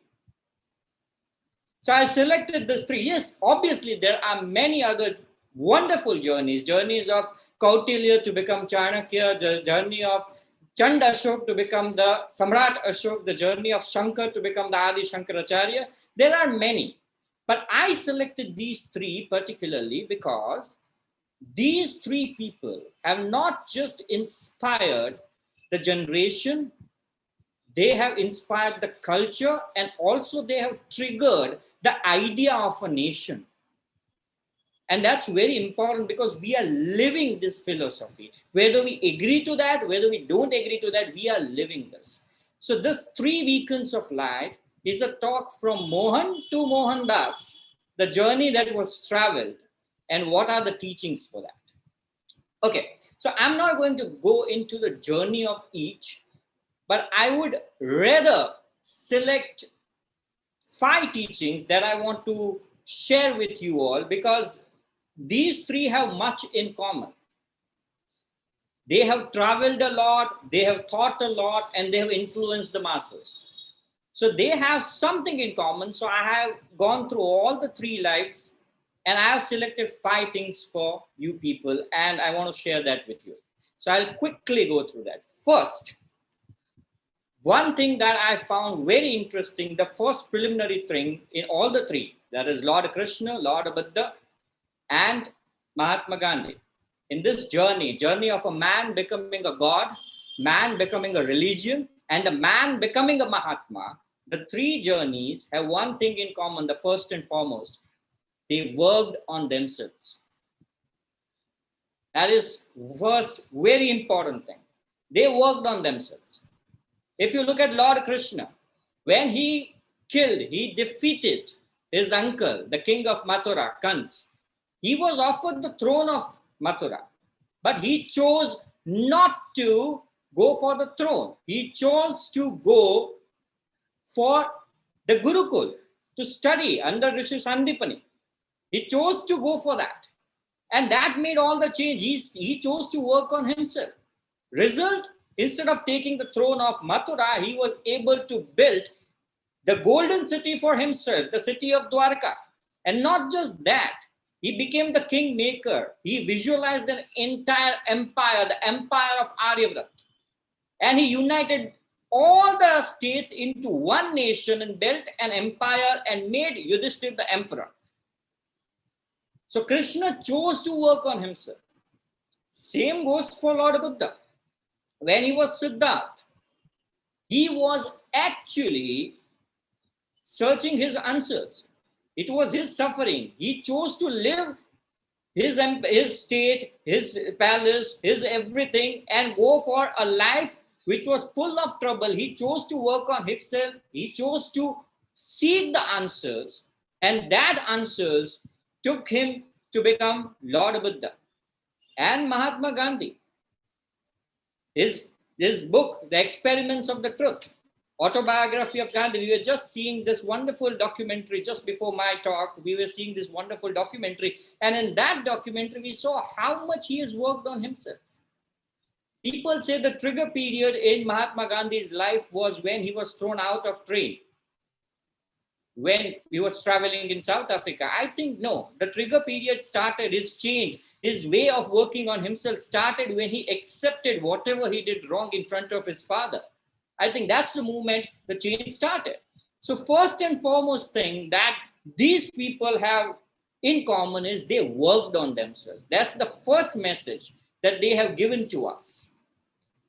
Second teaching. Now, before I go for the second teaching, I would like to make the connections also. So when you decide, okay, I want to work on myself, the first question comes to your mind, how?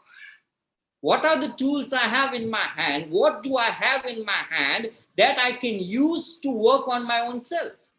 That's the first question that comes to mind. So answering that, we have the second teaching. What they had in their hands? What was the tool that these people used to work on themselves? That leads us to second teaching, pain. They took pain. They have suffered pain a lot. If you study their lives in detail, how much ever you agree with them, how much ever you criticize them, you will have to agree these three people have suffered a lot.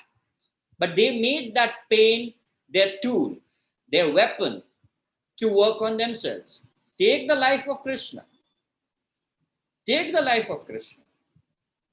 We have Bhagavad Gita. In Bhagavad Gita, the chapter 1 is Arjun Vishad Yug, the pain of Arjun, but no one talks about Krishna Vishad. When Krishna had to kill his own uncle, how much pain he would have suffered? He was blamed, he was insulted, he was abused throughout his life. He was told he was a politician, he was fighting someone else's war, and he had to take a curse of destroying his own entire family. But he took it, he accepted it, and that made him Lord Krishna. No one talks about the pain of Krishna. Krishna has suffered immense pain. No one is discussing that. I am recently writing a book. My novel is based on the pain of Krishna. That is what Krishna is. If you go to Lord Buddha, Buddha's journey started with pain. He could not see people suffering. He was suffering. He was feeling their pain. If you go to the stories of Buddha's life, you will find that, he saw that animal fighting that was an annual festival in his father's kingdom. When he saw that, he was crying. His father said, "What happened?" He said, "I cannot see these animals in pain." He was suffering that pain of people. And not just that, no one is asking this question. When he left his palace, wouldn't Prince Siddharth would have felt that pain of leaving wife and a newborn child? Obviously, he would have suffered that pain.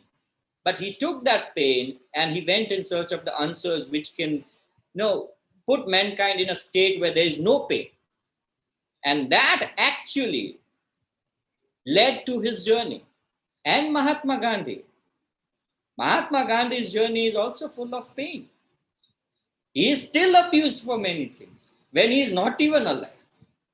The pain is still continuing, but he chose to make that pain his path.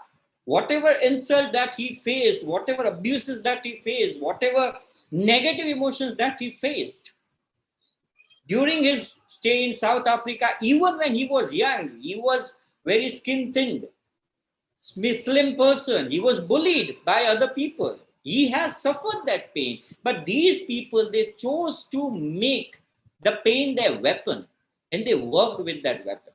If I can summarize that pain wala into a formula which I can give you today, I'll put it in a simple way. Something that happens in your life plus acceptance is equal to positive emotions. Something that happens in your life plus non-acceptance is equal to negative emotions. Suppose something happens in your life. If I give an example, if something happens in your life which is not okay according to you, if you accept it, it is tolerance. If you don't accept it, anger. Positive, negative. If someone has got something that you don't have, if you accept it, it becomes inspiration. I don't have that today, but maybe I'll have it tomorrow. That's inspiration. But if you don't accept, yes, someone has something that I don't have, jealousy, negative emotion. So if you accept something, positive. If you don't, negative. That's a simple formula. They choose to accept their pains.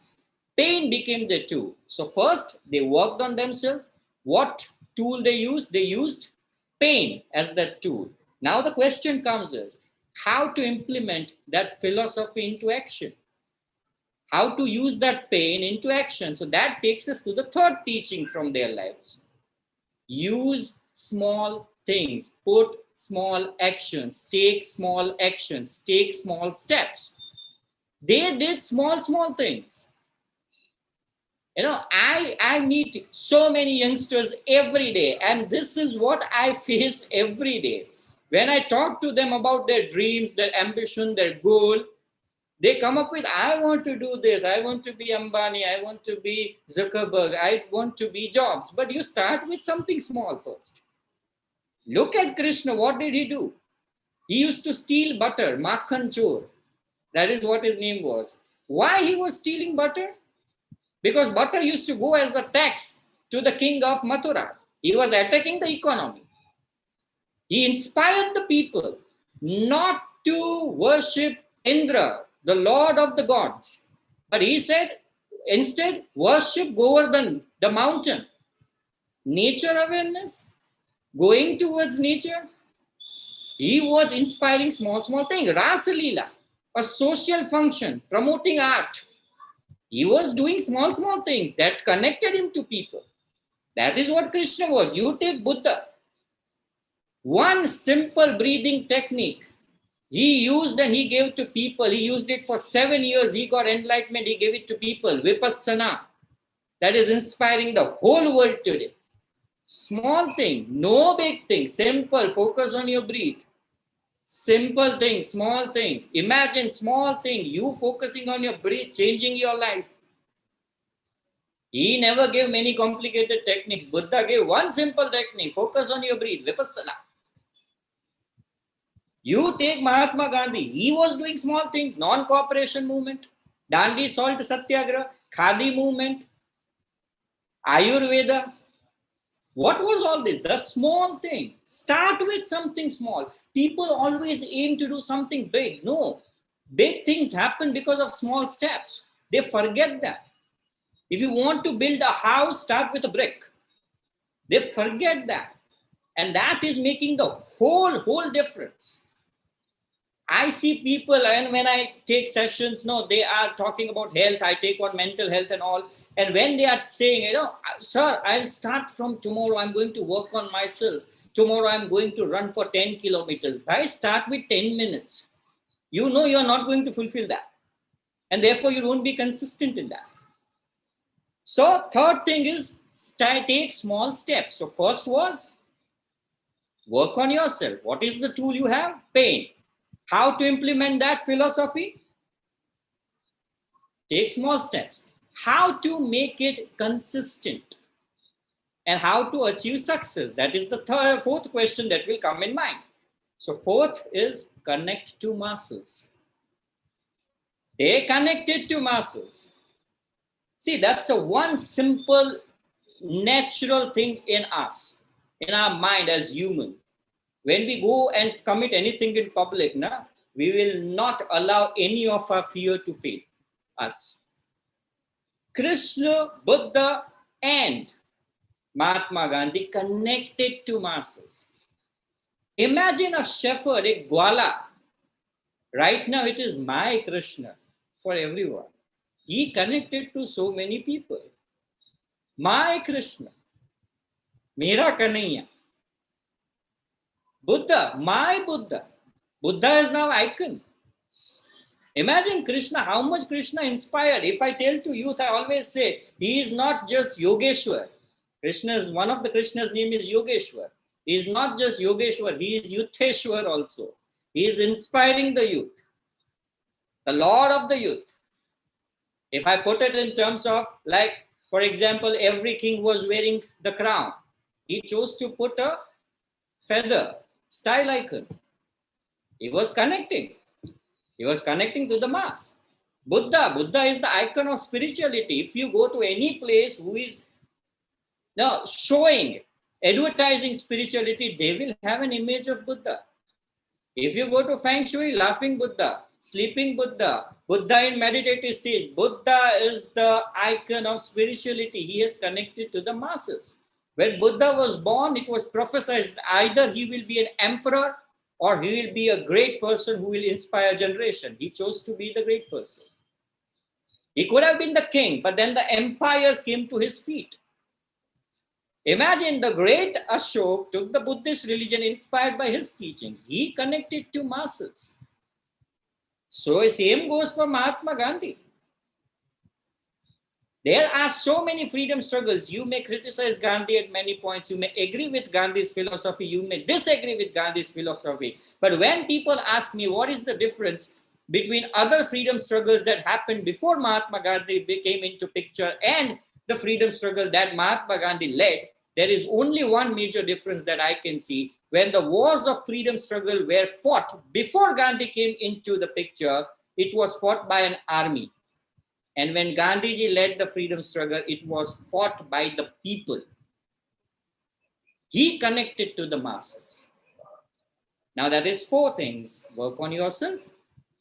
Use pain as your tool. Take small steps. Connect to masses. But then, how do you keep going? How do you get new ideas? How do you update yourself? Because you have to. That brings me to the last teaching that is coming from these 3 people. That is, be your own inspiration. Don't rely on outside source. Be your own inspiration. Krishna gave entire Bhagavad Gita. There can be no spiritual greater message of spirituality than Bhagavad Gita. But at the end of Bhagavad Gita, when he is telling Arjun what is good, what is bad, what is right, what is wrong, what should be done, what should not be done, he says only one sentence, Yathechasi tatha kuru. Do what you feel is right. That is the message of Krishna. What did Buddha say? Buddha was on his deathbed. He was about to die. He called all his students or his pupils, his followers. They were all surrounding Buddha. Buddha said, I'm about to leave my body. I'm about to die. Is there any question in your mind? You may please ask me. So all said, no, you taught us for 40 years. You answered our questions for 40 years. Now we don't have any questions for you. But there was one disciple of his own cousin, Anand. He was crying very badly. Buddha said, why you are crying? Everyone has to die. I'm also going to die. You are also going to die. Death is certain. That is the only truth. Why are you crying? And at that time, Anand said, I'm not crying because you are going. I'm crying because I am with you since 40 years, but I never got enlightenment. What will I do if you are gone? And Buddha said his last teaching, Apa Dipo Bhava. Be the light unto yourself. And the day Buddha died, next day Anand got his enlightenment. That was Buddha's last message to the world. And Mahatma Gandhi, it is in the poster of this session, be the change you want to see in the world. They are asking you to be inspired by your own self. The world has teaching. Inspiration comes from within. Motivation comes from outside. If you want to really do something in your world, something for yourself, something for people around you, something for people whom you love, you have to get inspired by you. So 3 beacons of light, the Krishna, the Buddhist, and the Gandhian philosophy has 5 major teachings that I predict. First, work on yourself. Make pain your tool. Take small steps. Connect to mass and be the inspiration for yourself.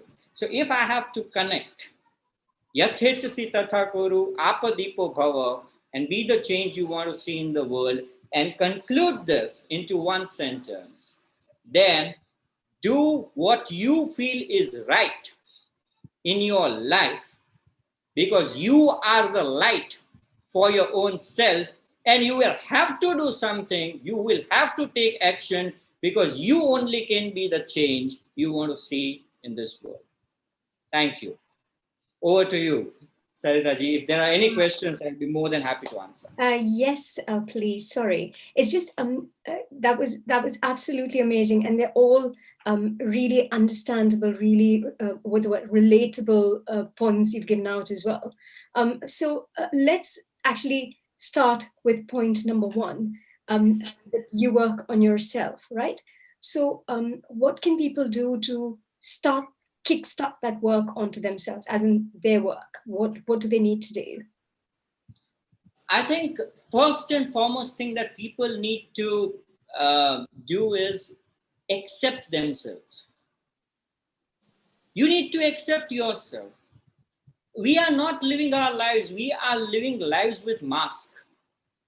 And we think that mask is our reality. No, we need to accept ourselves. We need to accept our life. We need to accept it is okay to be happy. It is okay to be sad. It is okay to be angry. It is okay to feel down. It's okay to feel depressed. It is okay to fail in life. It's okay to not to reach to your goals sometimes. It is completely fine.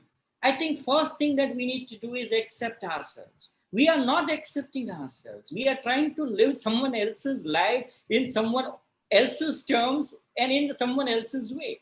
So I think the first thing we need to do is accept ourselves. And I am telling Saritaji, very small thing. The day I started accepting myself, okay, this will not work for me. I am this. And that made all the change in my life. We want world to accept us, but we don't accept ourselves.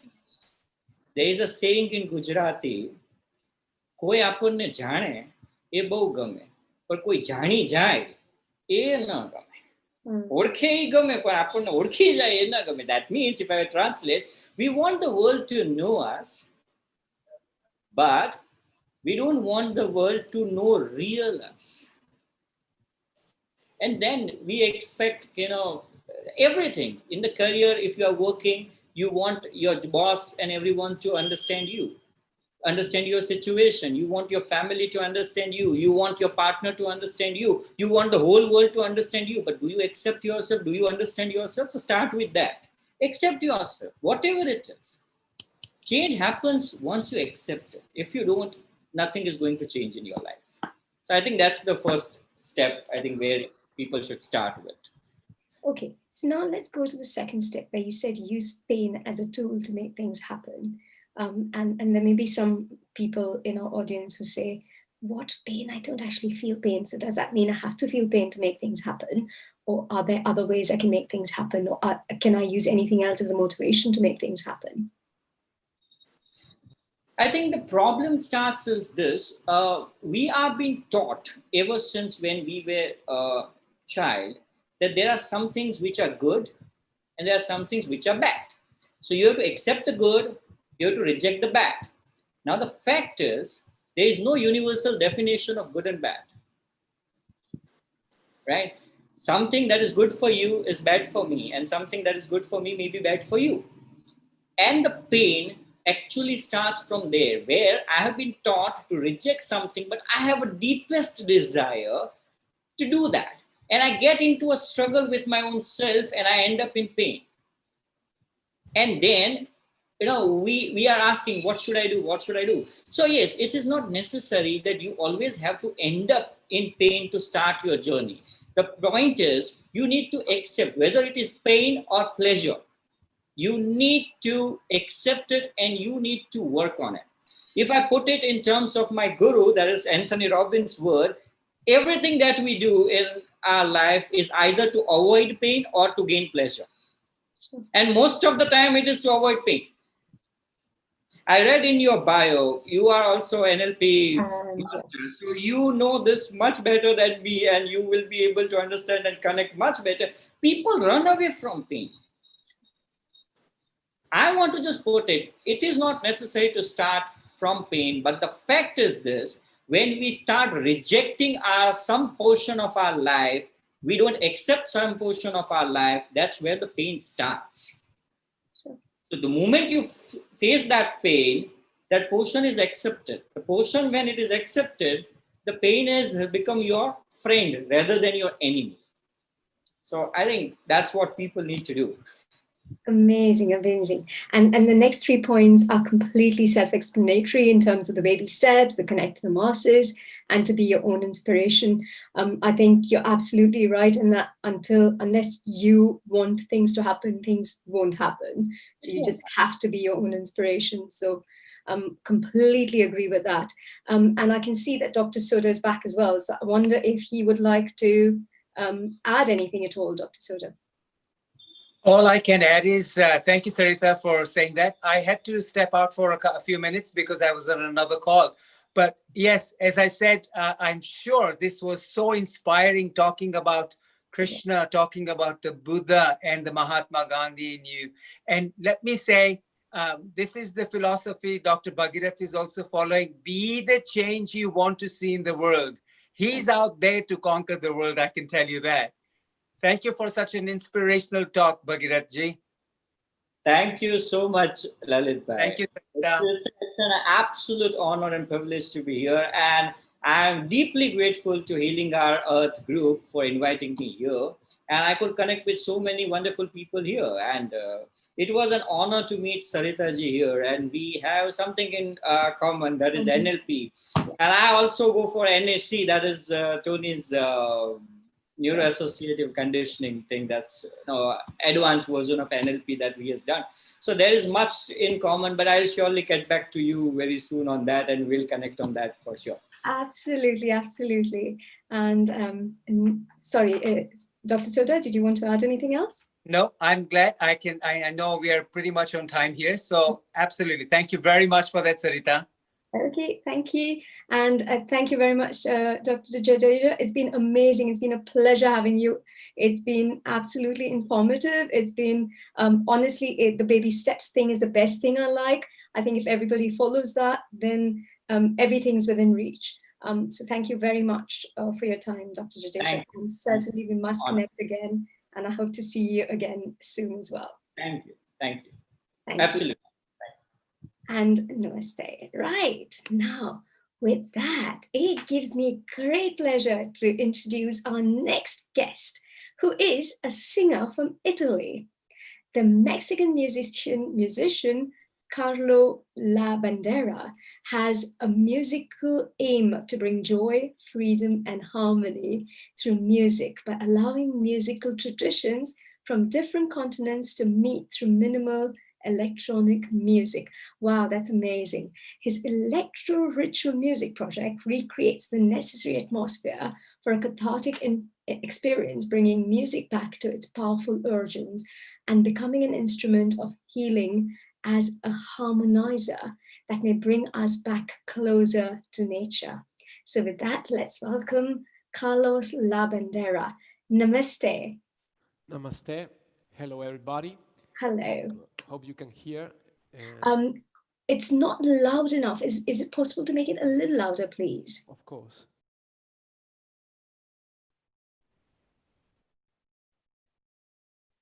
Maybe, can you hear better?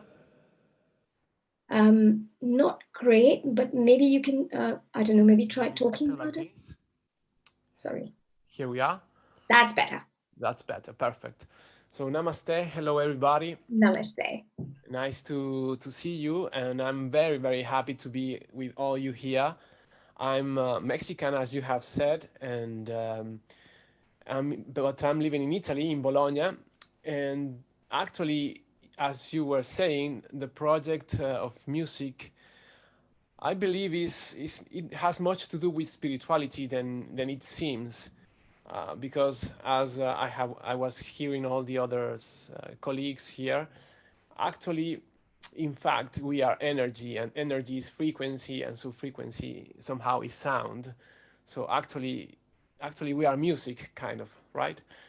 And I'm not going to speak too much, but I just wanted to say that what I have understood till now in 40 years of my life, and through studies of music therapy, different types of music like Mexican music, Spanish music, Mediterranean music, and Indian also. What I have understood is that our traditions somehow can bring us back to our own roots.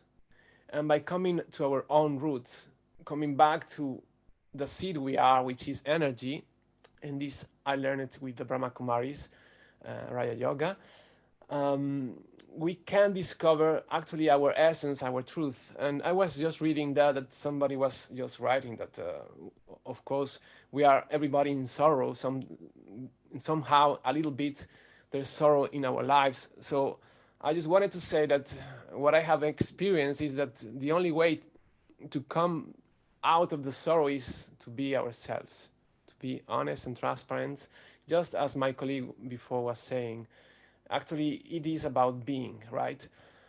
So the invitation, of course, is to heal the world, and to heal the world through our music, through our own sound, because that's what I believe we are, right? So here we are. I will show you some things about my musical project, of course, but I just wanted to underline that actually we can heal ourselves and we can heal the world through music, and mainly through our voice, and mainly through our own sound. So just to say to you, it's like a kind of a, I'm launching to you a kind of a stone, or a kind of a, you know, like a possibility, an opportunity, an invitation to discover your own sound. And your own sound relies inside of yourself.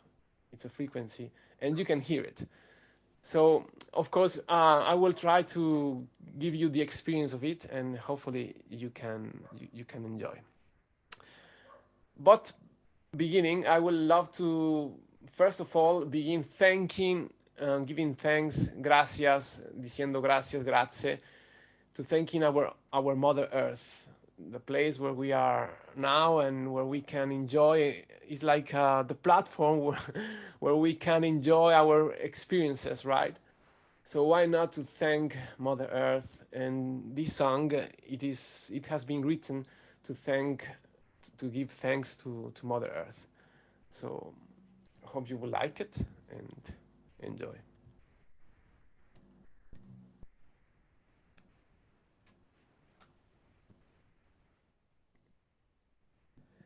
I'm going to turn down this mic, but hopefully you will hear okay. Just let me know if you are not hearing enough, all right?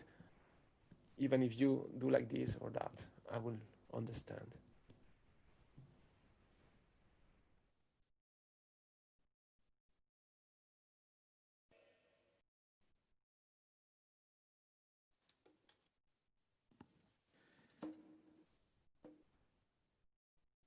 Meanwhile, I can say to you, this is a Mexican guitar named Jarana, which is from the 1600s. And well, the guitar is, of course, from nowadays, but it has been done on the 1600s style. So it's kind of, it has a particular sound.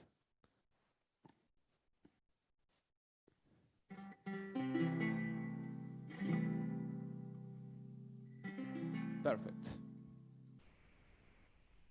So this is Mother Earth.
¡Vamos!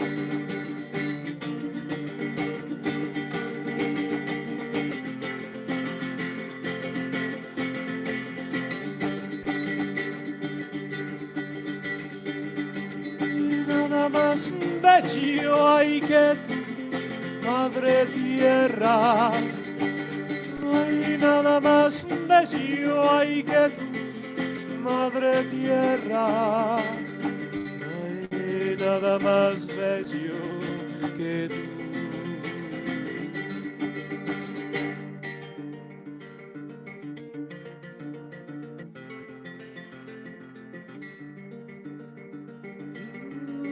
was so beautiful, my mother, my yes.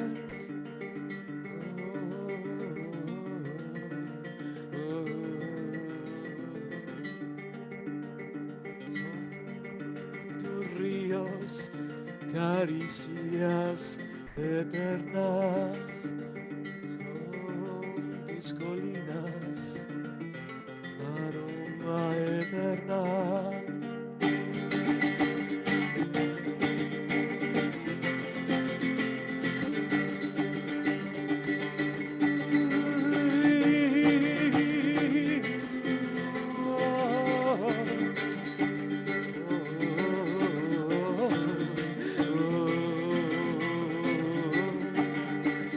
No hay nada más bello hay que tú, madre tierra.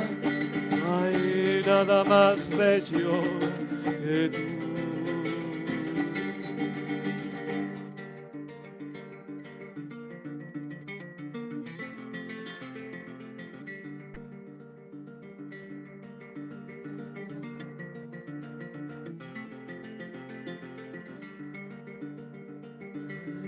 Nada más bello que tú.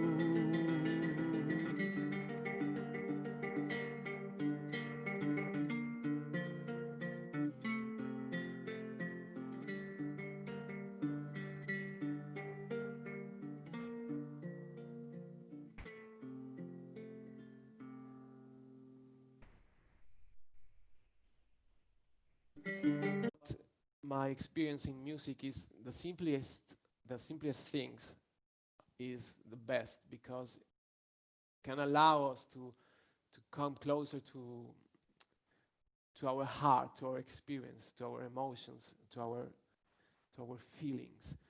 So actually, studying music and realizing the powerful of music that can allow us to, in a moment, in just an instant, hearing a song that we like, or either a song that we have never heard before, but maybe we just hear it at the best, at the specific time, then it can allow me to just go up with my energy, right? Just to go beyond whatever situation I'm living in. And mainly nowadays, where we are living in such a crisis state, continuous state, it is very important to protect ourselves, to be very, very close to what we really are, and to allow ourselves to have high frequencies. Of course, it all comes from the mind, from our thoughts. So what I'm going to propose you now is to experience, to bring you back to our own sound, to bring you back to your sound. So what are we going to do is we're going to use different instruments, from some bowls, Tibetan bowls, some from Rajasthan also, and other flutes from Mexico, and some, how you say it, percussions maybe. Well, actually, I don't know how you say it in English, but so you just have to close your eyes and let yourself allow the sounds bring you to yourself. So just close your eyes and feel and be on the present and try to enjoy this moment. It is very special for me to be here because you are amazing. Everyone is amazing.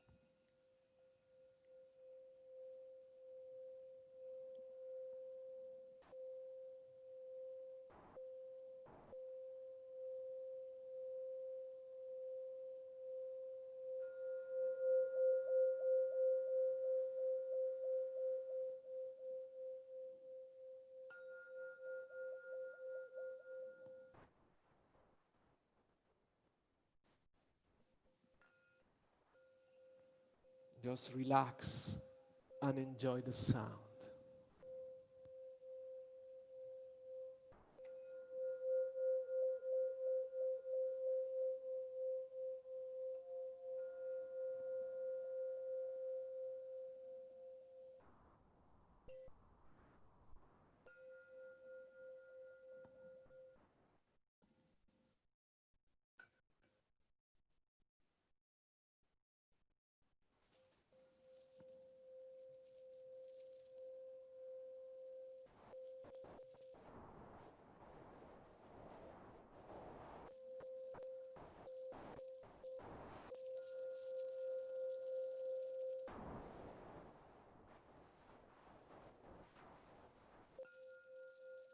I can feel my breathing, my breath.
I can allow myself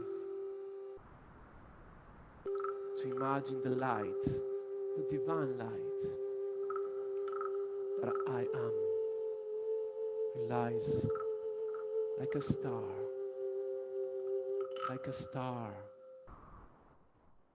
in between the eyes.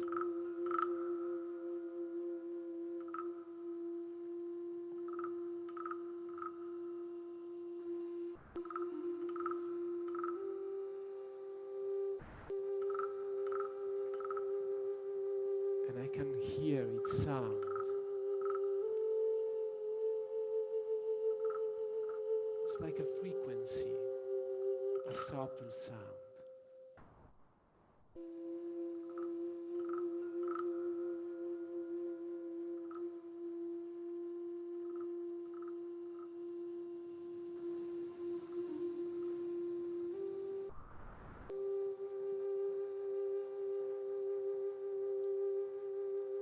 A subtle sound, like a smile.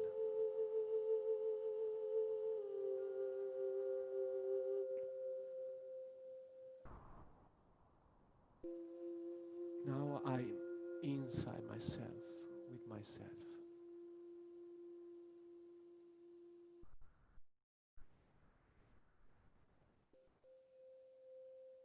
And I can allow myself now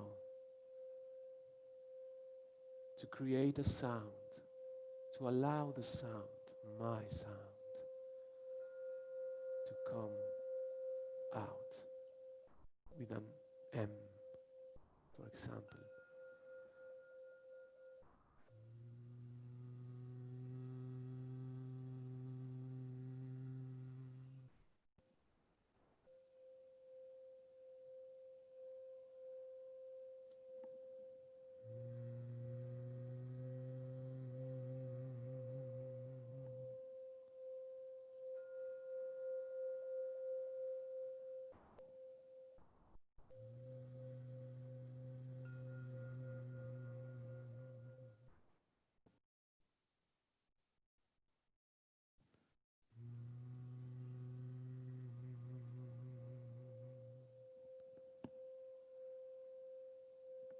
And at last, M-O-M.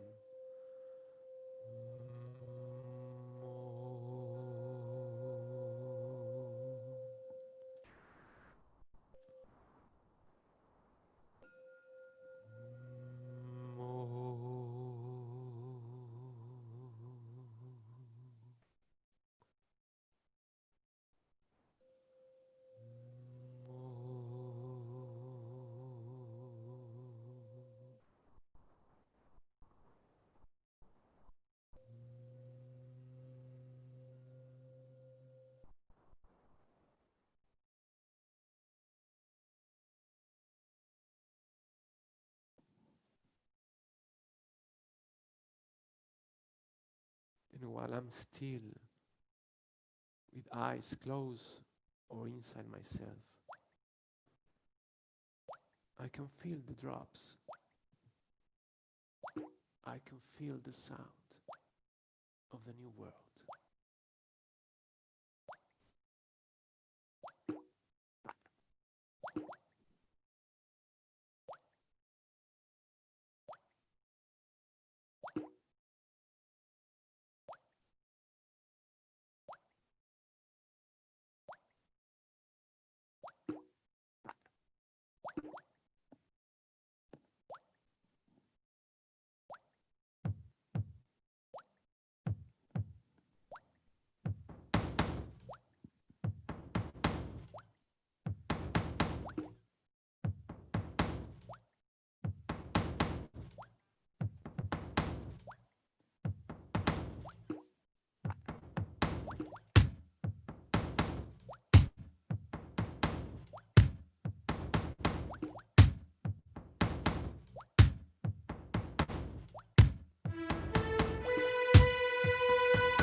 So, namaste.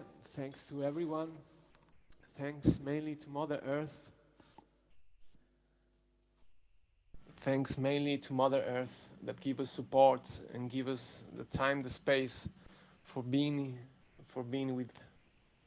with it, with nature, with the elements, but also with everyone else around, and allows us to experience in between us. So thank you, thank you, thank you, Mother Earth.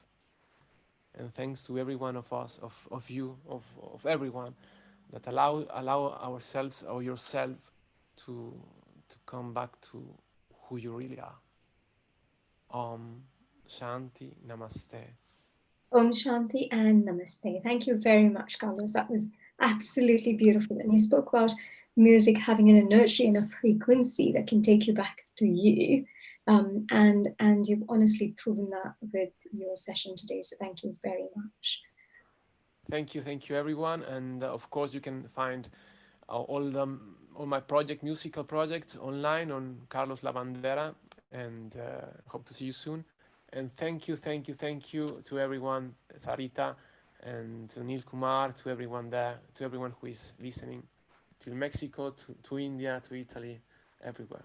Thanks from the heart. Namaste. Thank you. And that was amazing, absolutely amazing. So with that, let's go to Mayur Nanda from India. And his session today is going to be about finding purpose and to connect to happiness. So Mayur is a director of World Human Development Center. He's been a life coach and a business coach since 2004. And Mayur is an expert business consultant and has trained many top-notch corporate and social groups. He's transformed more than 20,000 individuals, both nationally and internationally.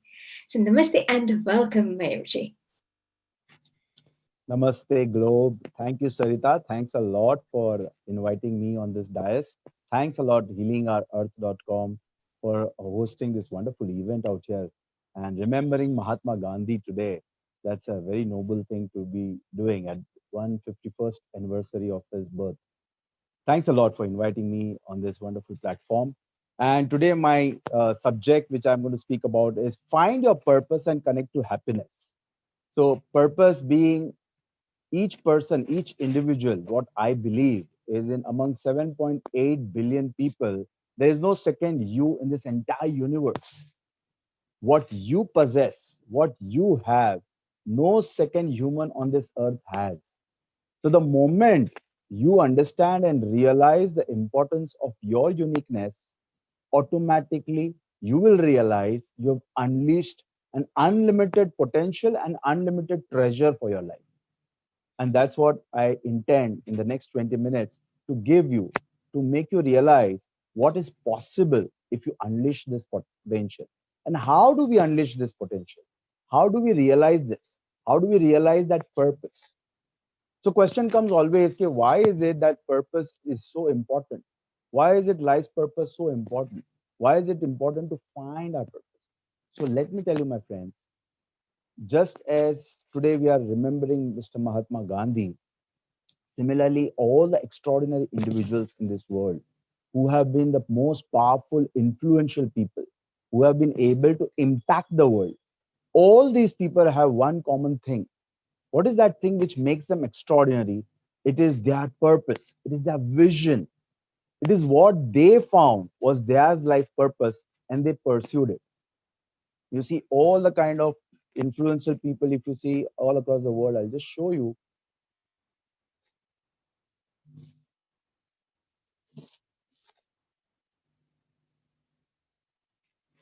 These are the amongst top 25 influential people, where in fact Wikipedia identifies Mahatma Gandhi at the number 4.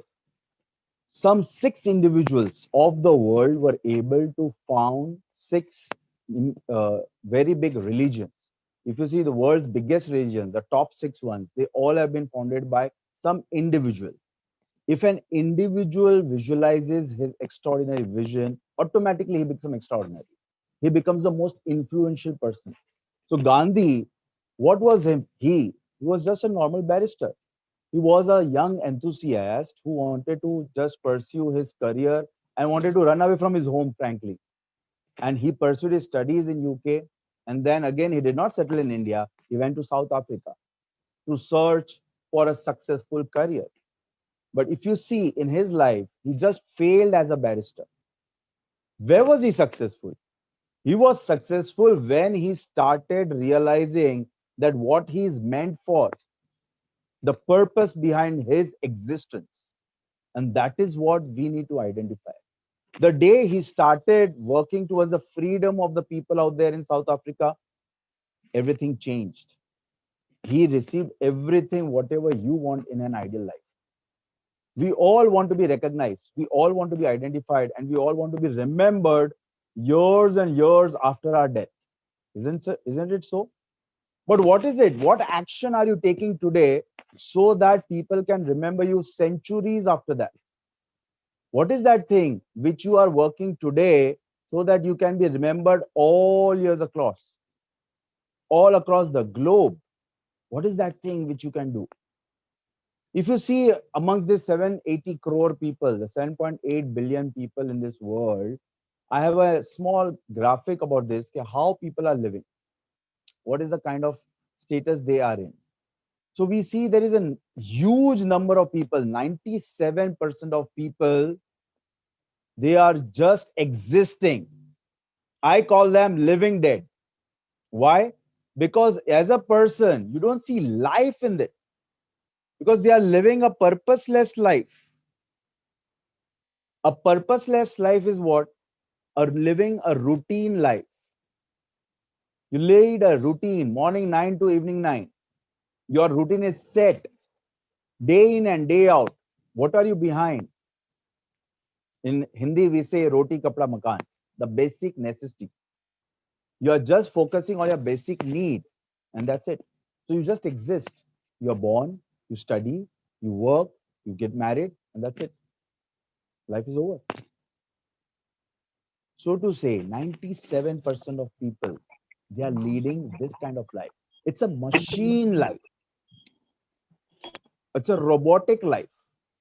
And that life is what we exist in, which we need to overcome. So that's when the moment, we are able to overcome this, that's the next layer which we reach to, the next level of consciousness, the next level of awareness. And this awareness which you see, this is of the people who are pursuers and achievers in their life. Okay?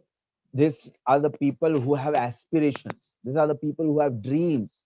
These are the people who really plan if they have to achieve something. And their execution varies. Whatever they plan, whatever they think, it varies from achievement from 0.1% to 90%. So they wish to achieve something for themselves, for their family, for their community. They work hard towards it and they seldom achieve it also. So this is a large number of 2.97% people. So that is, so to say, the remaining 3% of the population who are somewhere pursuers. And my dear friends, the people who are watching this video do come in this category, because you are logged in today to motivate yourself, to get some, seek some inspiration, so that whatever aspiration, whatever dream you have, you can achieve them. And that's why you come in this category.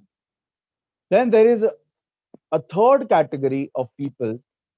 These are the people who are the leaders of the world. They lead others. They have a vision for others. They contribute and drive the world. So their purpose are not mere their own personal aspiration. These people, they are the people who live for others. They impact the world.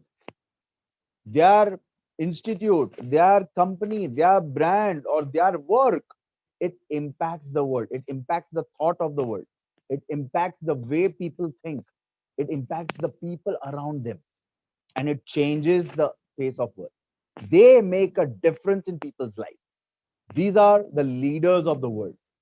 Roughly around 2 million people who are really leading the world right now. It is because of them the world exists, the world is moving, the world is smooth, the functioning smoothly.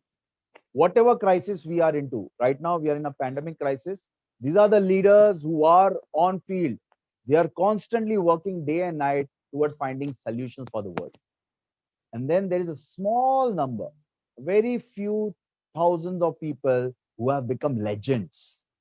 They are the people, they have fulfilled their vision. They would be remembered for centuries to come. They rule the world. When I say they rule the world, there is no intention of ruling the world. The intention is to guide the world. The intention is to tell people what works for everybody, is to tell people what will make you happy. Simple funda of happiness. Suppose I have this one Bluetooth device, okay, and I have a pen out here, okay. Now both of them, each one of them has a different face, different features, different existentiality, right? Why? Because each of them, their purposes are different. Now, how about if I ask the pen to function like a Bluetooth speaker or like a Bluetooth headphone? Can I replace this headphone by a pen? No, right? And how difficult it is going to be for this pen to function like a headphone? It's going to be next to impossible. That's what our life has become. I am a Bluetooth headphone and I am expected to function like a pen and write something down. It's not going to be possible. No matter how much hard work I do you think I'll be successful? It's not possible. The chef of KFC, Kentucky Fried Chicken, till the age of 65, he was a failure. You know why? Because he was not utilizing for what he was made. He was made to become a unique chef. And he did that. He realized at the age of 65 and he made a KFC, which is a success story which everybody of you know. When Gandhi realized his purpose, that's the time the graph of his life started growing. So to say, I have a small anomaly or small synonym of how to see this. It's a small story. how to understand yourself into this. Okay, the same thing what I've explained, I'll explain in a different manner, in a different function, so that it makes you might get it clear. So every human, every individual, is a born lion. Okay, lion, as we all know, is the king of all animals, right? Is the king of the jungle. So every individual is a born lion. You are supposed to become the king of your jungle. There is a jungle which is ready for you to take the throne. You are meant to possess, to realize, and to realize that throne for you, so that the entire empire is owned by you. Nature, Mother Nature is functioning that way. Imagine 7.8 billion people having unique destinies, unique treasure. So that treasure is awaiting your place. The moment you sit on the throne, automatically the entire treasure, entire empire is yours. So that's the lion which you all have within you, which all you are born with. Tell me something. Does the lion have to take efforts to create his jungle? No, right? The jungle is ready-made. He just goes and marks his territory. This is mine. Similarly, your empire is ready. You just need to command. This is mine. I am this. I want this. And I am this. This is what I'm made for. But what happens with us?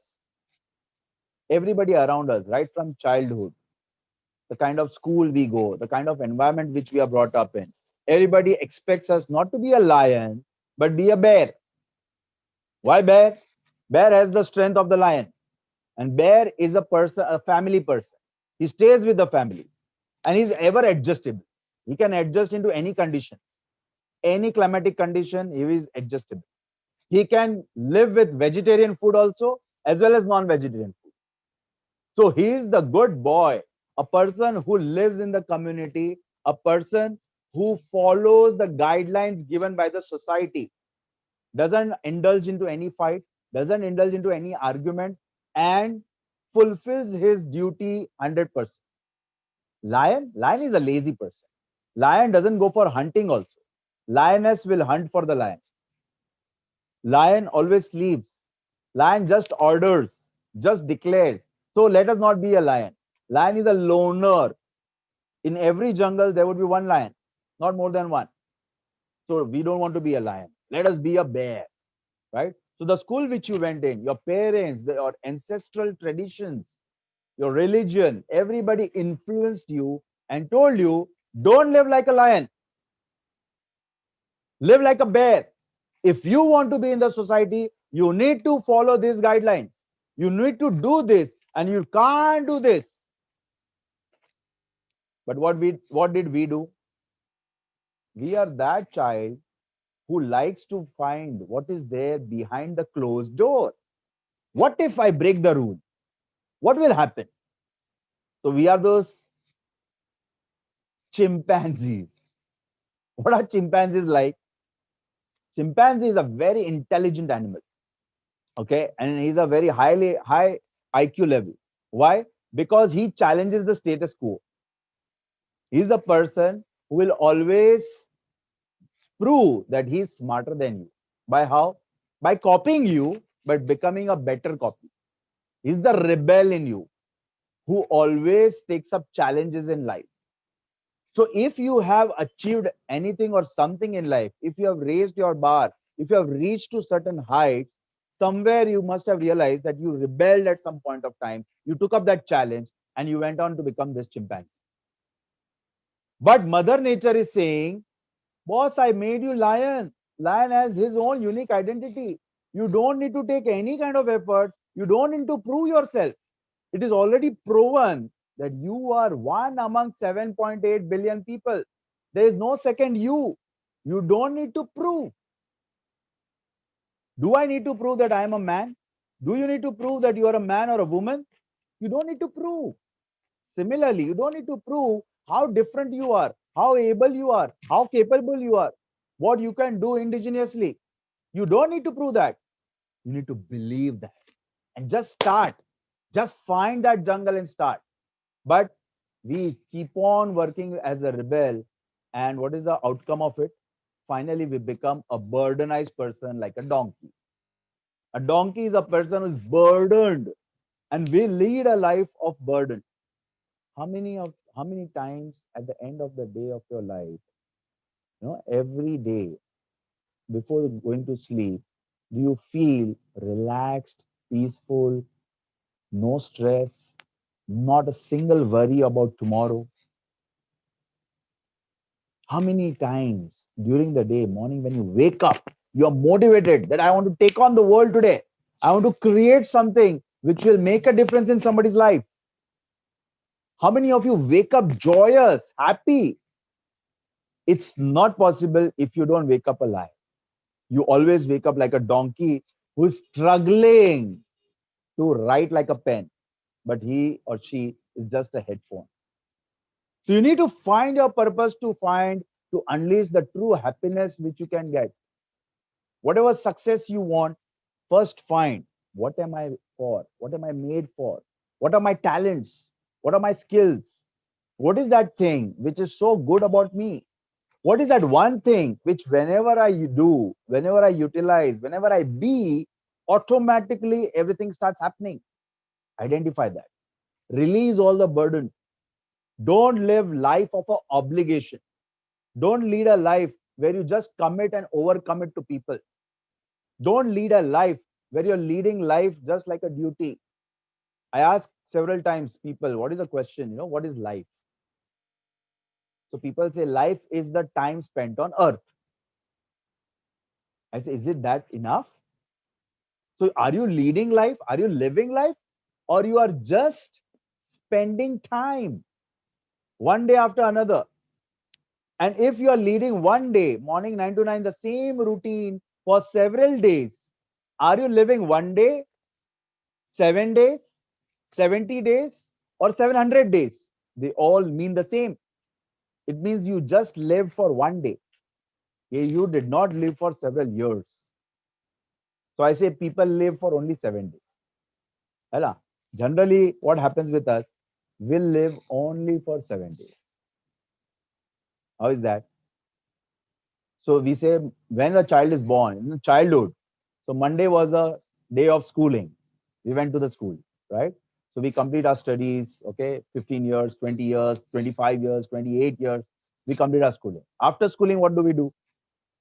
So we start working. We start generating income, start earning money so that we can fulfill our daily needs and everything, whatever we want. That's the Tuesday. What do we do Wednesday? The moment you are earning and you become responsible, your parents want you to become more responsible. What is more responsibility? Bind you more so that you don't unleash your lion. So get married. I don't say marriages are bad. Marriages are made in heaven. But what for? It is for that purpose. Thursday, parenting. What is parenting? After marriage, what is the next chronological order? Children. So you raise your child and you tell your child, beta, what I didn't do, you do. The child is the person or the human who is born to make you famous, to make the family name famous, to make the family proud. That is parenting. What do you do after that? Retire. So day of celebration are remaining. That is the Saturday and Sunday. Death day and rebirth day. These 2 days are days of celebration in our life. So we lead a life of 7 days only. So friends, don't make your life a week life. Okay, 7 days life. Wherein Monday to Friday you work, and Saturday, Sunday you just celebrate. So Saturday is the death day you celebrate, and birthday you celebrate. But it becomes a rebirth because Mother Nature says, if you have not fulfilled your purpose, then go back. If this pen doesn't do its work, if it stops writing, what will you do? You will throw it away, right? You will throw away the pen. Similarly, if you don't do your purpose, if you don't realize your purpose, your life would be thrown. So find your purpose and you'll see automatically you'll become happy. Thank you so much for listening to me so patiently. Thank you, Sarita. Thank you, Neil Kumar. Thank you, Healing Our Earth, for inviting me today. Any questions, if anybody has, they can definitely ask. Thank you so much. Yes, actually, I do, Mayurji, if that's okay with you, Yeah. if you have a few seconds. Yes, yes. So, you know, you spoke about finding the purpose, right? And it all comes Right. back to that. You said, see what you enjoy, see what what if people have done the scope, they've done the whole curve of Search of it, yeah. yeah, trying to find what their purpose is, but they haven't come up Correct. with something. They haven't come up with something substantial. They haven't come up with something that they Correct. really feel they're destined for. Then what? Correct. Wow, very good question, Sarita. Very good question. So it happens that we start searching within our talents. We start searching what am I enjoying, what I am passionate about. If you don't find a purpose there, you need to start giving, start contributing in people's life in whatever way you can. Not charity. I'm not talking about giving money to somebody. I'm talking about contributing in that person's life. So start helping people around. So if you are working at in your workplace, you are at a job, okay, out there, you think, can I contribute? How can I make it better? How am my action helping my colleagues, helping my clients, helping my bosses, helping all the people around? At home, start thinking on that area. How can I contribute in that person's life? The moment you start thinking about contribution and you start giving, you will realize your talents, they start unleashing, they start opening up. Then you just need to expand that scope. Keep on expanding it slowly and steadily. So every extraordinary individual, if you see, that person first has started thinking about contributing the people around him. And automatically the purpose, the vision comes to you. Same thing happened with me. I had always dreamt to be a best friend of all of my friends. So I used to always go on helping them. I'm an engineer. I'm an electronics and telecommunication engineer. I was working in Citigroup of companies in India as a software engineer. Within a year, I realized I'm not made for this. I cannot sit in front of the computer and be 8 hours just with the machine, because I will become a machine. I like to interact with people. And immediately that's where I started searching for my purpose. 3 years I was unemployed. In 2004, that's where I got connected with World Human Development Center. And that's why I realized, okay, this is what I am. I want to contribute in people's life, and I'm a good speaker. I can communicate well, and my words have an impact on others. And that's where I expanded that vision. Okay, Sarita, I hope I've answered your question. Yes, you have. That's absolutely amazing. But I've just had another question which somebody's texted, which Yes. is, how do we handle families' expectations? How do we say to our family, for example, that this is what we want to do, and it's contrary? So, for example, when you became an engineer, I don't know if you have had issues with saying, "Now that's not what I want to do in the end." Yes, absolutely. I definitely had issues. My father was absolutely stunned and he was shocked that how can this be possible? And back those days, in fact, this as a profession, this was not accepted. Being a coach was not accepted 15, 20 years back. But then definitely there are tough times, but you sail through the moment you keep on yielding, keep on contributing in people's life. So nature also supports you.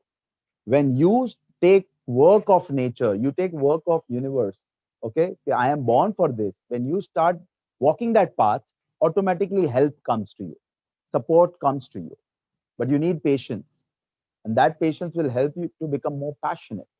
So it's not that you are not going to be objected or stopped, but at the same time understand, nobody on this earth can fulfill any second person's expectations. That's never going to possible. Even if you did what your parents expected from you, or whatever people around you expected from you, even if you did it, can you guarantee that they would be happy or they would be happier? That's never the case. Happiness is within. So as Mahatma Gandhi says, be the change you want in the world. I say, be what you are born for. and automatically you'll see everybody around you is happy. It may take, the process may be slow, but then ultimately, finally, you will see everybody's happy. Wow, Right? that's Yeah. amazing. Thank you very much. Thank you so much. Namaste. Thank you for coming, and thank you for your lovely session. Very well presented. Thank you. Thank you. Now, with that, you know what? My session's gone through very quickly, and I'm going to hand over to the bubbly, energetic, charismatic host from Healing Our Earth, who is Simran Ahuja. Simran won the title of Miss India in 2013 and is also a rising star in Bollywood with her recent debut movie Zindagi Tumse. She is an accomplished international celebrity anchor and has been associated with the prestigious IFA Awards, Filmfare, Oscars, Academy, and many more A-list global events. She is also the recipient of India's prestigious Dada Saheb Phalke Award for anchor par excellence. She also excels in Indian folk dancing, having won 18 consecutive folk dance titles in India and in America. Simran has also been India's cultural ambassador of folk dance. Now, Simran Ahuja is the official talk show presenter on USA Channel TV Asia, interviewing all the top stars of Bollywood. She's known as Simran Ahuja Yoga Lover and goes live every day and has attendees from all over the world. Namaste, Simran, and welcome. So sweet of you. Thank you so much for your extremely kind words. I'm blessed to be here. And Sarita, after taking a look at your beautiful smile and, of course, your peachy cheeks, I must take this opportunity of truly thanking you from all my heart for the lovely intro. And we had such a wondrous session by Mayor Nandu, where he mentioned that we need to realize what life is all about. And as he mentioned that, feel you're the lion and you're the king of the jungle. So Sarita, I'm going to tell you that, we are the lioness here today, and we feel like the queens of the jungle simply because we have this beautiful platform.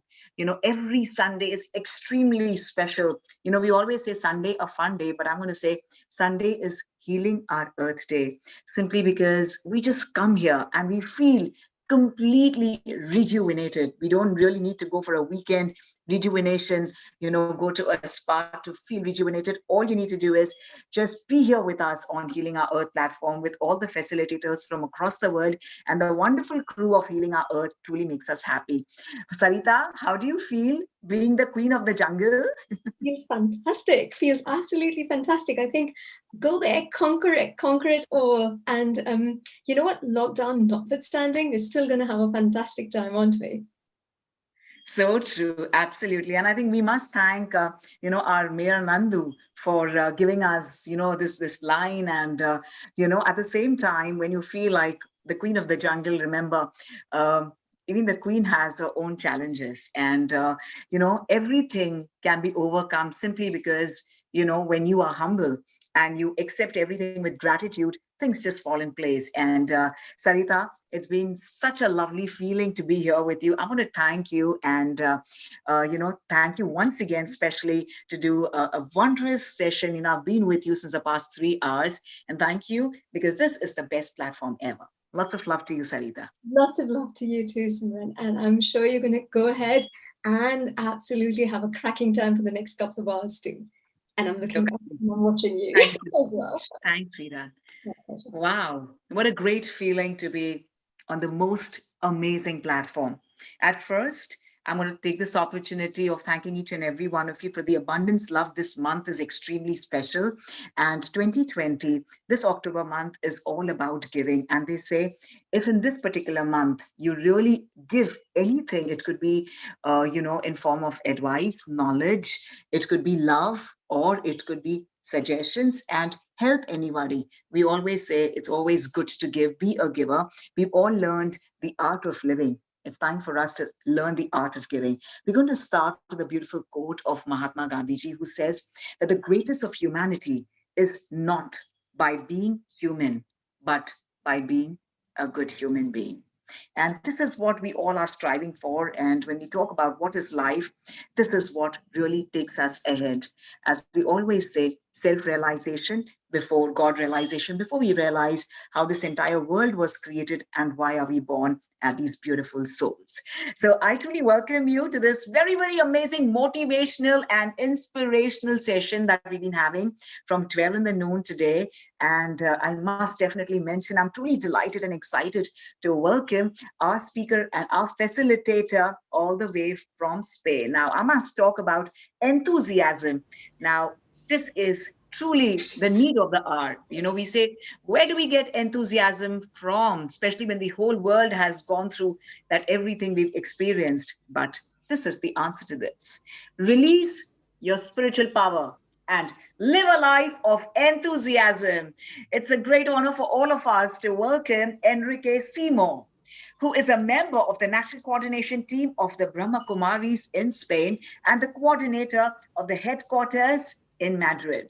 He has collaborated and promoted programs for peace, the development of values and spirituality with various organizations.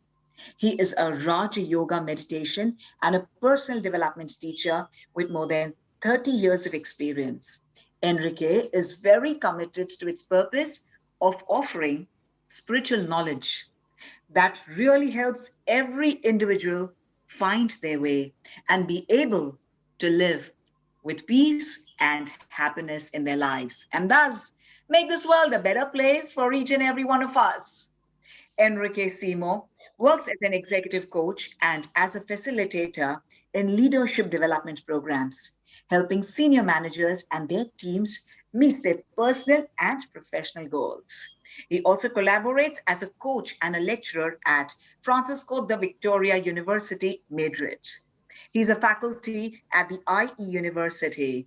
I'm truly delighted to hear from him as much as each and every one of you from across the world is. So, may we please hear from Enrique Simo on the subject of mindful leadership and self-development. Ooh la la la. Post which we have a lot of enthusiasm for now. Please, let's get into the right kind of leadership, the right kind of self-development, and who better than our very, very global coach with us, Enrique Simo. Global namaste and a wholehearty welcome to you. Thank you so much for this beautiful introduction, Simran. And Om Shanti, greetings of peace and namaste to everyone. It's a privilege for me to have been invited to this Healing Our Earth team on this free global online session, Motivational and Inspirational.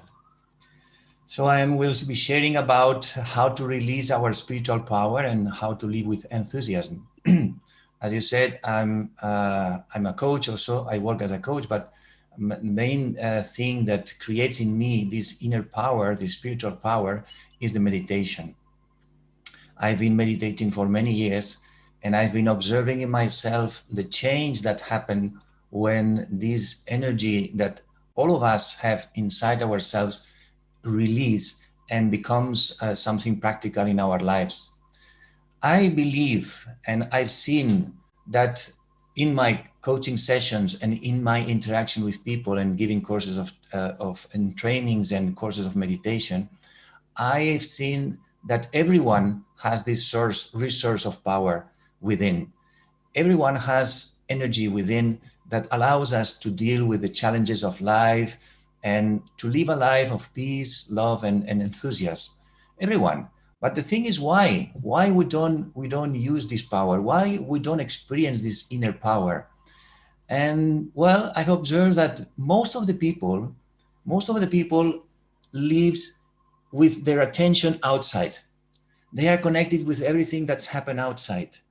And nowadays, more than ever, we have so many distractions, through the media and through the news and through internet, so many things that takes our attention from within to outside, and we connect with circumstances.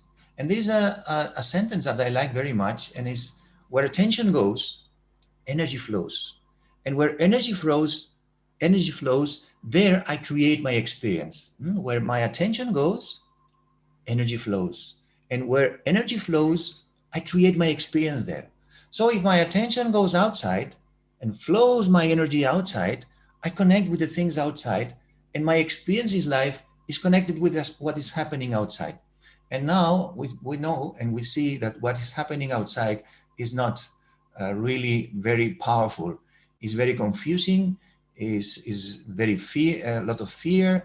So if we connect outside, we bring this energy inside, and then there is no power. There is not spiritual power. So to experience this inner power, we need to draw our attention and draw our attention within. And for that, we need something very simple, but not many people can do it or want to do it, and is to stop and to pause and to be able to go inside and observe your inner world. And we need to develop this art of observing with our inner world, because observation is like being a little bit detached from everything that's happened outside, and be able to be in a space, internal space, where you can see things without being involved in these things. So when you create this healthy distance between what is happening and yourself, there you can find there is a resource of power. There you can gather your energy. There you can what do you say in English? You can well, you can activate your energy. Because when you connect with things outside, you lose your energy.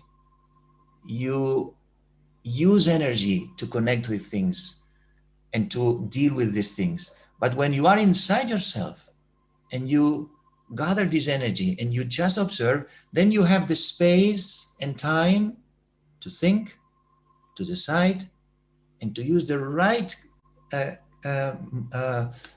energy, and not to lose your energy. So now neuroscience has many studies, and they are very clear that our thoughts create our experiences. This before, for me as a meditator, was clear, but now science is reinforcing this idea.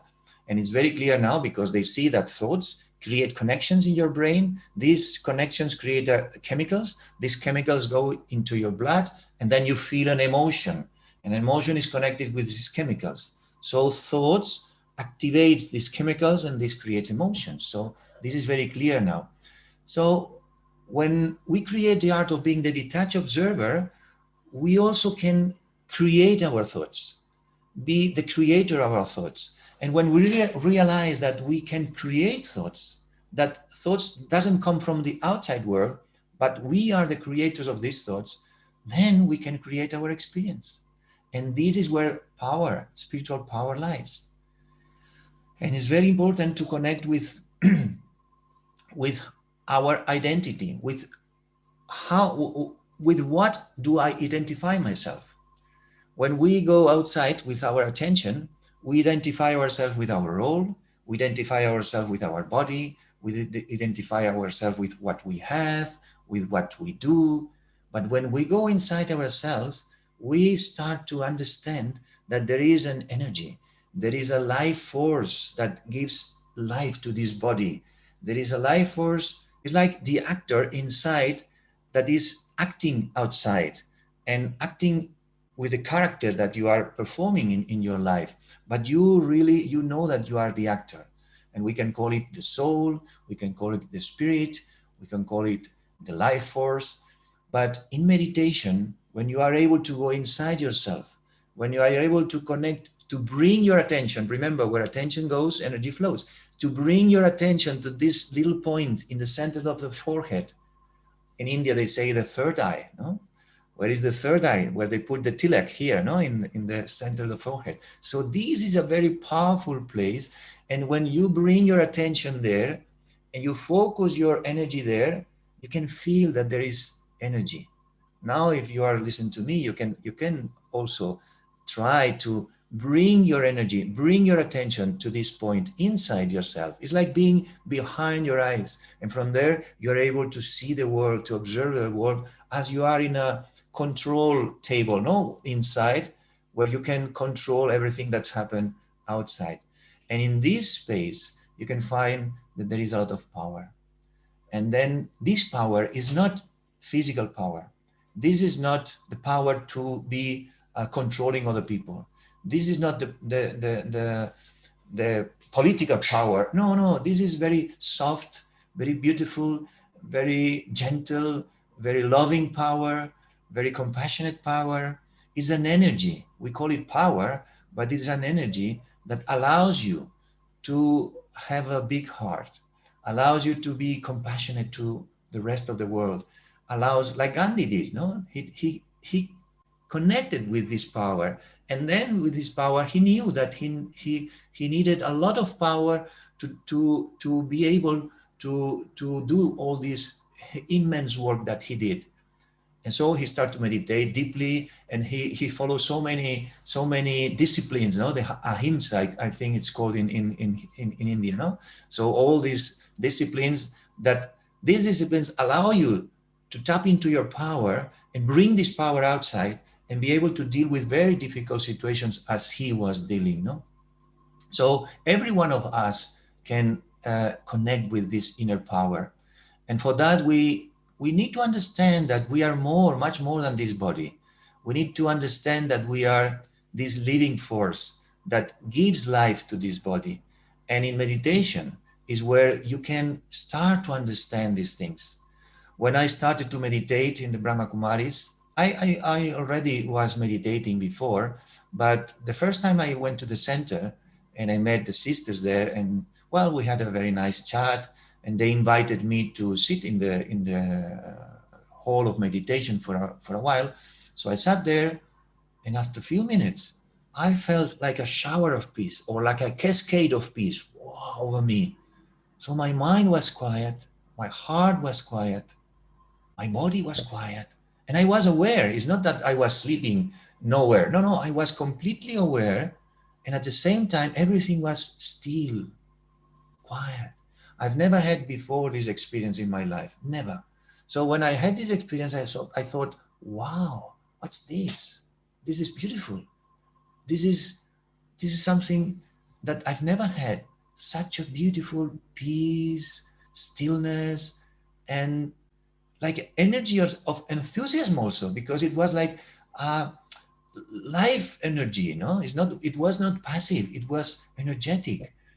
So I said, well, I want to do more about this. She said, okay, take the course. So I took the course, and well, I'm practicing, and I have had many times this experience, not always, as you can imagine. Sometimes you lose this energy and you lose this connection, but other times you are connected again. And this is a journey of all your life. But when I experienced this several times, I took a decision inside myself. It's like a purpose in my life, no? And I said, I don't want to lose this energy for any reason. So anything can happen outside the world, but I don't want to lose this energy, because so beautiful this energy that I don't want to lose it. So this decision, this thought, determined thought inside myself helped me in difficult situations during my life, dealing with challenges, with difficult people, many things. But I remind myself, hey, don't lose this beautiful energy that you have accumulated inside yourself, this beautiful power inside yourself, because of an external situation. So things happen, but I become a little bit the detached observer. I understand that something is happening there, but I'm not getting involved. My attention doesn't go there. My energy doesn't flow there. So I remain in my power. And from there, I respond. It's not a passive attitude. It's not going out, no? It's being there, present, but not losing yourself in the circumstances, in the situation, but being able to observe and from there to respond. And then your response is very powerful, because the response comes from this inner spiritual power. And of course, I am not able to do all the time this kind of response. Sometimes I react also, and I get involved in the situations. But I can say that more and more and more, I'm developing this art, because I feel it's an art. And I enjoy a lot having this inner spirituality and not being affected by the external things. And then the second thing to recover this inner power is to connect with the supreme source of all powers. When you go inside yourself, when you experience this silence inside yourself, when you understand that you are a soul, are pure energy, are the force of life of this body, then you start to remain in silence, and you experience a beautiful space inside yourself. And in this silence and this space, you feel that there is another being, there is a higher consciousness, and you can connect with this being. And with the time, when you practice, you can also develop a relationship with this being. It's not something that is everything. No, for me, it's a personal relationship with God, with the divine, with the source of powers, with the ocean of love. You can put the name, whatever name that you want, no?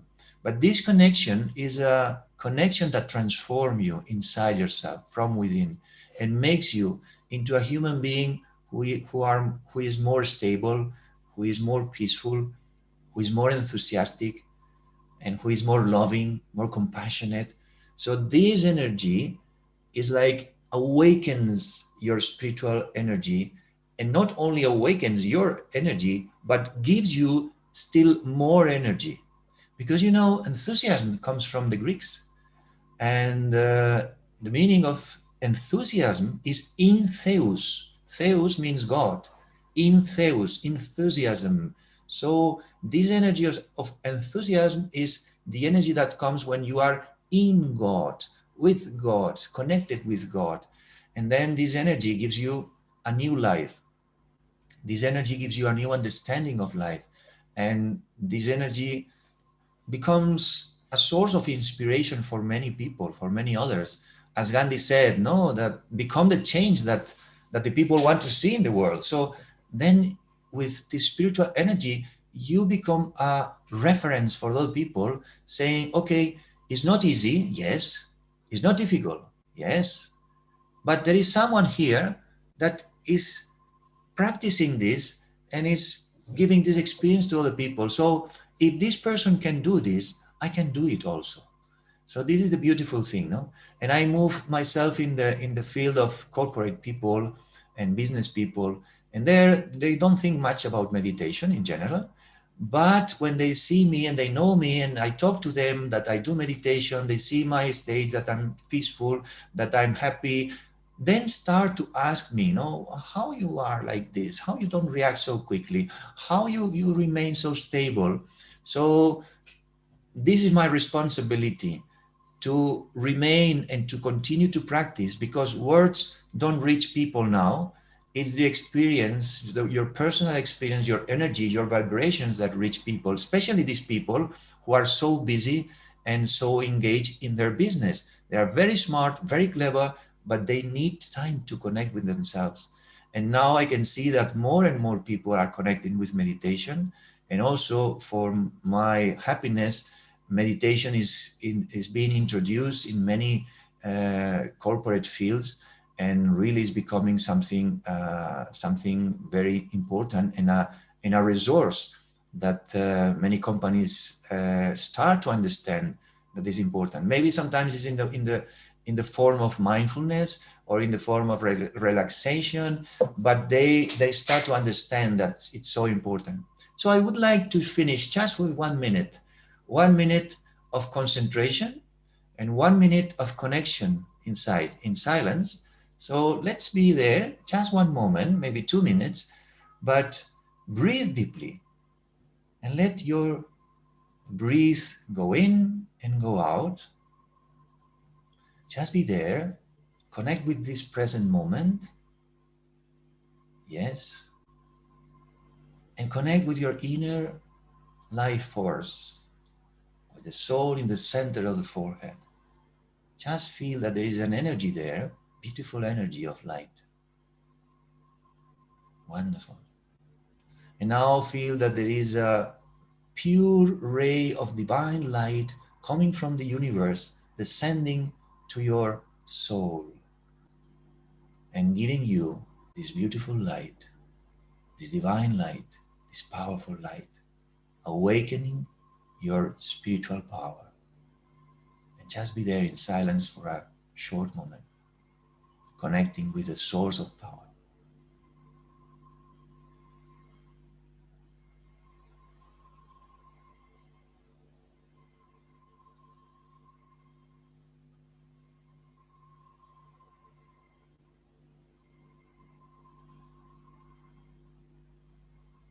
And now you can breathe deeply. Om Shanti. Namaste. Thank you for your attention. Om Shanti. Om It Shanti. really felt extremely beautiful. And yes, I'm going to ask you a couple of questions. And we did speak about the spiritual power and, of course, how to really feel energized. We spoke about ahimsa and Gandhiji, and we also spoke about silence. Now, Gandhiji always believed in fasting and fasting of speech as well. That is, to really have silence, because he said the answers are within us. And thank you for that lovely divine feeling. You told us to just feel, and was, fractions of seconds, and I won't even say minutes, but fraction of seconds where we could really feel at peace. Now you look very calm and relaxed. So I'm going to ask you, in a world of today where we are truly throughout the day, busy with gadgets, with sounds coming from our mobile phones, laptops, phone bell ringing, and the likes, how do we really make sure that every few hours we really take everything off and have the focus? So it becomes difficult for us because we all have become global citizens, to have the focus at that point of time. So should we just leave everything, and how do we actually start getting into this beautiful feeling of feeling peaceful from within and finding the answers within? Good question, and very important nowadays. I always say the same. You need to convince yourself. You need to sell to yourself the product, like marketing.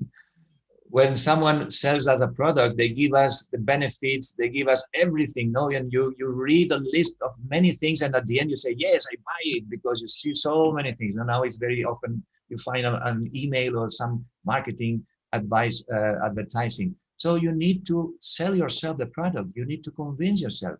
You need to read, you need to talk to people, you need to see the benefits. And if you don't create this energy, forget it, you will not do it. I'm aware of this. I have many examples. People say, yes, yes, I will do it. I will try to do it.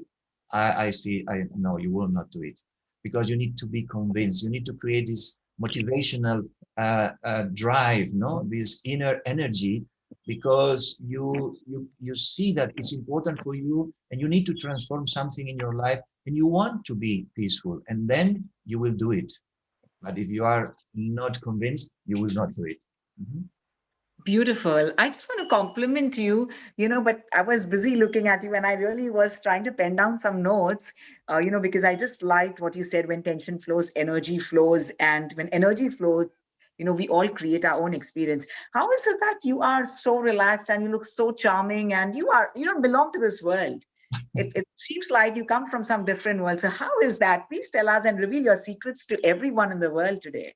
Well, the only secret is to have a very natural life, vegetarian life, and to wake up early in the morning, have a good meditation, do some kind of exercise, a yoga. I like very much yoga. Not much time, but every day. I would say that the main thing is consistency. It's not a lot of hours one day, nothing another day, but every day, same time, consistently do your exercise, do your meditation, have a good, healthy diet, and have positive thoughts. And these will rejuvenate your life, and this will give you a very happy life, and peaceful life. No wonder, your serene smile says it all. You did mention about the showers of peace. We do face a lot of challenges in our life where essentially we don't really feel comfortable in everything that we're receiving, from, we believe we call it any divine power, we call it love, or we call God. So, how, at that point of time, when we face challenges, how do we at that point of time think every time that it's a blessing in disguise and we need to feel the showers of peace at that moment?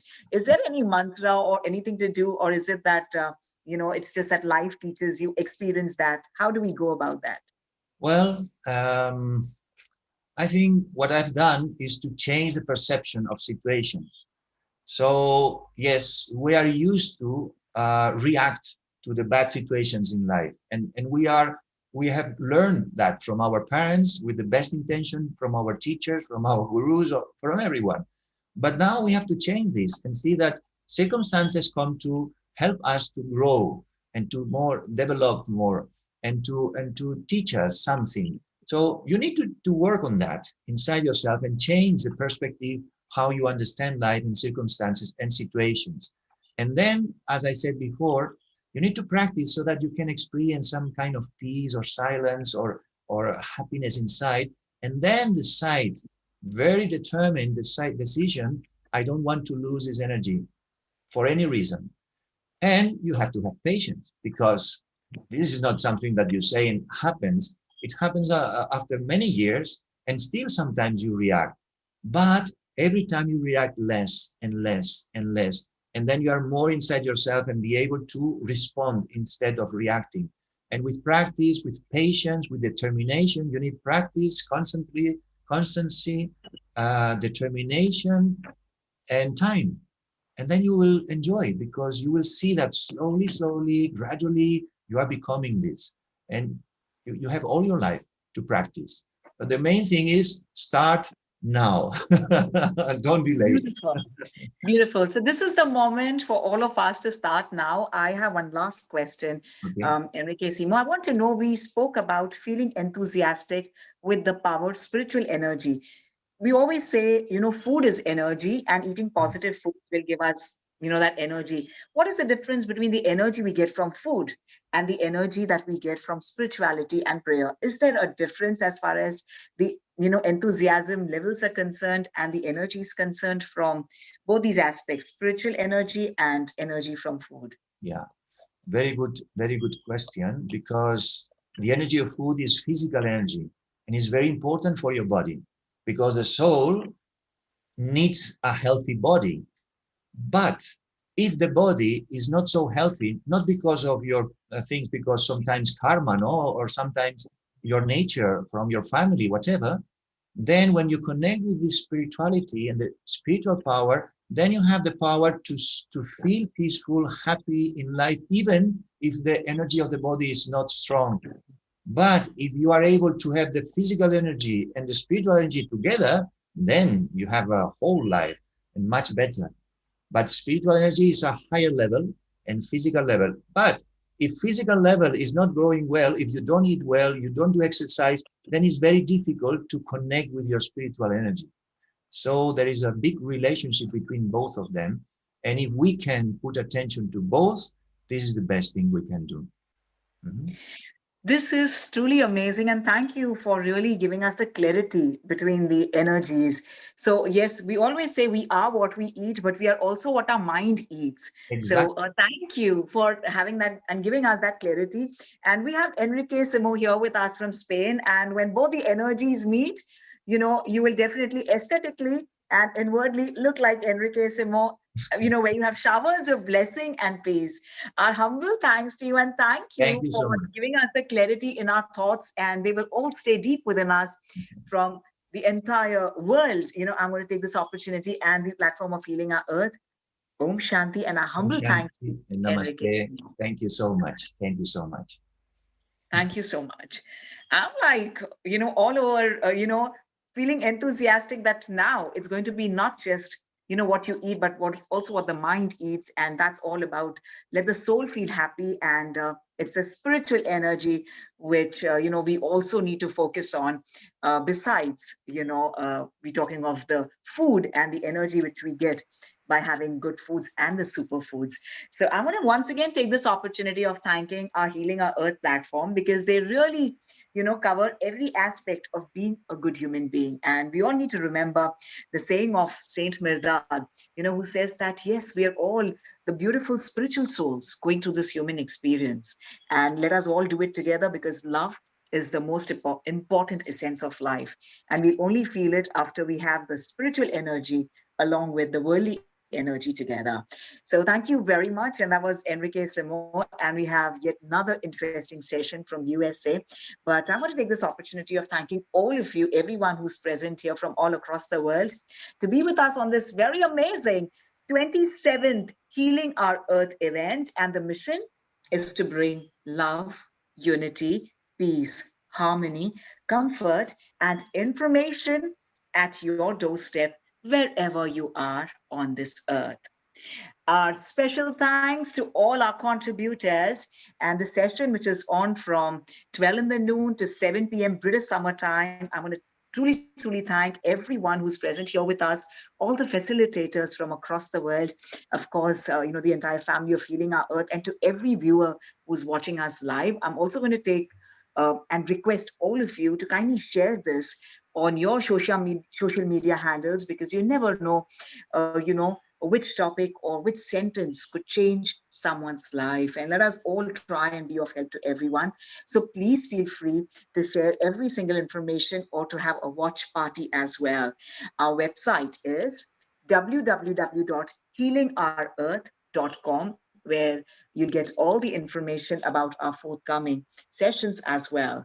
We are also live today on Healing Our Earth Facebook, YouTube, and Twitter, on Simran Ahuja official Facebook page, Sunrise Radio UK Facebook, Hindu Matters in Britain Facebook, Hindu Forum of Europe Facebook. Well, my dear lovely friends, I'm also going to take this opportunity of telling you all that please feel free to share every single, if you go on every single page, it could be YouTube and Insta and Twitter, please feel free to share those handles as well. Thank you very much to Diwali in London Facebook, Enrich TV Facebook, Sarita Sabrawal official Facebook, Mental Health _Connect Facebook, Inspiring Indian Women Facebook, and other partner channels. A humble thanks to all of you. We request you all to kindly sign up for the regular email shots of weekly events. Kindly do visit our website, www.healingour.earth.com.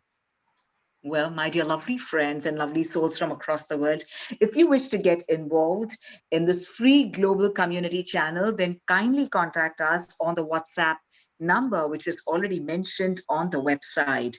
Healing Our Earth is an e-community channel, an initiative by our producer and director, Neil Kumar, and his team, who produces various global free sessions online on topics which really matter to the community and welcome persons of all nationalities, all faiths, and those of none to present, facilitate, and join the production and the promotion effort. All team members and facilitators and contributors are being here absolutely as per their own wish as volunteers with all love and faith. Well, my dear friends, we do have our future events, and I truly want all of you to make a note out of this, of all our future events, which you can take a look at the website. But as I mentioned, this is extremely special month. So on the 11th of October, that's the coming Sunday, we have our session on COVID-19 community impact. On the 17th of October, which is very close to my heart because it's Navratri and it's all about the dance of the goddess. It starts from 17th of October till the 25th of October, that is Dasera. So we have the celebration of 9 nights of Navratri and the Dasera celebration. And on the 30th of October, the Sharat Purnima. Wow, it's going to be a beautiful full moon on that day and tons of positive energy. We're also going to celebrate Diwali, which is a festival of lights in November. Virtual Diwali, we're going to have this time, which is on Trafalgar Square by Diwali in London on Sunday, the 1st of November. And from the 12th to the 16th of November, we have non-stop 5-day celebration of Diwali. Wow, that calls for a great celebration. And, there's a lot of positivity and light and brightness all around us in our lives. So it's time for all of us to realize that and feel the divine love within us. So keep on plugging www.healingour.com at all times. And I just want to mention this to everyone that this is truly the most amazing platform, Healing Our Earth, where we all feel completely rejuvenated and healed. And I'm truly delighted to welcome Desi Tahiraj, all the way from United States of America, who's our next facilitator. Oh my God, look at her magnificent smile. I'm so excited. But before I welcome you, please allow me to introduce you, Desi Tahiraj.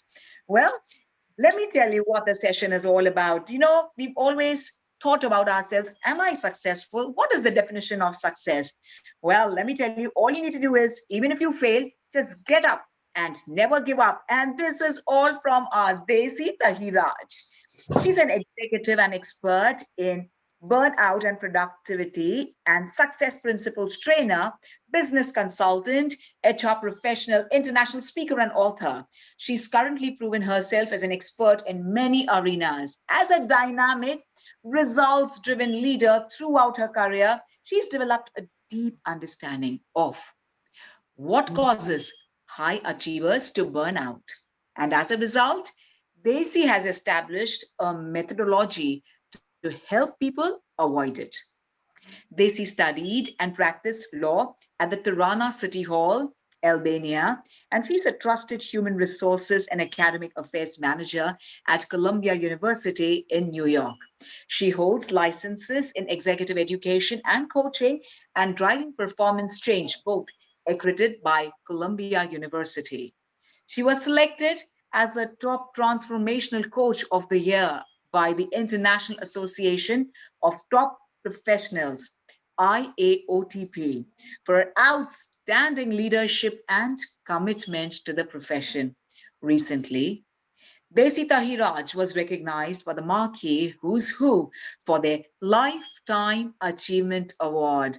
With a beautiful namaste, I'm going to truly take this opportunity of welcoming Desi Tahiraj with all her energy, and she's here to bring a change in our lives for the betterment.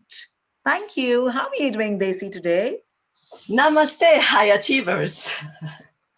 Wow. How many times you try and you failed, but never give up your dreams? Wow. How did you rise from adversity and never give up your soul love? And how many times you have bounced back from the business failure? Well, I have a news for you. Success is not final. And failure is not fatal.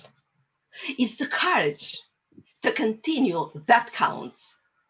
Sir, Mr. Winston Churchill. It's amazing to be part of this amazing community. I started because we all want this planet to thrive. And I want to present you with fail and get up and never give up. Let me share my screen with you because I love, as academic, we love to share what we search in academic place. So to fail and get up and never give up is my motto as a high achiever. We are all high achievers. And of course, the day without left is a day vested. And that's Charlie Chaplin, because give us beautiful hormones that make us drive the smile, the change, the life itself. Today's session, because I searched so much about that, and of course, as you say, Simran, I searched law. So as analytical brain and working in academic place at Columbia University, I went through all the research and wisdom and what is spiritual and everything else. As a high achiever, we want to bring that holistic way of healing or bringing solution to any problem. So by being high performance trainer from Canfield methodology, we learn, we combine all this knowledge and wisdom together, and how to bring back control into your life. It's all in our hands. And the definition of burnout in workplace and everywhere in the world we live today, and to find our blind spots and to our patterns is our duty as a human in order for us to thrive and to survive in all times. And to align as previous speakers speak, and I love the speech before me, Mr. Enric, that to align inner self with outer action is a must in order for us to be high achiever and not to get burnout. So, and the self-awareness and mindfulness in workplace, thank you, God, that realization in organization now they see that as a must, and they incorporate in organizational change, because we are going to embrace the changes we are going through today. And how we do that? Many people go through stress and burnout.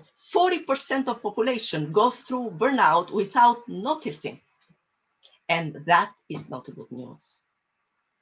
What is burnout? It is a slow process of chronic stress and landed one to completely burn out. Are you familiar with these pictures? I am. So, because we are high achievers and we are from around the world, we come from different cultures, from different nations, different language, different family background, and then we come to work in a multinational society, and we tend to do this fight and flight mode, right? The one my previous speaker says. So I try to do this, that, these million things, and of course I got burnout one day. And I didn't pay attention to the yellow alerts or to my friends to tell me that slow down and try to take the time, one thing at a time. Instead, I was a high achiever, right? I come from a country closed mindset, not a growth mindset. And from that paradigm, I was operating. And that's why come the cost of the burnout. Create a shingles burnout is a process that can kill you actually as a person. So to come to that point when the hormones, because whatever you put food in that chip, which is behind our neck, we call subconscious mind, is like computer. Exactly. Whatever you put in, that's what the result is. And what happened? I end up in hospital and almost died. Don't try that at home. So from that on, I come to the conclusion that as a high achiever, I want to find out what takes for a person and how we can heal all this population that going through kind of depression or anything in between. I assure you that the greater force helped me to get through my chest and be able to express with you today is unfaithful, undivided faith, love and trust in God. We live in multinational world. How we can make this happen? Because you see that cell phone in the middle, that changed the way people interact, work, and do jobs. You see, today I am in New York and you are in London and we are like in the same room.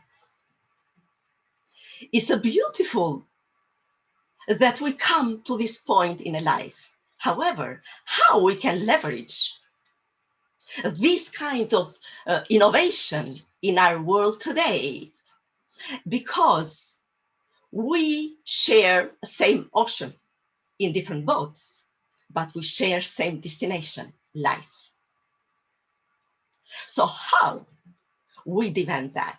The facts of today, we live in a VUCA world. We search that in Columbia University, in Harvard University, is volatile, is uncertain, is complex, is chaotic, and ambiguous. How we can make that to serve us better, and how we can embrace the change we try to do. So research and mental health is very important to the population, to the workers, to everybody in a life. We are working from home today. How we can help our employees, our leaders, to be in a place that can be functional, high achiever without burning out, because coronavirus, what happened, we lock inside our home, and some people who are outgoing, it's very hard for them. So we experiment the research, scientific research, social research, medical research, and what kind of studies going after, and brain image of the person who is in high stress changes. And that, my friend, is a bad news. So the solution is very simple. We are deadly biased, all of us. So based on our perception, how our perception is created from the day we're born, experience, the parents we talk, and the teachers we talk, and later in a job, our friends and everything, and our perception. So through our perception, we create our judgment. And that's here the bias. Did you notice sometime that you see the same accident and you ask 5 people 5 different things they tell you? They perceive that same accident in 5 different ways. That's how you need to see that when someone's speaking to you that you don't like what you hear, you ask yourself once more time before that. And how I find my blind spots. How did I find my blind spots? I found with a lifeline methodology and journaling. Because whatever I teach you today for high performance or how to get out of burnout, 10% of that information, what I'm saying to you today, you're going to get. But if you practice and when you write it down, 70% you get of that information. And when you teach, it's 95%. So in that case, by journaling and by putting lifeline and to see where you are at and what kind of thinking you was doing in that time, because normally what happened is that our brain, when I give you new information or I receive new information, my pattern, my brain don't like cognitive work because it's a lot of information for the brain to perceive and to work on. And after that, I need to apply. And our brain is lazy and take us back to the familiar.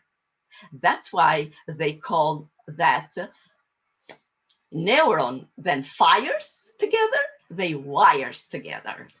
It's scientifically proven. Why? Because in a time of stress and continuously these neurons come together and they fire, you're stuck in that pattern. That patterns is going to bring your brain, and of course, as we says, that the chemicals go through your body and then poison your system, and then you get sick like I did, with the shingles all over my body, with a ear infection that didn't go with antibiotic at all, with my throat, I couldn't speak anymore.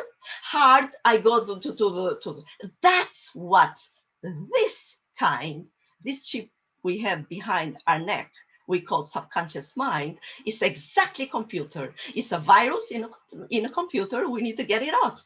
So in that case, it's crucially important to choose what thoughts you put inside your brain, because we cannot feel anything in our body without thinking first. First is a thought, then is a thing. That is crucially important before you choose a thing defined. So, effect of my research and everybody's research, which I already, because I am high achiever, I want to know exactly how I can help people. In that case, I studied 6 different coaching methodologies. Why? Because I need to go, different people have different kind. That's why, and different methodologies I can use with the different kind of characters. So in that case, when we are self-aware, that meditation and mindfulness that Mr. Enric introduced is so crucially important in a workplace because decreased stress. You are aware of what you are doing and improve attention span and decrease the job burnout in workplace. Oh, I need to do that. The to-do list is endless, right? So the tips I use and we use in corporations is that incorporate your network. Ask your coworker, ask your husband or wife or parents or friends, people who you trust, and then ask them to give you honest feedback and insights because they are a reflection of you. Whatever you put there, where attention goes, yes, that the energy goes. So in that case, give the feedback from them. It's a gift for you. When someone criticizes you or give you feedback, it's really a gift. It's telling you that you are out of the alignment inside in and outer world. And then you increase your awareness, understanding your strength as a character, as a person, and your weaknesses. We all have them. We have weaknesses, we have strength, and we have limitations. And how we gather and process this information is crucially important, the decision we make in a life. Because we are normally in fight and flight mood, we make a decision that we get tomorrow. So to be in a place that to be self-aware and to monitor your mood during the day, 24 hours a day, from the moment you get up in the morning until you go to sleep. Because how you handle these stressful situations, how are you perceived by and interact with others is so crucially important. I work with 20 or more different nations. How I incorporate that in my work. Before, when I was closed mindset, I was thinking my word, and I was from Albania. Today, I am growth mindset, and I am citizen of the world. Now, as a high achiever, we have a structure. Without structure, you cannot do any change, or you cannot make any project or mindset or changes you drive through the life. It's a frame. Can I change? Many people think, why should I change? You need to find your why, how important it is. All of us, we have one why. I have a 16 years old boy. His name is Arthur. That is my why. What do I do differently? What I need to do as a leader, as a mother, as a father, as a business owner, what can I do differently to change, and how can I get there? Before I was thinking, oh, I am high achiever, I can do that myself. It was not, because the coach or the consultant or mentor can see what you don't see. That is the blind spot, that you need someone to help you, that something that you don't see. And the requirement, as we know, there are requirements to do that. So you need to have 100% commitment on that change. We are going through changes every day. So the commitment is the first thing you need to do as a high achiever. And discipline is one of them. My last name is Discipline, actually, if you want to know. Then resilience is one of the high achievers, because failure is a stepping stone. Didn't work this time, it's going to work next time. That is growth mindset thinking, not closed mindset. Because many people, something happened, they said, oh, happened to me. No, happened with you. And then action plan. As a high achiever and a success trainer in a Canfield methodology, we have mind mapping. And after that, I'm going to explain to you how you can be high achiever without burning out.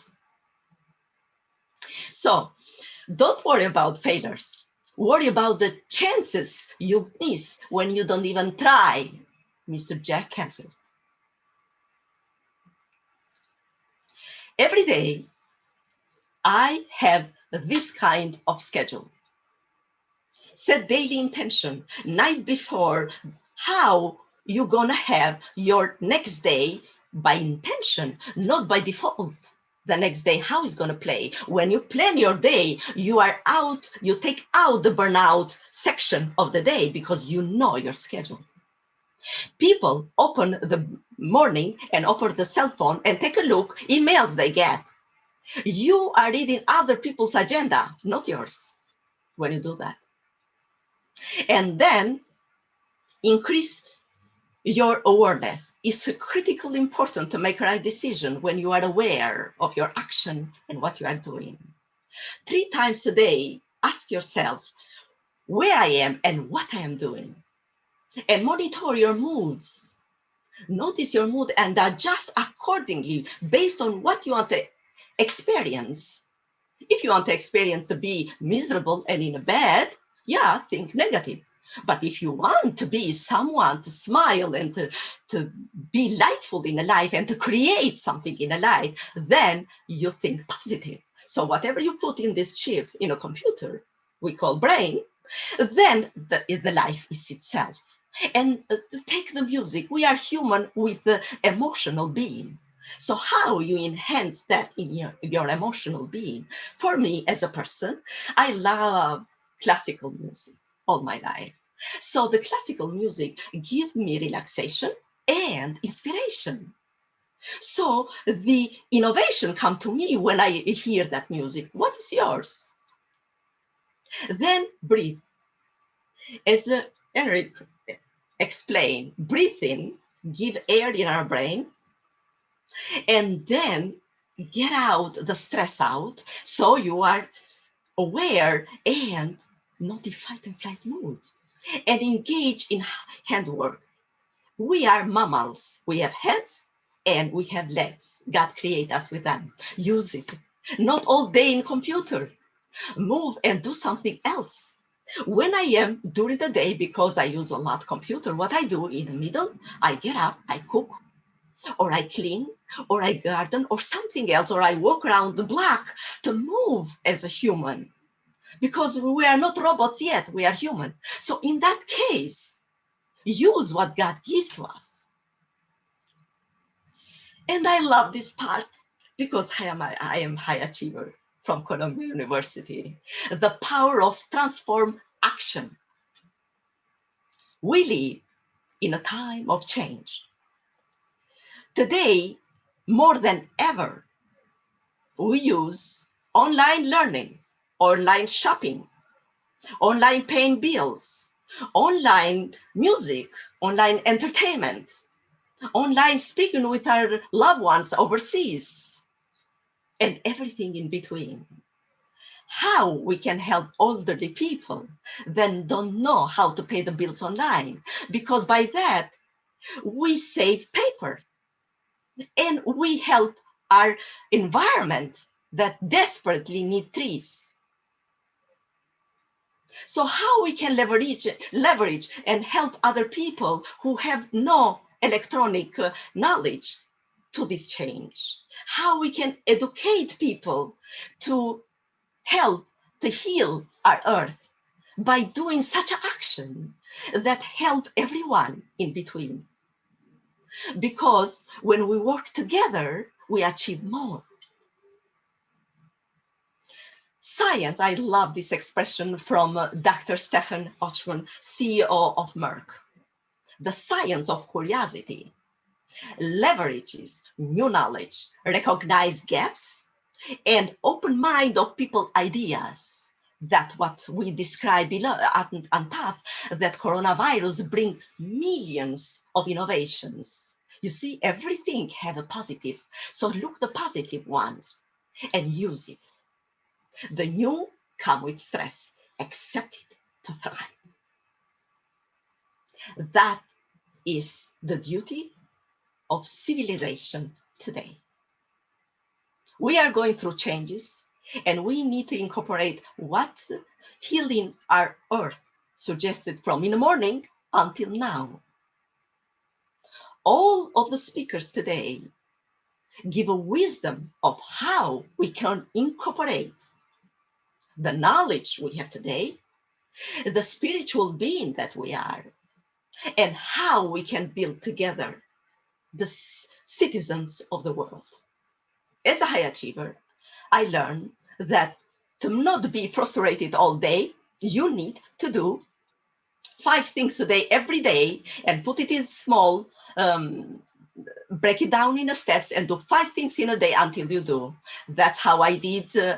That's how I did my book. That's how I did my online program. You need to follow this step. If you need more information, I am here to help. And of course, the transformation and without transparency and without communication as we are today is a must for all of us. And that is crucial in every single meeting we have with the people. So the mind, my friend, is like a muscle. You use it, it's stronger.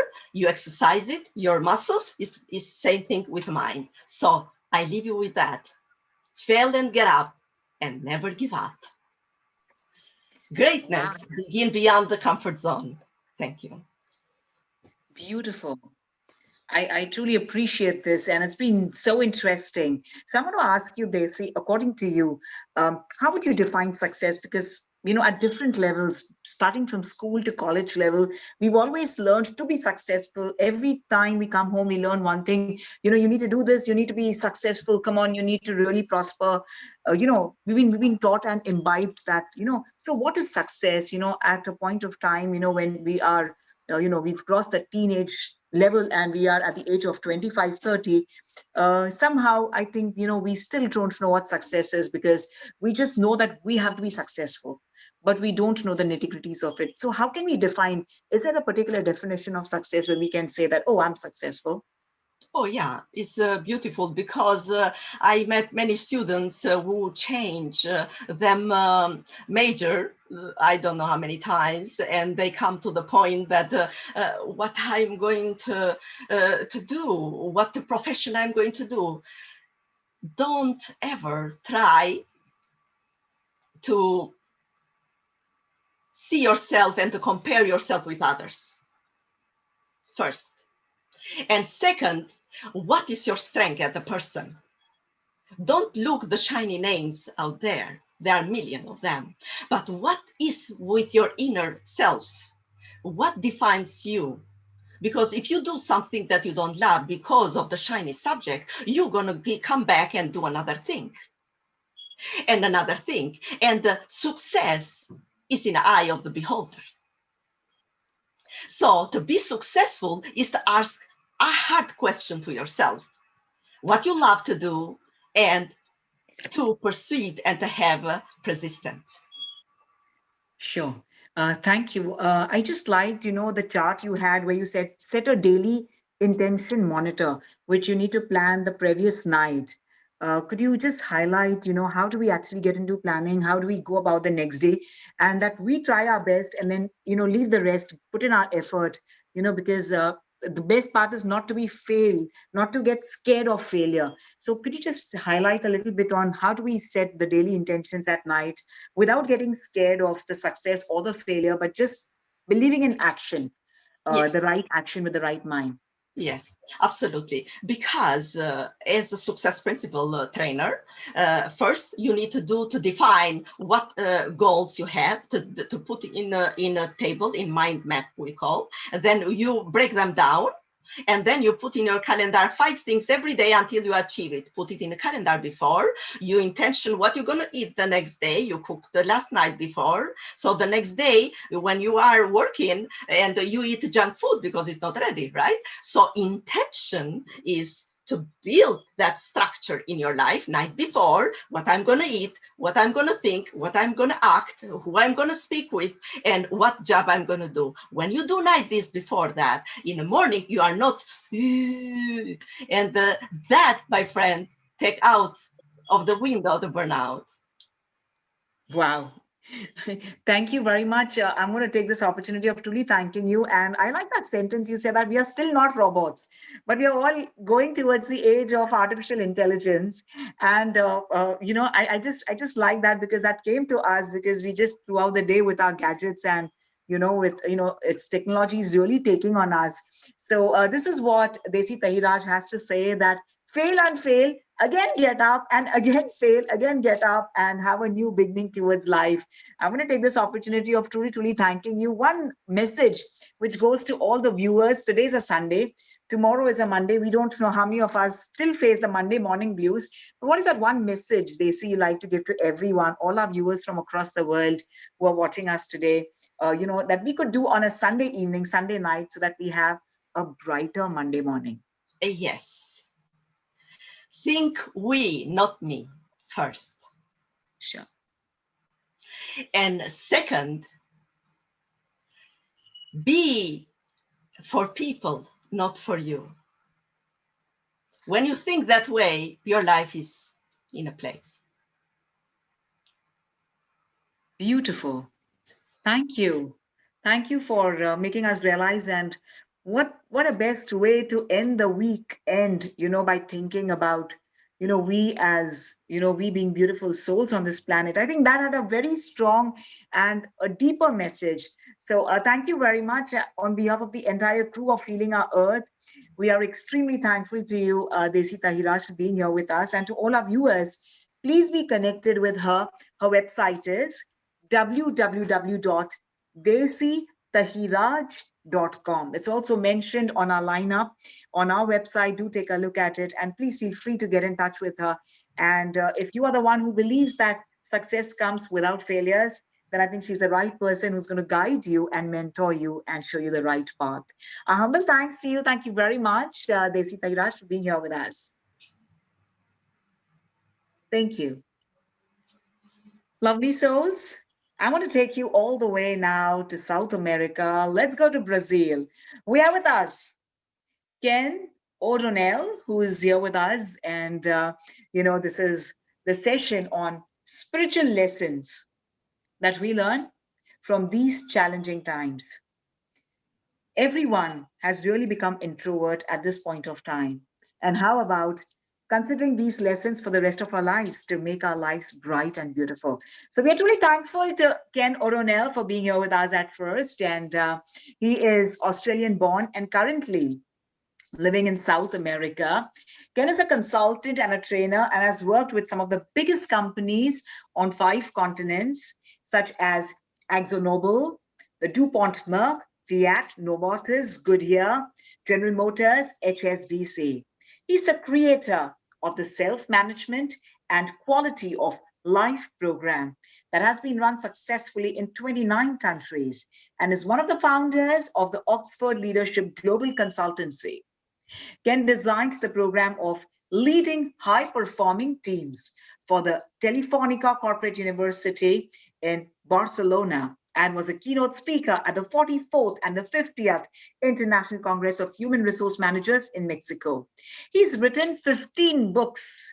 Yes, he's written 15 books on leadership and personal organizational development, some of which have been translated into 9 languages. He also presented and was the recipient of the Personality of the Year Award from the Brazilian Association of Training and Development in 2009. Ken is also the South American coordinator for the Brahma Kumaris organization, which works for the development of human values at all levels of society. He was a co-introducer of the concept of spiritual intelligence in organizations. Info of this is under the theme of spiritual intelligence on Wikipedia.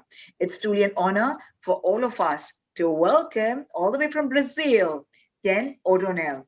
Om Shanti to you, Ken. Om Shanti, Namaste to everyone. It's really a very nice initiative that you have to get people thinking and doing things to heal our planet, because as we know, it's going through a lot of difficulties.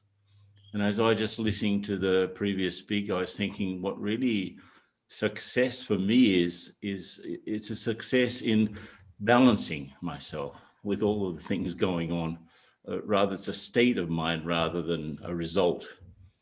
And so if I look at the four main relationships that we have, first of all with ourselves, then with others, then with the nature, and then with the divine, those four things, somehow or the other, I have to sort of get myself balanced. And of course, sometimes we're so much outside of ourselves and so far away from what we are that we lose ourselves in the outside world. Or sometimes we're a refugee of problems outside of us, and we lock ourselves inside of our own heads, or we get stuck into our work to escape from problems inside our own heads. So instead of running away from ourselves, instead of losing ourselves in the sort of connections that we have with the world around and the world inside, for me, success is to have balance in those things. And of course, it's not easy, especially as the pressures come on.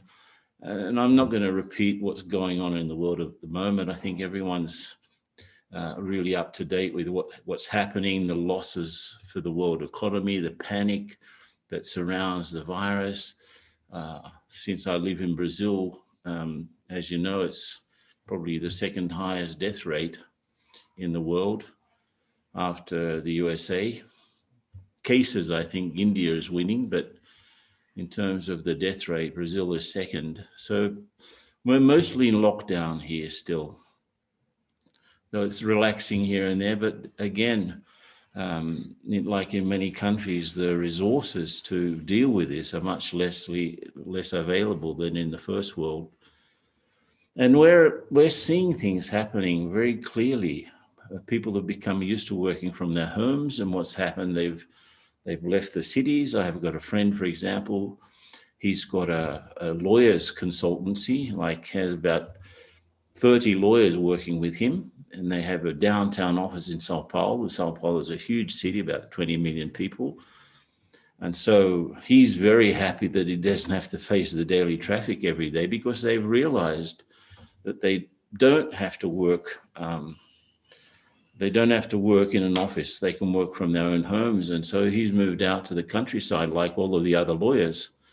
And what's happening is that the cities are becoming less inhabited in a way as people move away. So there are lots of interesting things happening, and new business models designed about taking the chance of people living and working separately, not being too much together.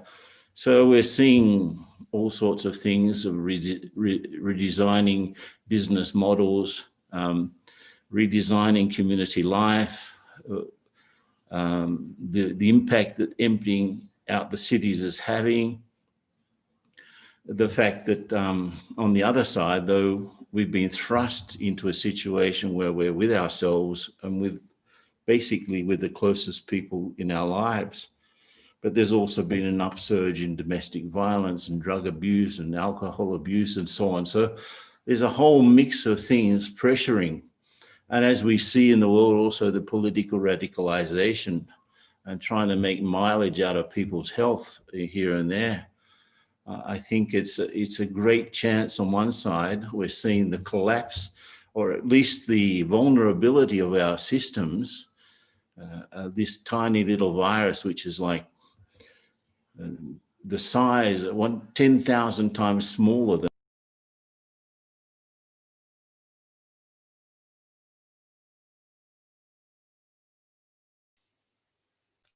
Sorry, Mr. Ken. Sorry, I think by mistake you're on mute, please. If you could kindly unmute yourself. I apologize, Ken. I'm so sorry for this. Yeah, I've got. perfect. Thank you so much. Were you Sorry. listening before that? Yeah. It was just for 4 seconds. Something happened. Yeah, Sure, sorry sure. about that. It's So perfect. Perfect. this Sorry. tiny virus has put humanity against the wall, and it's an opportunity on so many sides to look at ways, because we're seeing our different systems, our educational systems, our health systems, our political systems, the relationship we have with the environment and so on. All of these things are being sort of questioned. So it's a good chance to make changes so that we can really think about a better world than the one that we have at the moment. So people are taking this time out maybe to make changes, and not everyone's doing that, but for me, there have been 5 lessons that I've learned from this moment that we're going through. The first is, of course, the time. Time is such an important thing. And in fact, time is our life. And so if I look at the way I use time, and I've got the chance, most of the people that I know are working from home. They don't have to face a 2-hour or 3-hour commute every day. They've been able to organize themselves differently, and they're in a more pleasant atmosphere generally. And so a lot of us have the chance to look at the time that we have on our hands, that we have to put it to the best use. And that, of course, requires us to have the sort of self-discipline that it's like it's being mandated by the necessity to reorganize our lives. At least everyone that I know has commented on one side, they've never been more busy in their lives, so they've really had to organize themselves differently. And of course, that requires discipline. And if I start the day every day, not listening to the news, not immediately jumping into my WhatsApp messages and whatever, my Facebook, Instagram, and so on, what's there, then I start the day with the best sort of thinking that I can possibly have. Those thoughts set up a foundation for a very, very good day. Everything will flow much more easily. Even though I do more, I'm actually being less taxed by what I'm doing. So if I think about this, I create a strong foundation for each day, then everything starts to flow much more easily. So the first lesson is about the use of time. The second lesson, I think, for me anyway, it's been silence. And as you said before about the introspection, and introspection is to go inside. But what happens when you go inside? What's there? Once Plato said that thinking is the soul talking to itself. But I've been experimenting with silence because everything that happens outside of us, we live in a world of sound, and there's so many different languages and so much difficulty in communication. But there's one language that everyone speaks, and that's silence. I think the language of divine is also silence. I guess there's another language that everyone speaks, which is love. Doesn't matter if you're an African or an American or a Russian, an Afghani mother who loses her child feels the same way probably as a mother from Argentina, a taxi driver who gets very upset on the streets of New York gets upset in a similar way to a taxi driver in the streets of London. So there are a lot of things that we have common as human beings that go beyond languages. If I just give a demonstration, I once did a very interesting thing. I crossed from Australia to Europe overland. And it took me 6 months, except for the first bit, which because Australia is an island. But when I got to the, let's say, to Southeast Asia, the rest of it was just going by land. So Thailand, then Burma, then India, then Pakistan, Afghanistan, Iran, Turkey, and so on. Finally, 6 months later, I arrived in London. But in that journey, I traveled across, so many different cultures and traditions. And if I was a deaf mute, like I couldn't hear anyone, I didn't understand what anyone was saying. But I was especially interested when you see people, whatever tradition they come from, and they close their eyes, they make some sort of a gesture like this in silence. There's a language that connects us that goes beyond words. Most of our difficulties are based on words, I think, conflicts of opinion. If we all just spoke the language of love and a language of silence, we'd get on much better, I think. So especially in deep silence, we get a chance to do a lot of deep healing of ourselves. And of course, if I'm healing myself, I can be a better agent for healing of the world, much better.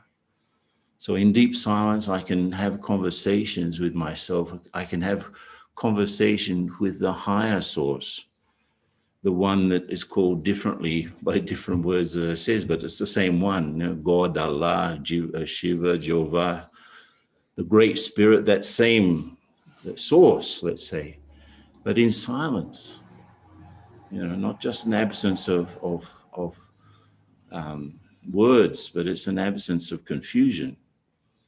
And so I can really heal that connection so that I have a greater current of spiritual power coming through me and a greater clarity in that silence to help in different situations that I come into contact with.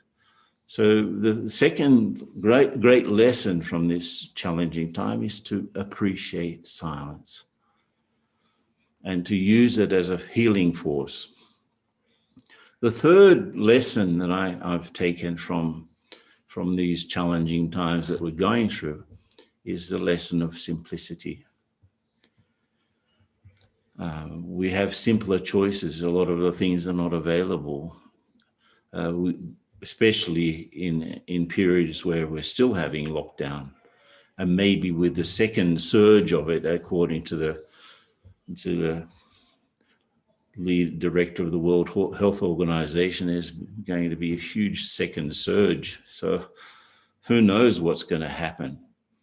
So we may as well get used to being more simple about our choices. There was a rampant consumerism and a discontrol of the way that we interact with things and people. And I think even the virus itself seems to have arisen from a sort of a strange relationship that we have with animals. Not really sure about that, but definitely whatever is happening is not an act of God. It's just some anomaly in the relationship between human beings and matter and nature. So we are responsible. And if we see these four relationships that I mentioned before, the lack of balance in those four relationships is probably provoking a lot of the difficulties that we're going through. So we have to sit back from them.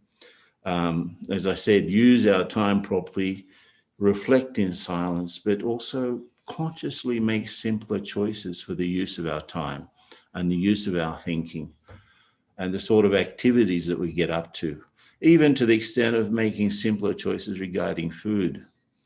Let's go back to the basic ingredients and away from these super elaborated industrialized products.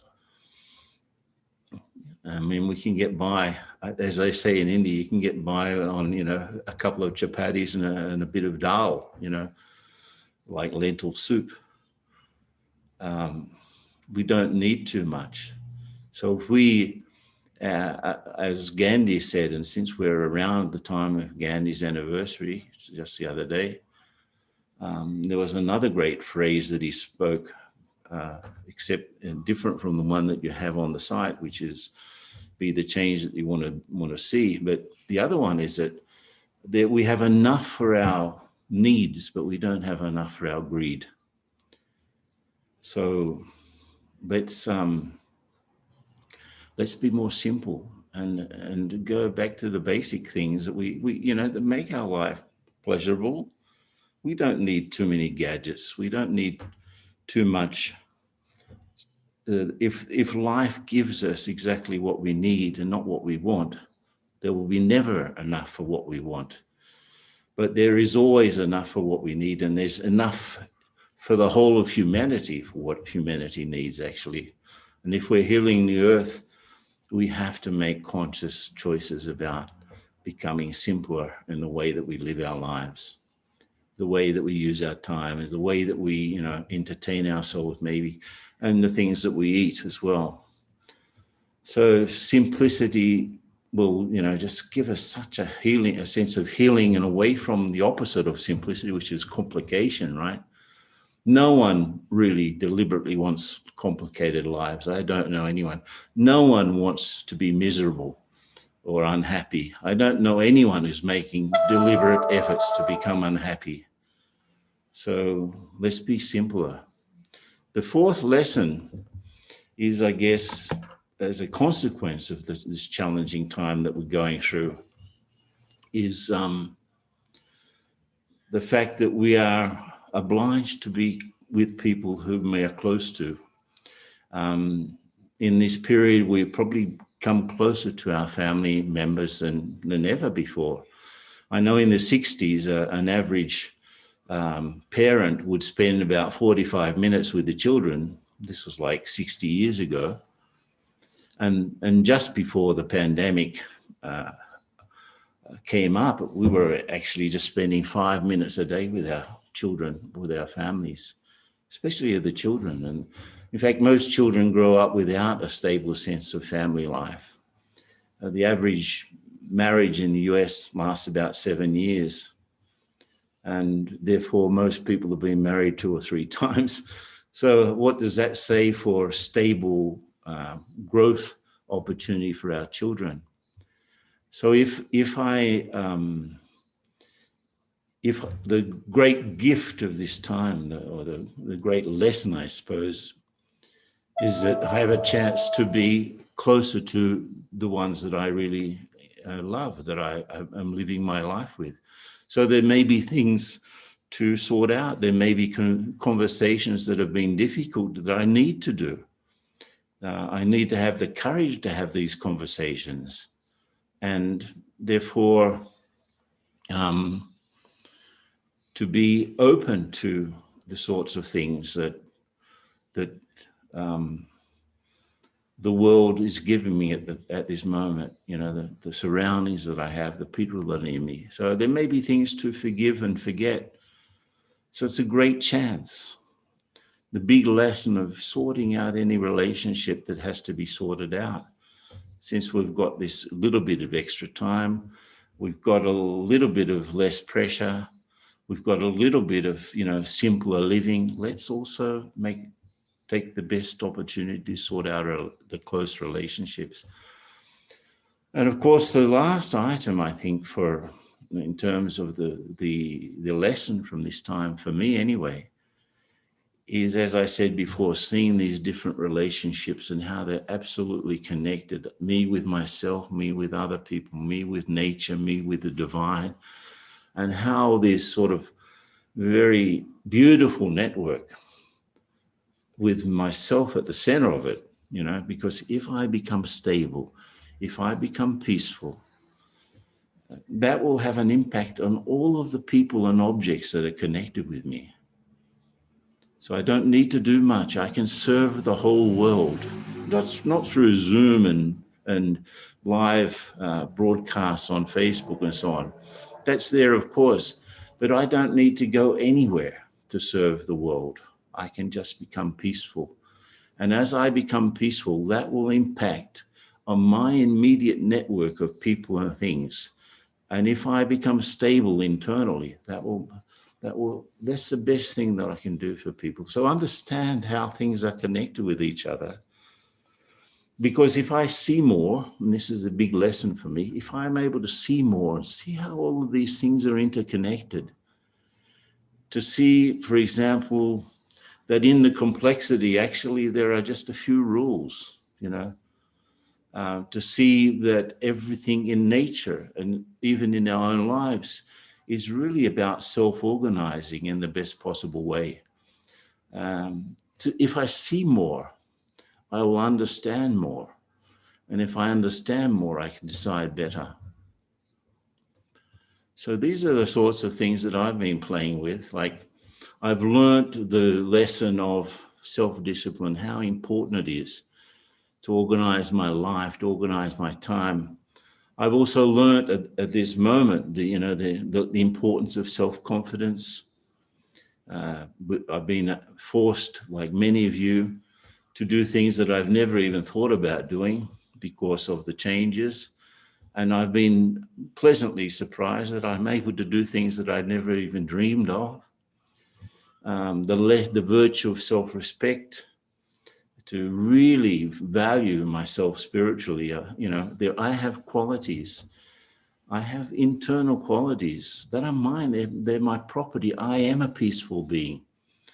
If I take away all of the sort of stuff on the surface, and I go down deeper and deeper into myself, I do discover that I am a peaceful being. I am a loveful being. I am basically contented. And I have power inside me. And these are my properties. No one and nothing can take them away from me unless I allow that to happen. And that sort of self-respect is to hold myself to my real value. No matter what else is going on, no matter all of the things are falling down around us. If I lost everything, if I lost my house, if I lost my job, if I lost all of my money, if I even lost my family, and finally I even lost my body, I continue to exist, because as a spiritual being going through this human experience, I'm not a human being looking for a spiritual experience. I am this spiritual being. I was here before this particular body. I will continue after it as well. So that sense of real value is like, the axle around which my life is now changing. And I've been obliged to go closer and closer to this. The fourth virtue that I guess I've learned is the sense of responsibility, and how much I'm responsible for the creation of an atmosphere around me, which people feel it's a sort of an atmosphere of growth rather than a fear or, of lack of understanding. I create an atmosphere around me which helps people to grow. And finally, I guess the biggest virtue of all is the one of compassion. And even though compassion from Latin means con, pati, con means with, pati means suffering. That means I suffer with someone. But of course, compassion is not just picking up on someone's suffering. It's really, putting out your hand to help them alleviate it. So we all have a chance to be more compassionate with ourselves and especially with the people around us.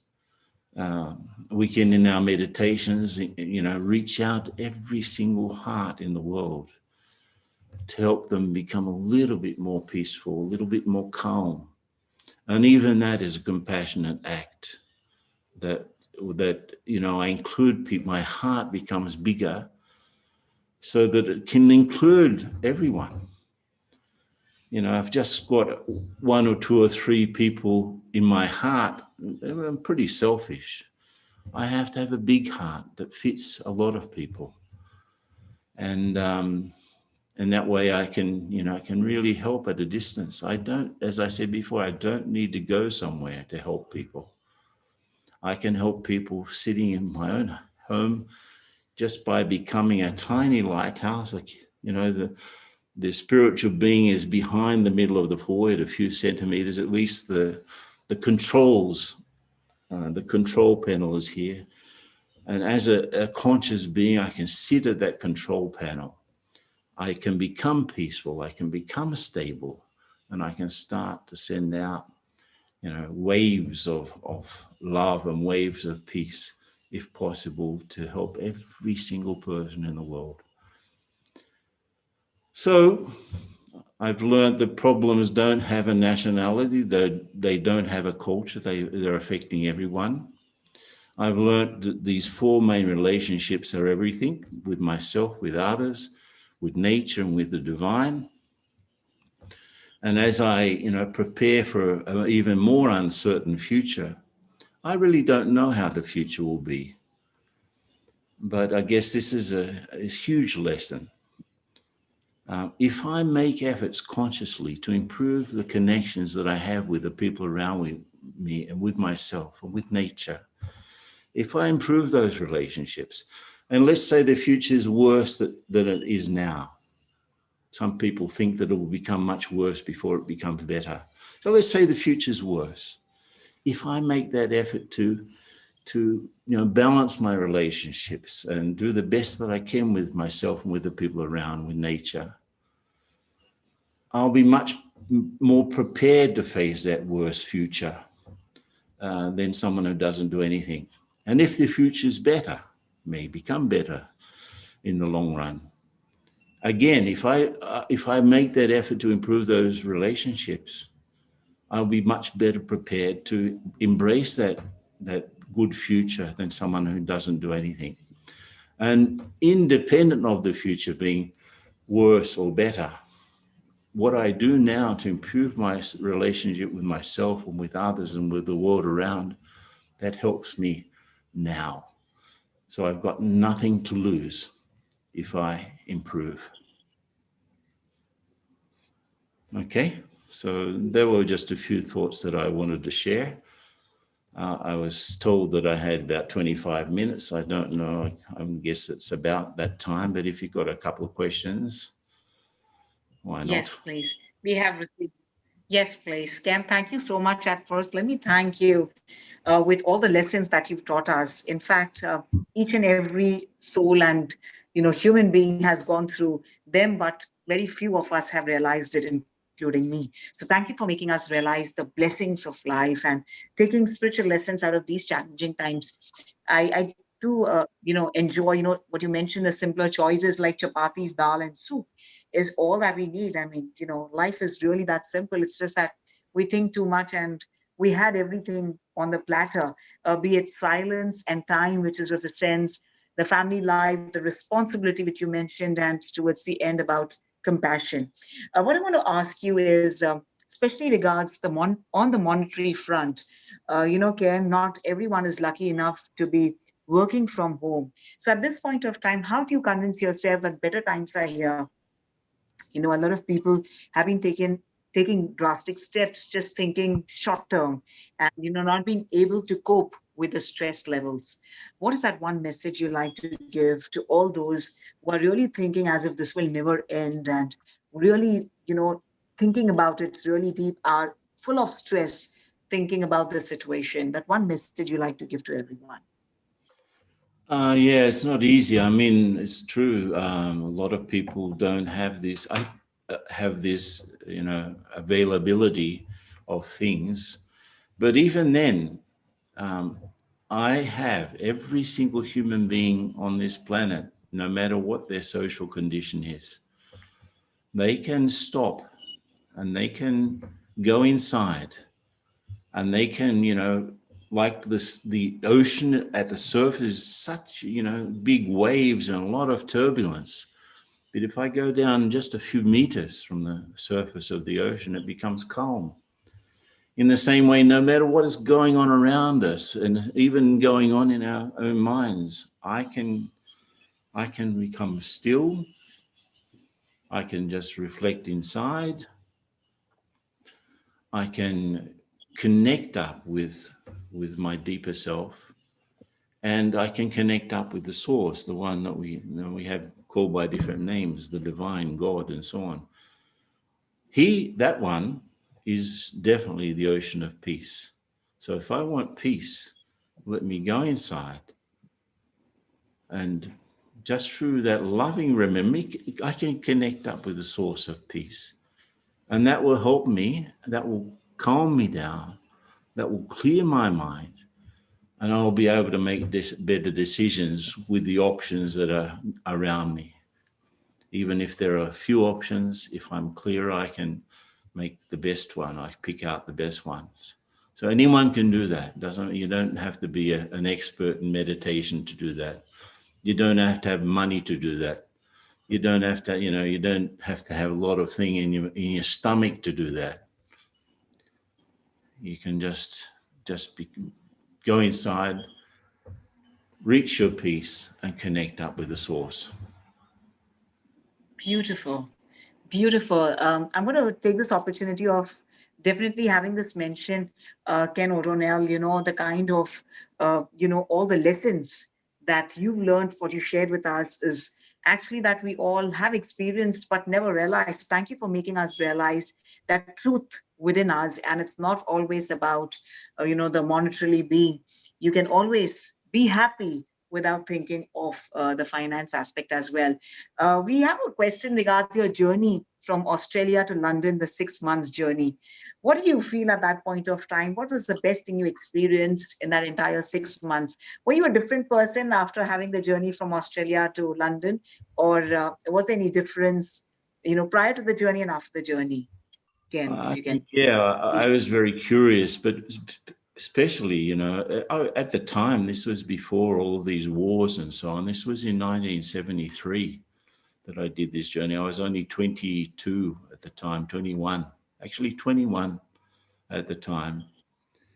And I was very curious. I had the chance. And so even before I was 23, I already had visited 50 countries. So it was like an exposure to all of the different traditions. And I just realized that humanity's problems are universal. And so therefore the solution should be universal. Doesn't matter if you're a Buddhist, a Muslim, a Hindu, or a Christian, or a Jew, or just someone that doesn't have any particular faith. Problems hit us in the same way.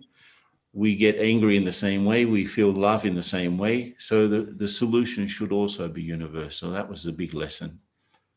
And then, of course, I in this practice of search, I suppose it was a big search, I really ended up coming into contact with Brahma Kumaris. At the end of this, around 75, at the end of this period of searching, I was still in London. And I came into contact with Brahma Kumaris, and then I ended up really not only becoming a practitioner of Raj Yoga meditation, but a teacher also. And then, of course, that was a parallel career to my corporate career. So I had two strands in my life, those two ones. So if anyone's interested, they go to the site of Brahma Kumaris, brahmakumaris.org. Also, if you're interested, I've got a channel on YouTube and Facebook called Live and Meditate. Live and Meditate. And so they're short videos, about 4 or 5 minutes of these sorts of reflections that we've been sharing now. Wow. So I'm going to, once again announce this, Live and Meditate on YouTube. Thank you, Ricardo, for sharing this. And our humble thanks to Ken O'Donnell for really taking us through the beautiful journey of allowing us to count our blessings and have a newer life, a better life, a life which is full of balance. And that is how you started the wondrous session by talking about what is success, which is balance according to you. And yes, end of the day, if we realize, yes, we have to be aware of every moment, and only that balance can let us keep going and, of course, make us realize that we're all actually spiritual beings going through this human experience. Our humble thanks to you on behalf of the entire crew, the entire platform of Healing Our Earth. We are truly more than happy and tons of gratitude to you for sharing all the insights and your expertise with all of us across the world. Okay, namaste. Thank you. Namaste and Om Shanti. Thank you so much. So this was, the wondrous session we had on, the inspiration and the motivation that we need in today's times when, a lot of places are out of the lockdown and we started with our regular routines. So what is it that can really empower us. It's the inner strength. And Healing Our Earth, on this platform, we really find what is the true purpose of life and how do we go about, finding the right direction. So I take this opportunity of thanking everyone from across the world for all the love that you've showered on us. I'm going to request you all to please to share this to various groups so that everyone could be aware of this and realize that maybe somewhere, someone could really take help of this and it would be of great essence to him or her. So please feel free to do the needful. And as I mentioned, October month, October 2020 is extremely special for us. This was our session for today. And I'm going to once again invite you on the 11th of October for COVID-19 Community Impact Session.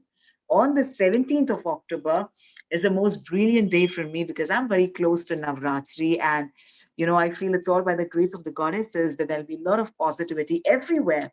So we here on Healing Our Earth platform, we are going to invite each and every one of you to celebrate with us the Navratri celebration right from the 17th of October to the 24th of October. And on the 25th of October, we'll again invite you for the Dasera celebration.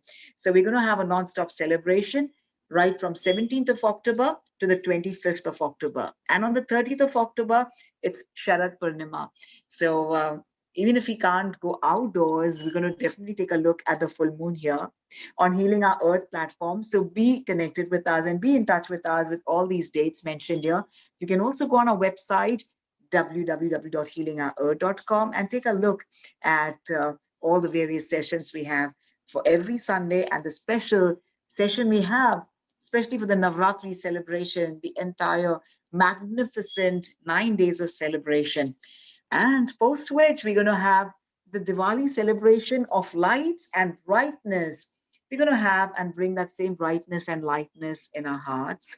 And, please join us on the 1st of November to celebrate Diwali, which is on Trafalgar Square by Diwali in London. And join us for the celebration. We're going to be live on Healing Our Earth platform.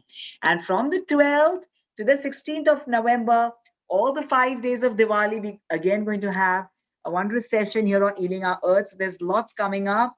And please do keep on plugging on www.healingourearth.com at all times. My name is Simran Ahuja, and I truly would love to thank my very, very dynamic technical team and the entire crew of Healing Our Earth platform for this wondrous session every Sunday, and this time for Navratri, Sharad Purnima, and Diwali special sessions as well. So thank you very much to our technical director, Nishit Kota, our media team, Kesh Mojaria, Anita Nomula, and Varsha Mistry. Thank you to our host team, Dr. Lalit Soda, Sarita Menon, and myself, Simran Ahuja.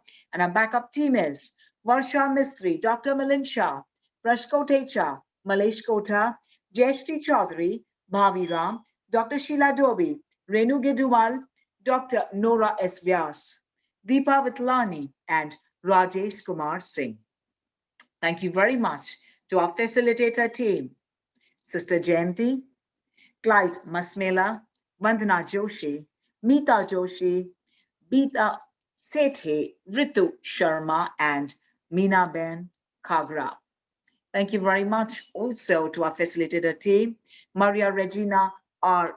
Nencioni, Girish Jogia, and Sumit Tapu. And our channel partners for really having the broadcast live.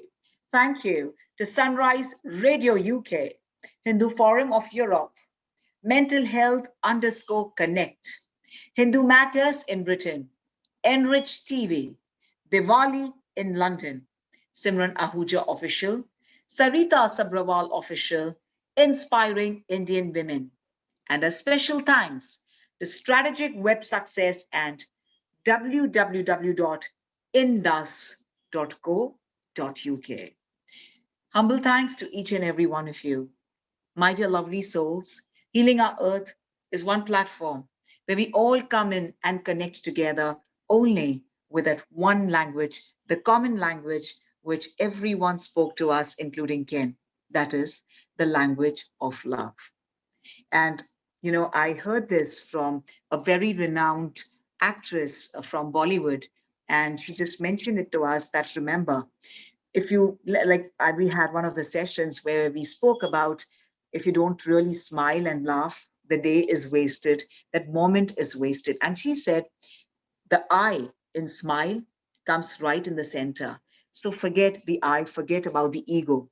If you want to be happy, because we all are here to feel that happiness within us, and the I in happiness also comes in the center. So if we forget and let go of our ego, of the I sense, we will forever be smiling and we'll really, really be very happy. So remember these two words, smile and happiness, where I is in the center. Take the ego away from you and always keep smiling and feel bright within yourself. Humble thanks to each and every one of you, to all the beautiful souls from across the world. Hari Om.